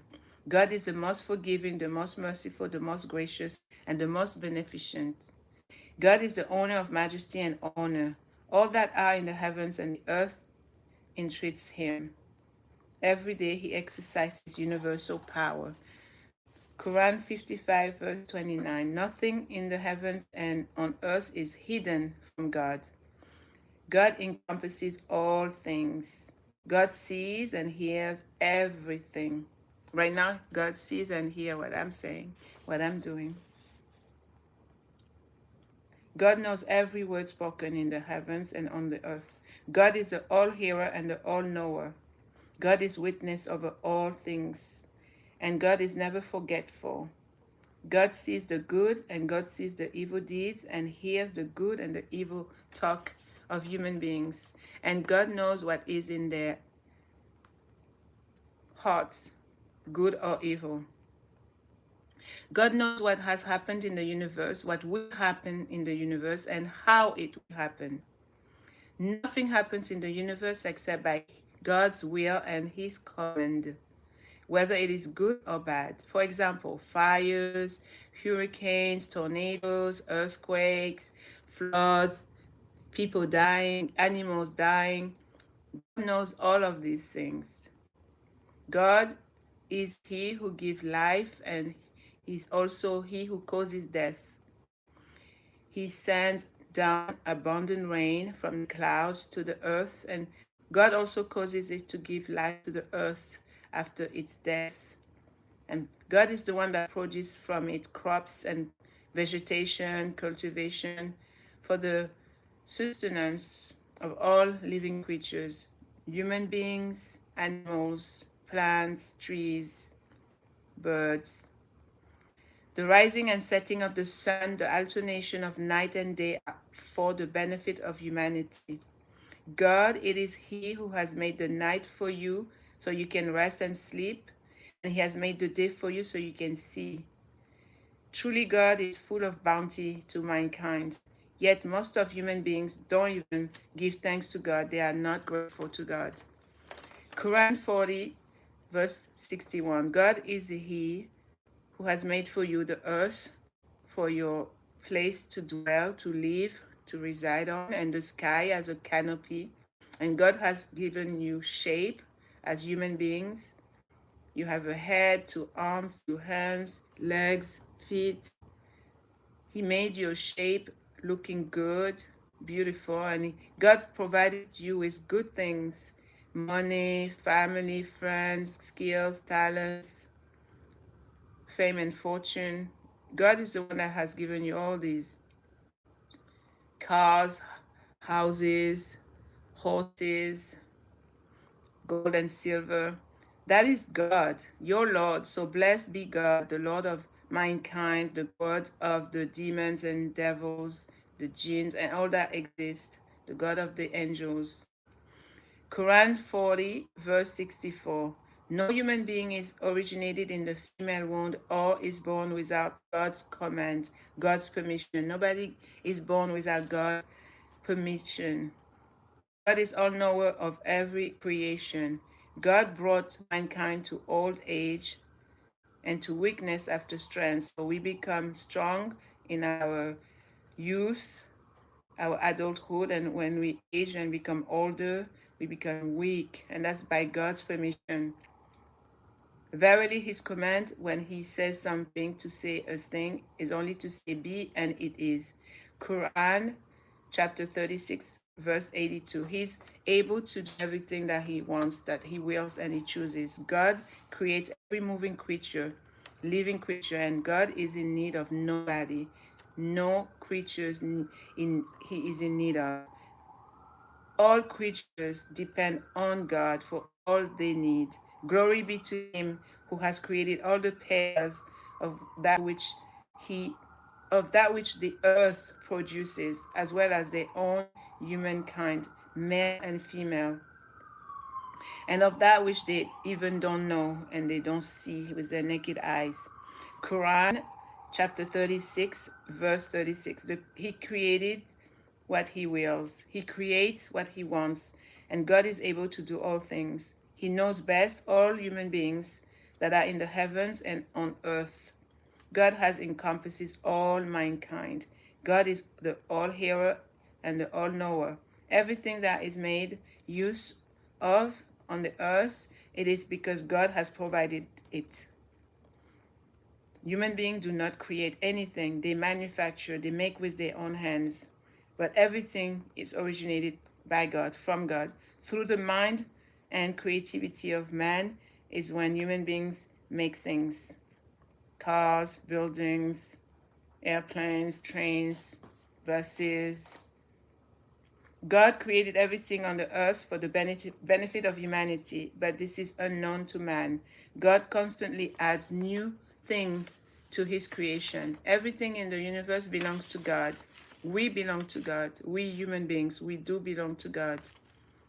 His are the ships, the airplanes, the boats that sail through the seas by his command, his order, his permission.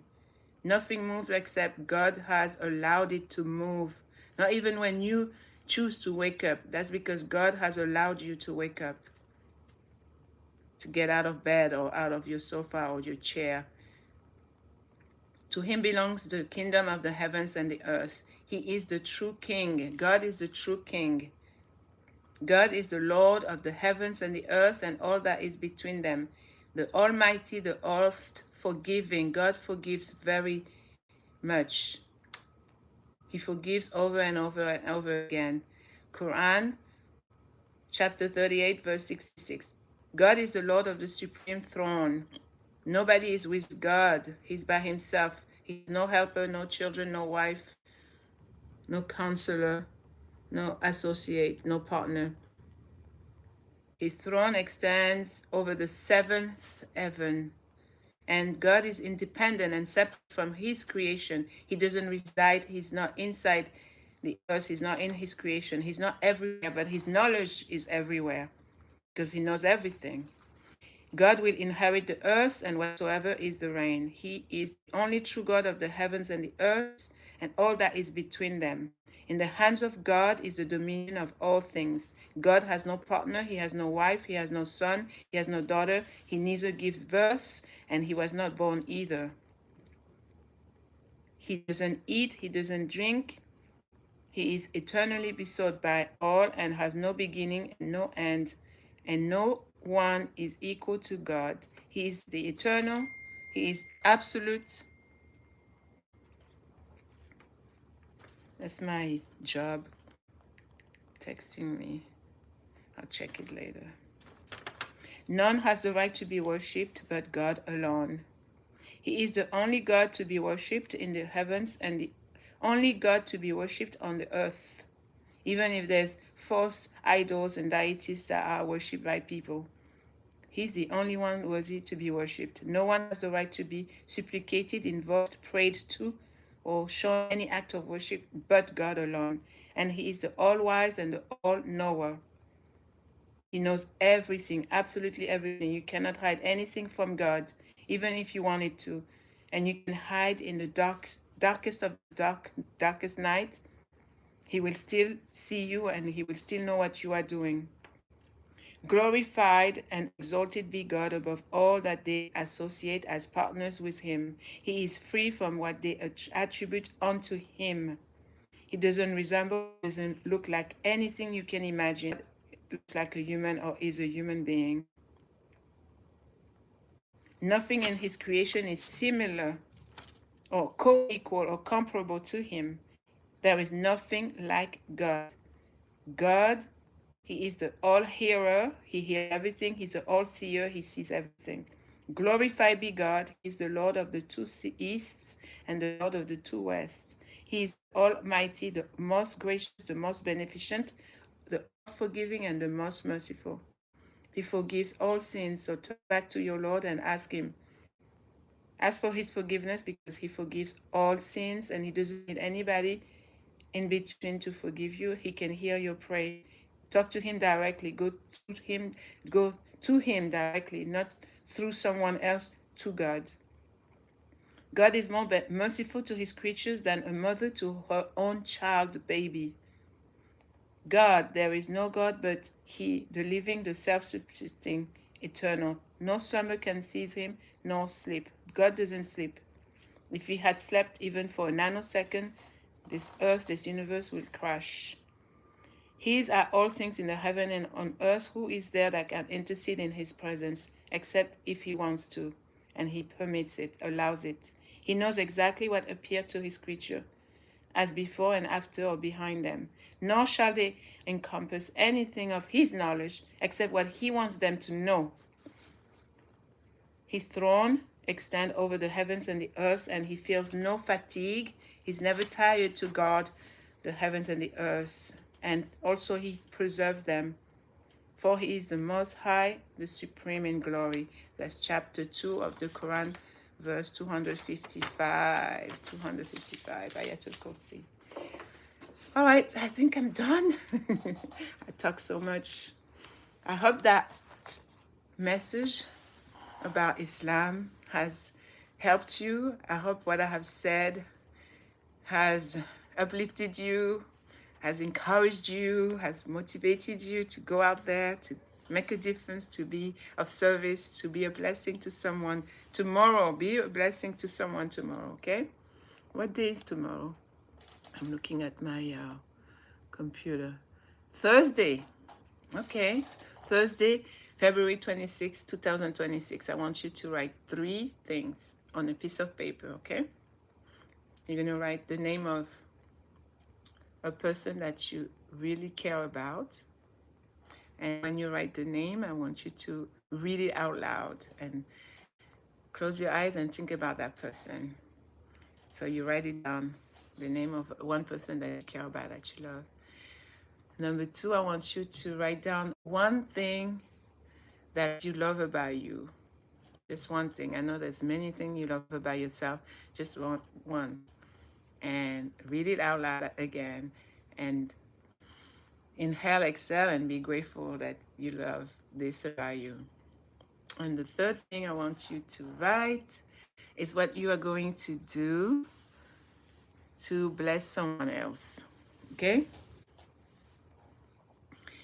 The name of the one person that you love, one thing that you love about yourself, and what you're going to do to be a blessing to someone.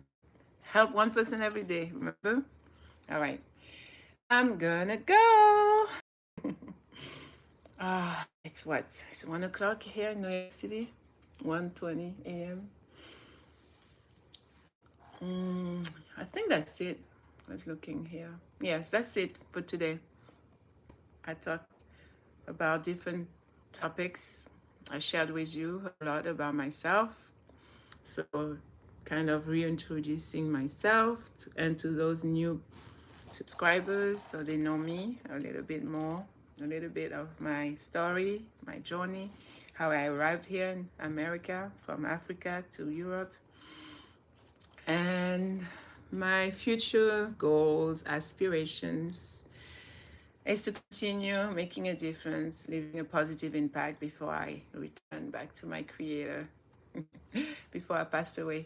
Thank you so much, okay? I love you very much. Remember, this is Learn with Nia show. This is a space where we shine, we glow, we tell it like it is, we don't sugarcoat, we level up every single day and we do it together. Okay, we bring joy to people's life, positive energy and vibe, and we operate on a high frequency level. And if this message speaks to you today or tomorrow, if you are watching another day, this live on replay, this live stream, I want you to remember that I love you. I appreciate you. And please leave a comment if it speaks to you, if you resonate, if you can relate to a lot of things, or maybe one thing that I said this entire live stream. Share it, like, and remember, I'm super happy that you've been here with me, maybe the whole time, but you were quiet and silent. You didn't want to show yourself on the comment section. That's okay. I don't mind. Do what you have to do. If you have learned something, that's what I want to achieve. My job has been done. If you have learned something new, or if it has allowed you and enabled you to feel self-love and your confidence has been boosted, I've done my job. I've done my part. Okay? So please, I love to hear your thoughts. I like to know if you have any suggestions for the channel, the community. If you have something that you want to share, you can email me, learnwithnia2025 at gmail.com. You can text me, you can call me, you can leave me a voicemail, a message, you can send me an email, you can send me a text. I do one-on-one coaching session. They're free of charge. I give of my time. 646-844-2351. 646-844-2351. If you want to send me a gift, Cash App, the $, and then my first and last name, Nyama Kande. GNAMAKNDE. Okay? Thank you. I love you. Until next time, remember, radiate, rise, reclaim, and this too shall pass. Whatever you are going through, just keep going. You've got this. I believe in you. I love you. Until next time. Bye-bye. Take care. Bye. Thank you so much. Assalamu alaikum wa rahmatullahi wa barakatuhu. Bye.